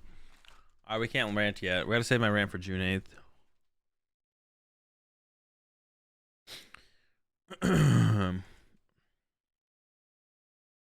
If TPCI said it was okay to make an actual good-looking simulator, I'm pretty sure the community could make one that surpasses PTCGL in like a year. I wouldn't doubt it, to be honest. Yeah, that's why no one does it. That's why no one goes out of their way to actually make like a PTCGO 2.0 because it's gonna, yeah, because TPCI would what, send you a cease and desist or whatever.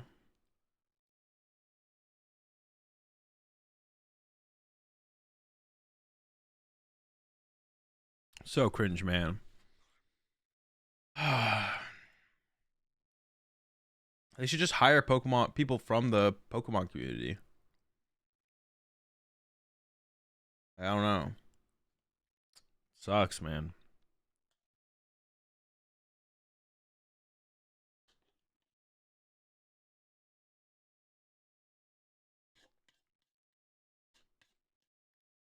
If we make it just for retro, they'll allow it. Well, what is like the fair use on that stuff? Because you're not. Well, how does that work? But I guess it would be like brand protection to have you not allow you to make something, right? Because you obviously couldn't make money off it. That'd be like that makes sense.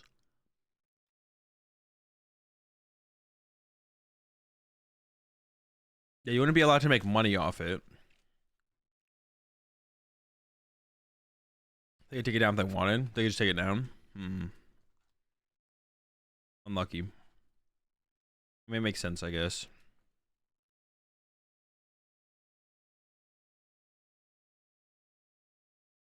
I mean, Pokemon's really protective over their brand, so that would be the reason, though. Probably is like.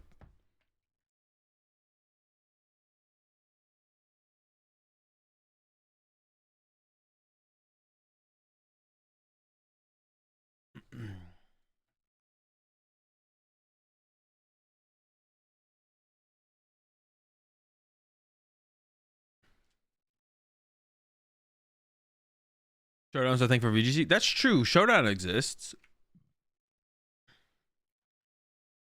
But I guess is Showdown similar enough to...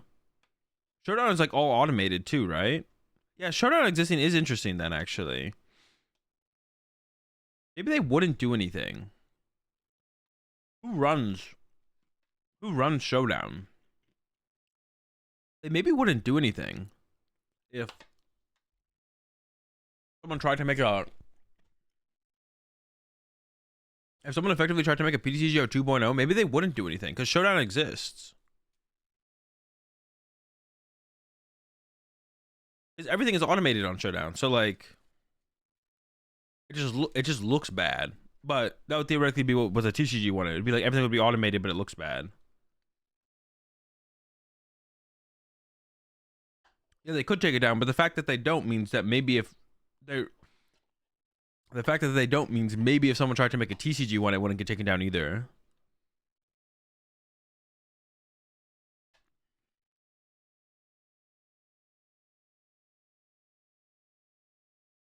Does TCG 1 still exist? But they don't do new sets on it, right? They don't do new stuff on TCG 1?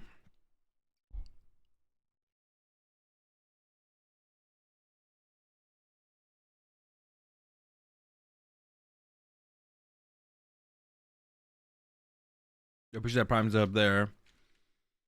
Shummy 17, welcome to the right back. We're all out of water, we got plenty of milk.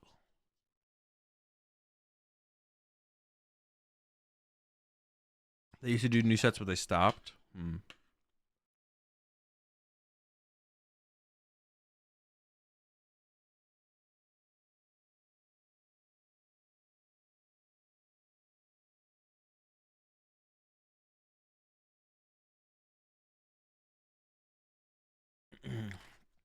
Big Peak purposely spending $10 on PC Live to force Robin to make a better client. Yeah, Big Peak is like we could spend $1 million. Let's just put a number on it. We could spend $1 million to make PTCG Live good, or we could spend $200,000 to make a bad PTCG Live. So then Robin will eventually have to make one for free, and we profit, or we like technically profit $800,000. Genius, bro. Actually, who's ever running the whole PTCG Live project is a genius. I take it all back. They're like 10 levels ahead of us. 10 steps ahead of us. You should challenge Jason in old formats on TCG1 for a stream. But it doesn't he like play like 04, 06 stuff? Bro, I've never played any of those formats like extensively. I'll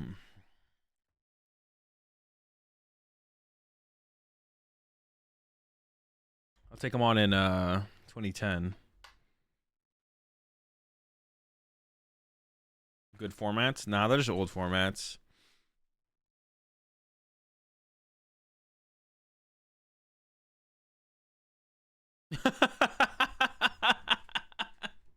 Yo, can you imagine though? That'd be so funny. They don't even have devs. They're just paying people on Fiverr. Like every week, they're like, okay, what's wrong with PTCG Live this week? And then every week they just pay some other people on Fiverr to hopefully try and fix a problem. And then it just kind of like an infinite cycle of finding new people on Fiverr to fix stuff, or rehiring some of the other. That's actually kind of funny. You haven't played Pokemon until you play Ruby Sapphire? Nah.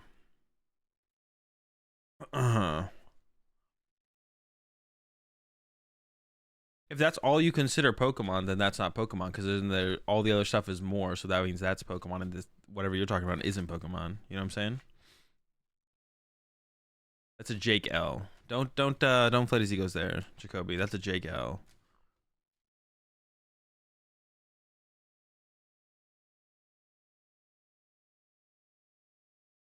Nah, none of the other stuff is Pokemon. Nah, L's in the chat. Can we get some likes in the chat? It's all like 90% Pokemon. 90%? That's pretty high. That was 100%. Do you think that's the best format ever, Jake? 06?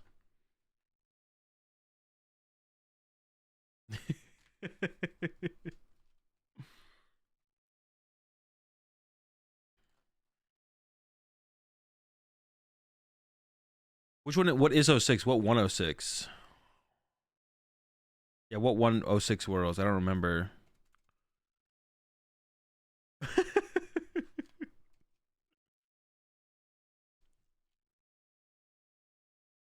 Ruby Sapphire to PK is a format that only exists in Japan. Oh, what is that format then? I don't even know what format that is then, I guess. It only existed in Japan?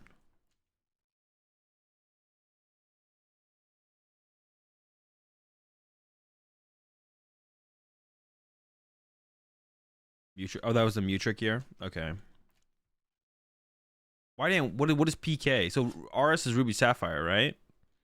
PK is it's the entirety of Gen 3, so all the EXS before level X's. Oh, so we rotated before. We would have rotated beforehand, right? Dude, playing old formats, having an online client that supports old format, like if PTCGO could like play with like 2010 decks, that'd be actually super sick. And like supported old rules and stuff. Because like right now, I'm kind of like fiending to play some like old format games, but I don't want to play on freaking TCG1. I want to play on like an actual client. Man. Oh, PTCG Live is such a letdown. Because that was like one of my one things I was like hopeful with PTCG Live. It's like what it's like, oh, they're giving us a new client at baseline, it'll probably be pretty sick.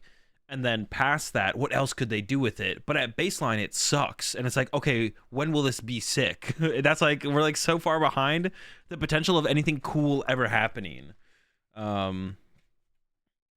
Yeah. Like at baseline, I was like, oh, it's just going to be a sick new client for PTCGO or PTCG. Imagine where it could go. We could be like getting old formats. Like they could like backtrack all the way to like 2010 and even prior to that. That'd be sick. And now it's just like, please, can it be functioning in the current format? That's so sad, man. The potential was so high. Yeah, because they could have done so much cool stuff with it, right? We could have like, they could have like backtracked like format by format, you know, every 3 months or something, or I don't know, every year. Who knows?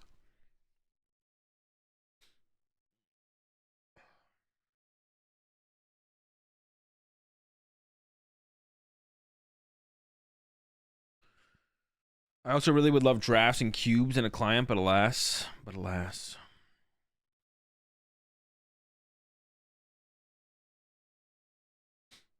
Imagine the TCG live that is if they read Power Spray. How would that function actually? You would just have to have it be like if you're playing an SP deck and you have 3 SPs in play. I guess it would have to be like every time until there was 4 Power Spray in your discard pile. Every time your opponent went to use an ability, it'd have to ask the opponent. You'd have to go over to the opponent for a second and be like, "Do you want a Power Spray?" And you have to click. Well, you'd always have to click no if you didn't have a Power Spray in hand, or you could click yes if you had a Power Spray in hand. It wouldn't actually be that hard, to be honest. You could make that work. It'd be a little bit annoying to play against SP decks then on like a ladder though, because it'd be like a little bit of a drag. But I don't know. And also they could do like a. Dude, I'm just like. I mean, these are all ideas that I was like thinking of when we heard about PTCG Live coming out. Like, if they could do like old format stuff and like slowly release old formats over time, like going all the way back to like the initial set to base set. And they could have a separate ranked ladder that was like a throwback ladder, and every month it would reset to a different format. It would go to a different format that you could play that format on the ranked ladder. Like that would just be like sick.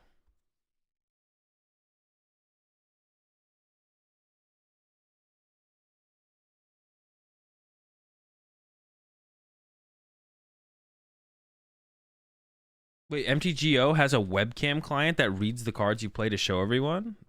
Did they come up with that over COVID? I didn't hear about that.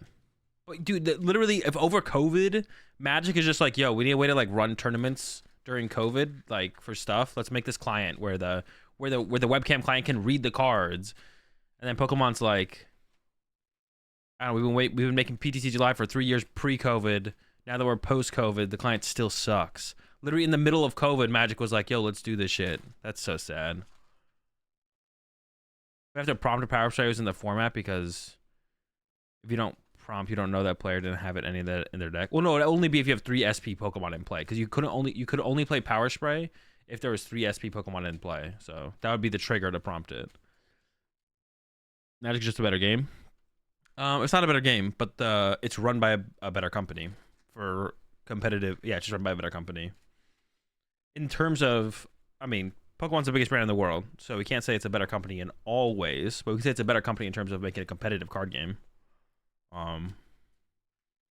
But Pokemon is worth more, so they're not doing everything wrong, but they're doing some stuff wrong. Some stuff wrong that like everyone else has ever laid the groundwork out for, which is why it's kind of cringe that they're doing these things wrong. But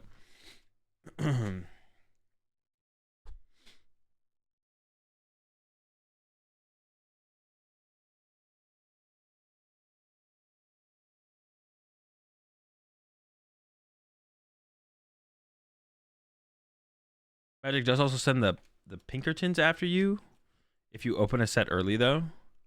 I mean, that's fair. Pokemon does the same thing. If you get hold of cards early, Pokemon is coming after you.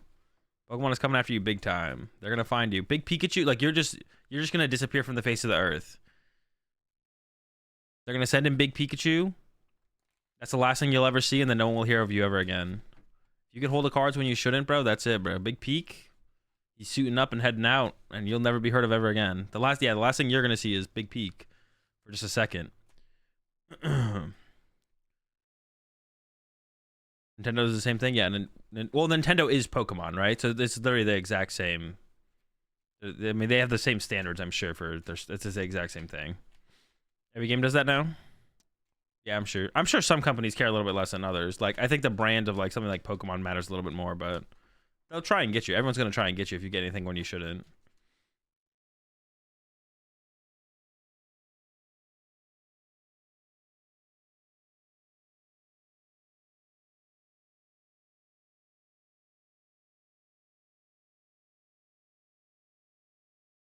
It's over when Detective Pikachu is on your ass. Yeah, they'll find you. What are you looking at? This is the new PTCG Live update. This is what's coming out on June 8th. This is how we'll be playing the Pokemon TCG online from now on.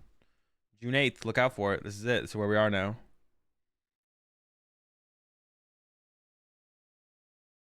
Dude, imagine June 8th comes and they just shut it all down. They're like, we're done. New clients in the works. No online Pokemon for another year. Dude, that would suck. I'd go fishing for like a whole year then, probably, to be honest.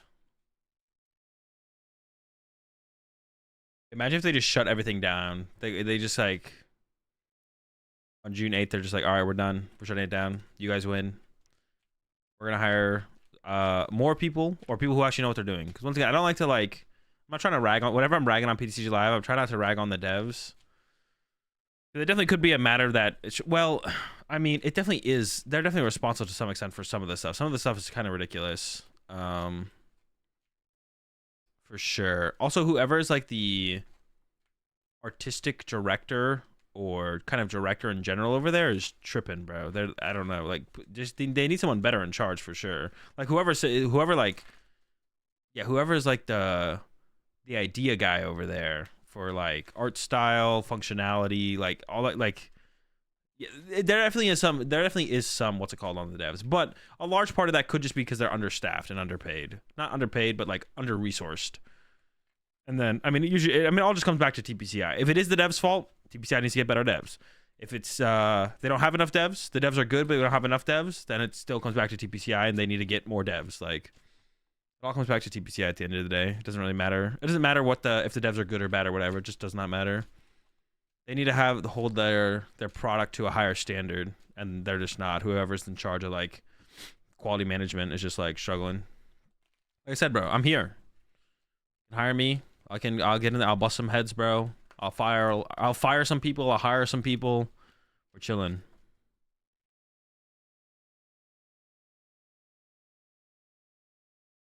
The vision and the budget, yeah, both are lacking.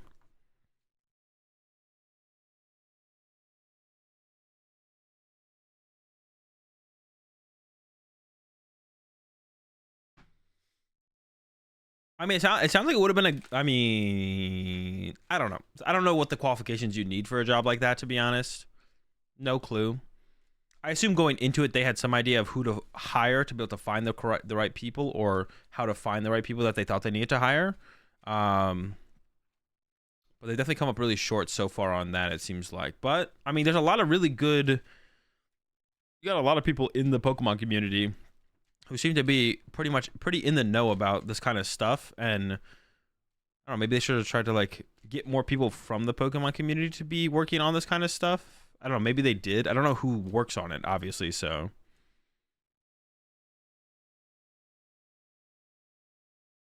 I got no idea who is working on that, or if there's anyone working on it. Imagine if they just like they just like they're just like, all right, Puka, we got a new assignment for you. I don't know if like Puka has any like coding, or just assuming they don't. It's like, I know you've never coded before, Puka, but we're trying to make a new Pokemon client. Good luck. And they just like put him in the office, the live space, and like, all right, good luck, Puka. Maybe that's what it is this whole time. Puka's over there struggling by himself. To be honest, if it is Puka over there by himself, making PTCG Live, that's not bad for one person. You know, like then we're like, okay, that's reasonable, but it's still on TPCI to just hire more Pukas, bro. We need more in there. If they got any of us, though, we'd all have to quit playing though, which would suck. That would suck. I mean, I'm sure some people are like fine for that with that transition though. Like, I mean, if once you played long enough, still being involved in Pokemon in general in some ways, probably fulfilling enough that you're okay with not like, you know, being a full-time competitive player but staying involved. I'm sure some people. I don't know about you specifically though, Jake. I don't know if you're still trying to compete as much as possible, but for a while. But you know, like Puka would be a good example, right? Like Puka went from top competitor, top cut stuff, and then eventually got hired and like worked for them. And so it was like definitely Puka was like comfortable with, you know, still being involved but not competing anymore. Yeah.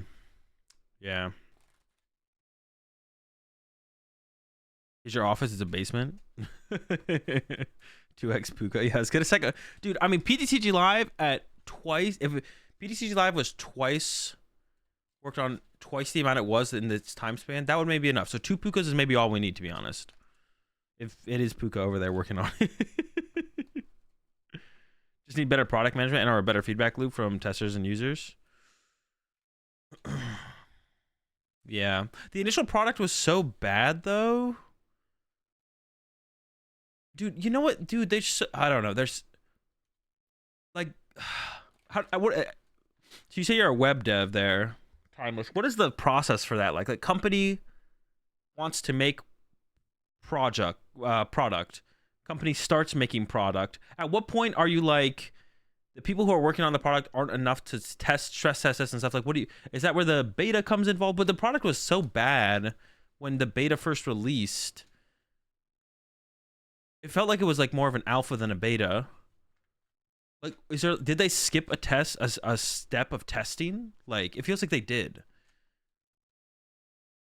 You know, it's kind of annoying. Like, you have people like me, Mahone, Celio's Network. You have all these content creators, and even like you could have taken like some other top player. Like, it would have been cool if they had like, you know, flown us all out to TPCI headquarters to check out and like play on PTCG Live before they release the beta and give feedback, right? Like, I don't know. It feels like that's like a really big missed opportunity to have gotten some feedback from not just content creators in the space, which is like probably pretty good feedback. You know, LDF, get LDF in there. Of course, I'm missing something off the top of my head, but you guys see what I'm saying. Fly us over there, TPCI. Let us play with PTCG Live before you release the beta, or even like further ahead in like alpha stages. Let us give some feedback on stuff. It feels like that was a big misstep where they could have like done something like that, or I don't know. It just feels like there was a huge misstep in like testing it and then getting good feedback on what should be changed. I don't know, man. Yes, get some real hardcore players in there. I definitely agree. But we're past that step right now. Like, they didn't take advantage of that, of the resources of the community, right? They definitely like missed a big step there where like we're too far into the process now. Like, doesn't exist anymore. I think Tipplemon said he was invited to something where they showed him an early version and he was immediately worried. I don't even know what that was. I was there for that, Jake. It was just like a Zoom call thing. Like, there was like no real possibility for like feedback or anything. It was just like right before the beta dropped. It was like they kind of talked to us a little bit, showed us it, and, you know, kind of tried to reassure, like, let us know that they were like, you know, passionate about everything that was happening and like wanted to, you know, try and make it a good thing moving forward. But like, it was nothing like ever where like we had any impact or say in anything. It was like, it was kind of like a formality. You know, it did kind of feel like a formality. It's like, well, we should maybe reach out to these content creators and like, you know, give them an early look and you know, have them ask us any questions they have or anything like that. Yeah, it felt really like a formality more than anything. It's like it's a good look for us to do this, and that way the content creators can after that go out in there and say, oh, like Pokemon reached out and talked with us prior to the game, prior to the beta launching, but none of us were happy about it. So I don't know. Yeah, but they're well past the point of like inviting a bunch of people in the community, like I said, from top players to content creators to people who are more involved in the space to come out there and play it and test it and give feedback and stuff. They're kind of well past that being a possibility, but it's definitely a huge missed opportunity to like use the. Why wouldn't you want to use your community in that way when they would be very willing and open to wanting to go out there, and it creates so much hype and buzz around the actual product, right? If all the content creators like, oh, we're going out to test the new client or whatever, play on the new client before it drops, whatever. I don't know. Big fumble as usual from TPCI, and could have maybe helped smooth over some of the problems initially, or even like reassure. Like, I mean, a lot of us are like kind of like the content creators are like kind of like not voices of the community, but we speak to the community, like reassuring us, so then we could reassure the people who watch us that things are happening and moving and stuff. I mean, that sounds like a plus for TPCI, but of course, if they couldn't reassure us and we would go there and be like, this is a disaster, it's exactly what we thought. It's literally Puka in a basement with one computer making PTCG live. It's exactly what we thought it was. Of course, maybe that's why they wouldn't want to do anything like that. It's because they know how bad it is. And there's no reassuring us to then reassure the community through our voices.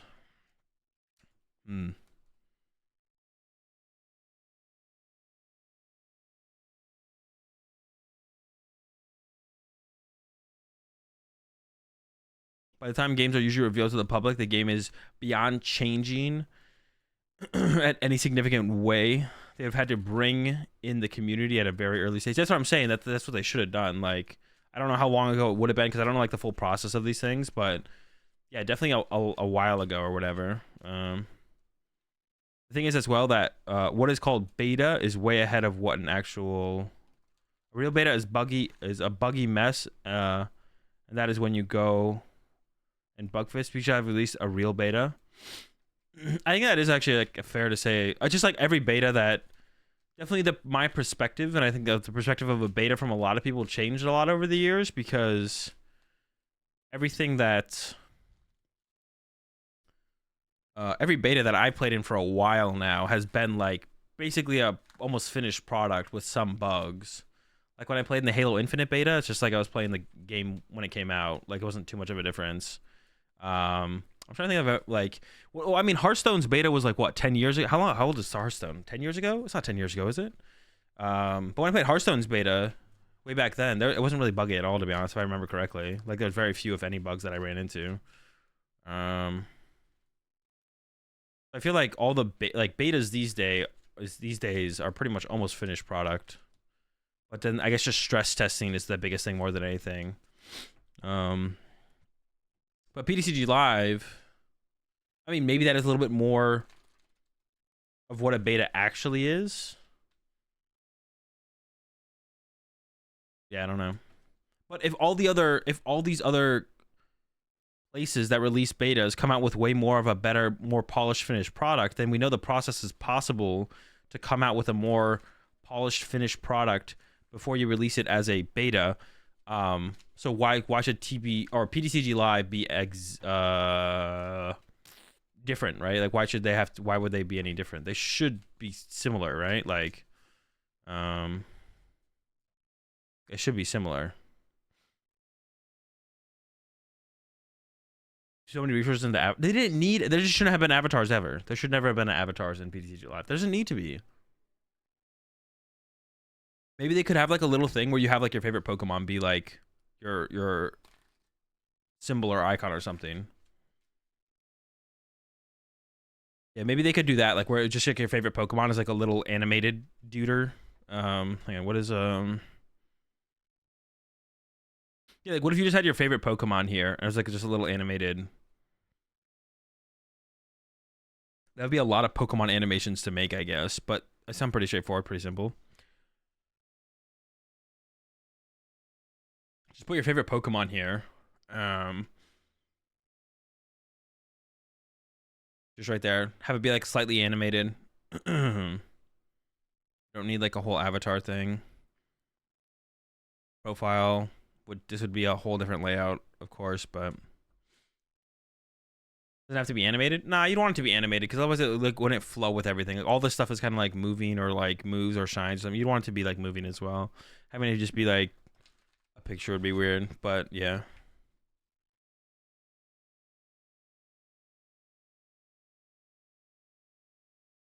They could have you pick your favorite card image as your avatar or something like that. Yeah. The thought process behind that was a lot of wasted resources and time went into the avatar, and when the pure functionality of the game wasn't fully fleshed out, definitely not the way to do things. Yeah, definitely weird. They were like doing everything at once, trying to build up everything at once, but a lot of what they wanted to build up was just weird and unnecessary and nonsensical. So this is where like it like feels the worst to me personally.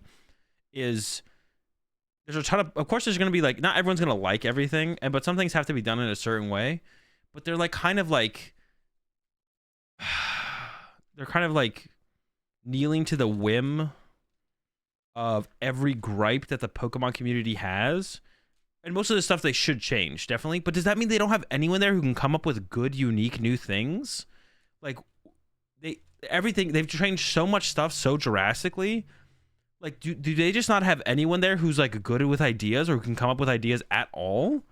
Like, that's what it seems like they're lacking. They're lacking someone who actually has like direction and focus and actually knows what something should be to be good. They have no one there who like knows what something good is, as far as like a Pokemon TCG card game client goes. Because like, and then they just kneel to the whim of the community's every whim. None of them are actually passionate about. No, you know what? I think we did a good job with the avatars or this or that. We're not going to remove the avatars from the screen or whatever it might be, right? It's like, no, actually, we did a good job on this. This is good. We can't, like, if some of the people in the community don't like it, that's fine. We can't like give them everything back. But that's just so. That's also a bit. It's like. It's good that they're changing all the really bad stuff because the community is backlashing so heavily. But then it's also a bad thing as well in the sense that they can't come up with anything good by themselves to begin with, and basically the community is building the game for them. That's like, so it's a good thing / bad thing for that reason, because you'd ideally like it to be in a situation where it's like we wouldn't have to tell them to fix every single little thing. They could be like, this is what needs to change, this is what needs to change, or this is good, that's good, and they could even put their foot down on stuff and be like, okay, some of the people seem to dislike this, but I mean, this is good, we worked hard on this is the way it should be, you know? I don't know. Reminds me a lot of when I worked in the NFL. No one wants to rock the boat and ruin their cushy job, so everything is reactionary. So you just kind of like wait to see how the backlash or how everyone reacts. Yeah, reactionary. How they react to a thing, and then you only respond if it's a bad reaction. You don't try and do something cool ahead of time. Yeah, that's like the thing that kind of pushed me over the head, like, or pushed me over the head, pushed me over the edge mentally. Yeah, like, because it was just like that's like the most exhausting part of it is like, and it's like if they come back with another bad idea to fix the bad idea that everyone thought was bad, then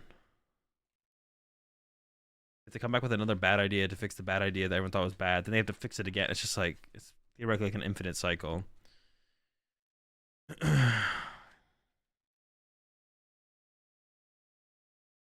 Which makes just makes things rough. It's like that much worse. Things are like that much worse because of that. Because they can't come up with any good ideas to begin with. We have to ask them to change every little thing, and then they just kind of like, yeah, okay, we'll change everything. And it's like, I don't know. It's tough, man. It does feel like we're stuck here now, though. It does feel like we're stuck here.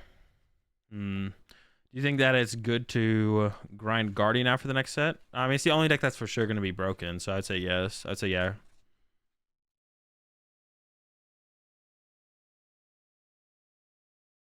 There's definitely a lot of that. Hard to find people willing to shake things up. Yeah. Especially true if the management doesn't know / care about the actual game. But that's like not. That doesn't seem possible. Like, because I mean, I guess maybe not. Like, Pokemon's super protective over their brand, but I guess they're not against putting out shitty products, right? Because I wasn't Scarlet and Violet like truly mid. Like Arceus, they did a pretty good job on. Obviously, like graphically, Pokemon games haven't been like anything to be in awe of for like forever or ever. Um, but like Arceus was cool, but it wasn't Scarlet Violet like kind of a mess with all the bugs and stuff. Maybe they just don't care about product quality anymore, and they're like too big to fail anymore. So like the Pokemon brand, like as long as their brand isn't tarnished by anything political, the level of the products doesn't matter. But it would come to a point where it would matter, right? If they just keep releasing terrible games and stuff like that, if they keep eventually, if they put together too many bad products in a row, like I think people's wallets will start talking a little bit more. If there's so many game-breaking bugs, I play Guardia a lot, and there's still multiple things wrong with just playing the deck, even with multiple support tickets open. Yeah, it's insane how long it's taken to do anything timeless. I don't know.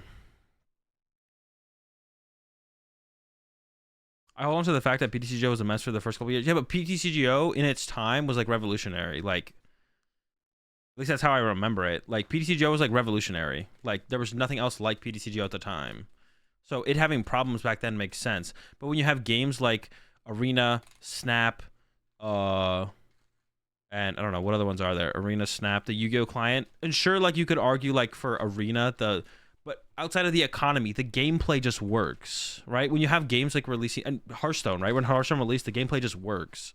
When you have games fully releasing with being fully functional gameplay wise, like there's no excuse that in the current day and age that PTCG Live should be that far behind everything else, and even seemingly behind PTCGO. Obviously, like when PTCGO came up, that's a different time. There's nothing to compare PTCGO to. PTCGO was like unique. But now we've been through so many card game clients that release and are like they just work on release. So then there's no excuse for PTCG Live to not just like work as well, or at least if not just immediately, at least in a reasonable amount of time. By the time it takes them to fix bugs, I'm very worried what happens if / when the current devs leave and new ones come in. If the code base is hard to fix, now imagine how hard it is to fix for someone new coming in. I'm hoping the problem, Jake, to be honest, is that they're just understaffed. I'm hoping that they're understaffed. That is my current hope, because that's the only way I see this ever getting fixed ever, is that they eventually have to hire a bunch of new people, and then they eventually get to the staffing point where everything can be done and progressed efficiently. But if they're not understaffed and they just suck, or the code sucks, it doesn't matter who's doing it or how many people they have, then that's like worst case scenario, I feel like.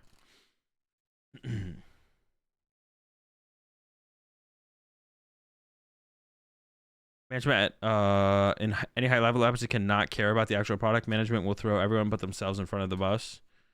Makes sense as well.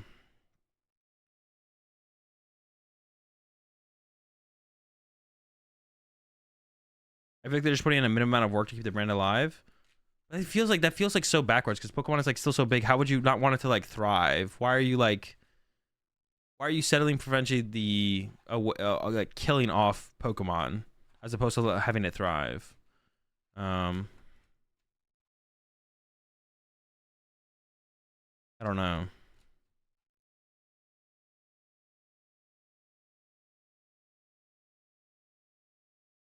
Why not just hire the PTCGO devs to work on live? I think they wanted to try and bring it in-house to do their own thing, but obviously that was not a good idea. And I thought that'd be a good idea initially myself. Like, oh, you get your own dev team in-house, like dealing with like interactions with cards and stuff will be so much easier to fix and get correct the first time, or fix if you get it wrong. Like, that sounds great. But also it definitely shows that the experience of Direwolf is a pretty big deal here, as PTCGO was by far better than PTCG Live gameplay wise. I'm just imagining that they screwed up when they first designed it, and now with new mechanics and sets being added, they spend way too much time on what they can't fix too much time on that they can't fix anything else. That's what it feels like. It feels like an endless loop there. Stev, appreciate the 6 months. Appreciate the Prime sub there as well. Sukinato, welcome to the right pack. We're all out of oranges, but we got plenty of plates. Yeah, it feels like an endless loop, right? The new set drops, the new set's coming up, they gotta work on the new cards. The new set drops, bugs with that happen, they gotta catch up on those bugs. Oh, new set's coming up, gotta work on that. It's like an infinite loop. There'll always be like problems. Also, with a lot of big companies with prestigious names, they don't pay well, so legit coders are less likely to go there. Not sure if that's the case at Pokemon, but it's definitely like that in entertainment. Interesting.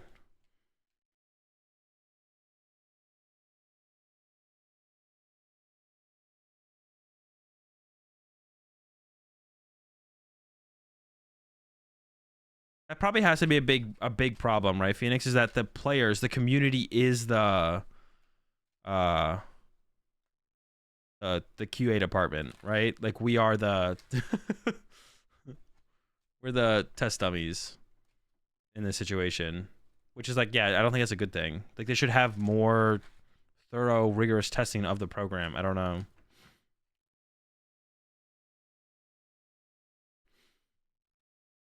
Get it for free. Yeah, I mean they get it for free, but then the product is never finished because it's always in a constant state of being tested, right? Which is just ridiculous. It's just like not how, and this all gets tied up to the fact that this is Pokemon, biggest brand in the world, TPCI, Nintendo, like that's like where it all comes back to as well. It's like this is the biggest brand in the world, and this is their product that they produce, which is cringe and sad. It'd be one thing if you didn't get feedback from your free QA team, but Guardian's been broken for months. Yeah, Guardian's broken. The way using the ability is just abysmal. None of that's been fixed. I mean June 8th is going to be like the nail in the coffin, right? Or the final stone, the last straw. Like either we're going to get a decent update that'll fix enough things that it shows they're going in a good direction, or June 8th will come around and nothing changes, and then I think that's like the scariest sign, right? But they also like are shutting down PTCGO to put more resources towards PTCG Live, right? That was one of their. That's what they said, right? Wait, didn't they say that? We're shutting down PTCGO to put more resources towards. They did say that, right? I'm almost positive they said that. So I mean that, but they said that a while ago. But are they waiting for the actual shutting down of PTCGO, or? They definitely said that. I don't remember when they said that. Appreciate the tier 1 sub there. Timeless one. Welcome to the Rat Pack. We're all out of cookies. We got plenty of lawnmowers. I don't remember that. I remember that. That's all that matters. If I remember it happened. What if they just recent update that removes the beta and that's it? I mean, but then we know what's happening, right? Once the beta tag is removed, either it's exactly the same, in which case that sucks, or they come out with a big update and show that they're actually able to make progress in the right direction to actually better PTCG Live and hopefully eventually get us to the point where it's like a reasonably functioning client alongside every other functioning trading card game client, or card game client, I should say, out right now. So June 8th will be a big telling as where we're headed, but we'll just see what happens. We'll see what June 8th happens. I guess I'll learn Magic if nothing changes. Might be the move. I might have to pick up Magic as well. I hear Hearthstone's kind of trash still, so maybe Magic's the move.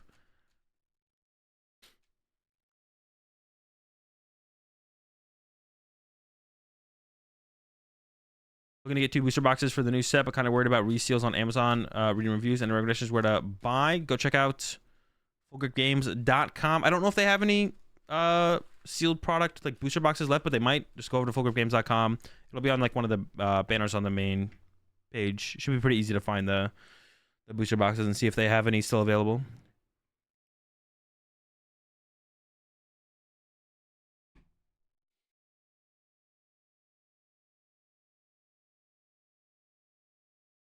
All right, chat. I think that's gonna do it for me. I'm gonna head out. I'm gonna stream one more time tomorrow. You bet that it's 95% the same. I mean, yeah, that's kind of my bet as well. But we have to be hopeful, right? I feel like we have to. Yeah, I'll be one more stream tomorrow before Milwaukee. My flight got moved up to Thursday. Yeah, my flight changed and I'm leaving on Thursday. I was gonna be leaving on like early Friday. How do I beat Turbo Lost Box with Kyogre's Box? I mean, the matchup's like, I don't know. It's just a mirror match. It's just a Lost Box mirror match. There's no secret to it. Tackle Sableye. You bet it's 100% the same? Damn. Not looking good. Yeah, chat. I'll see you tomorrow. One more stream before Milwaukee. I was gonna stream on Thursday as well, but I had to change my flight, or my flight got changed, is what I should say. So I'm leaving on Thursday now. And then I'll be back on Monday. So I should be streaming again on Tuesday next week. But one more stream tomorrow. Check out the YouTube channel if you want more content from me. And I think that's it. Catch y'all tomorrow. Have a good night. Peace. PTCGL.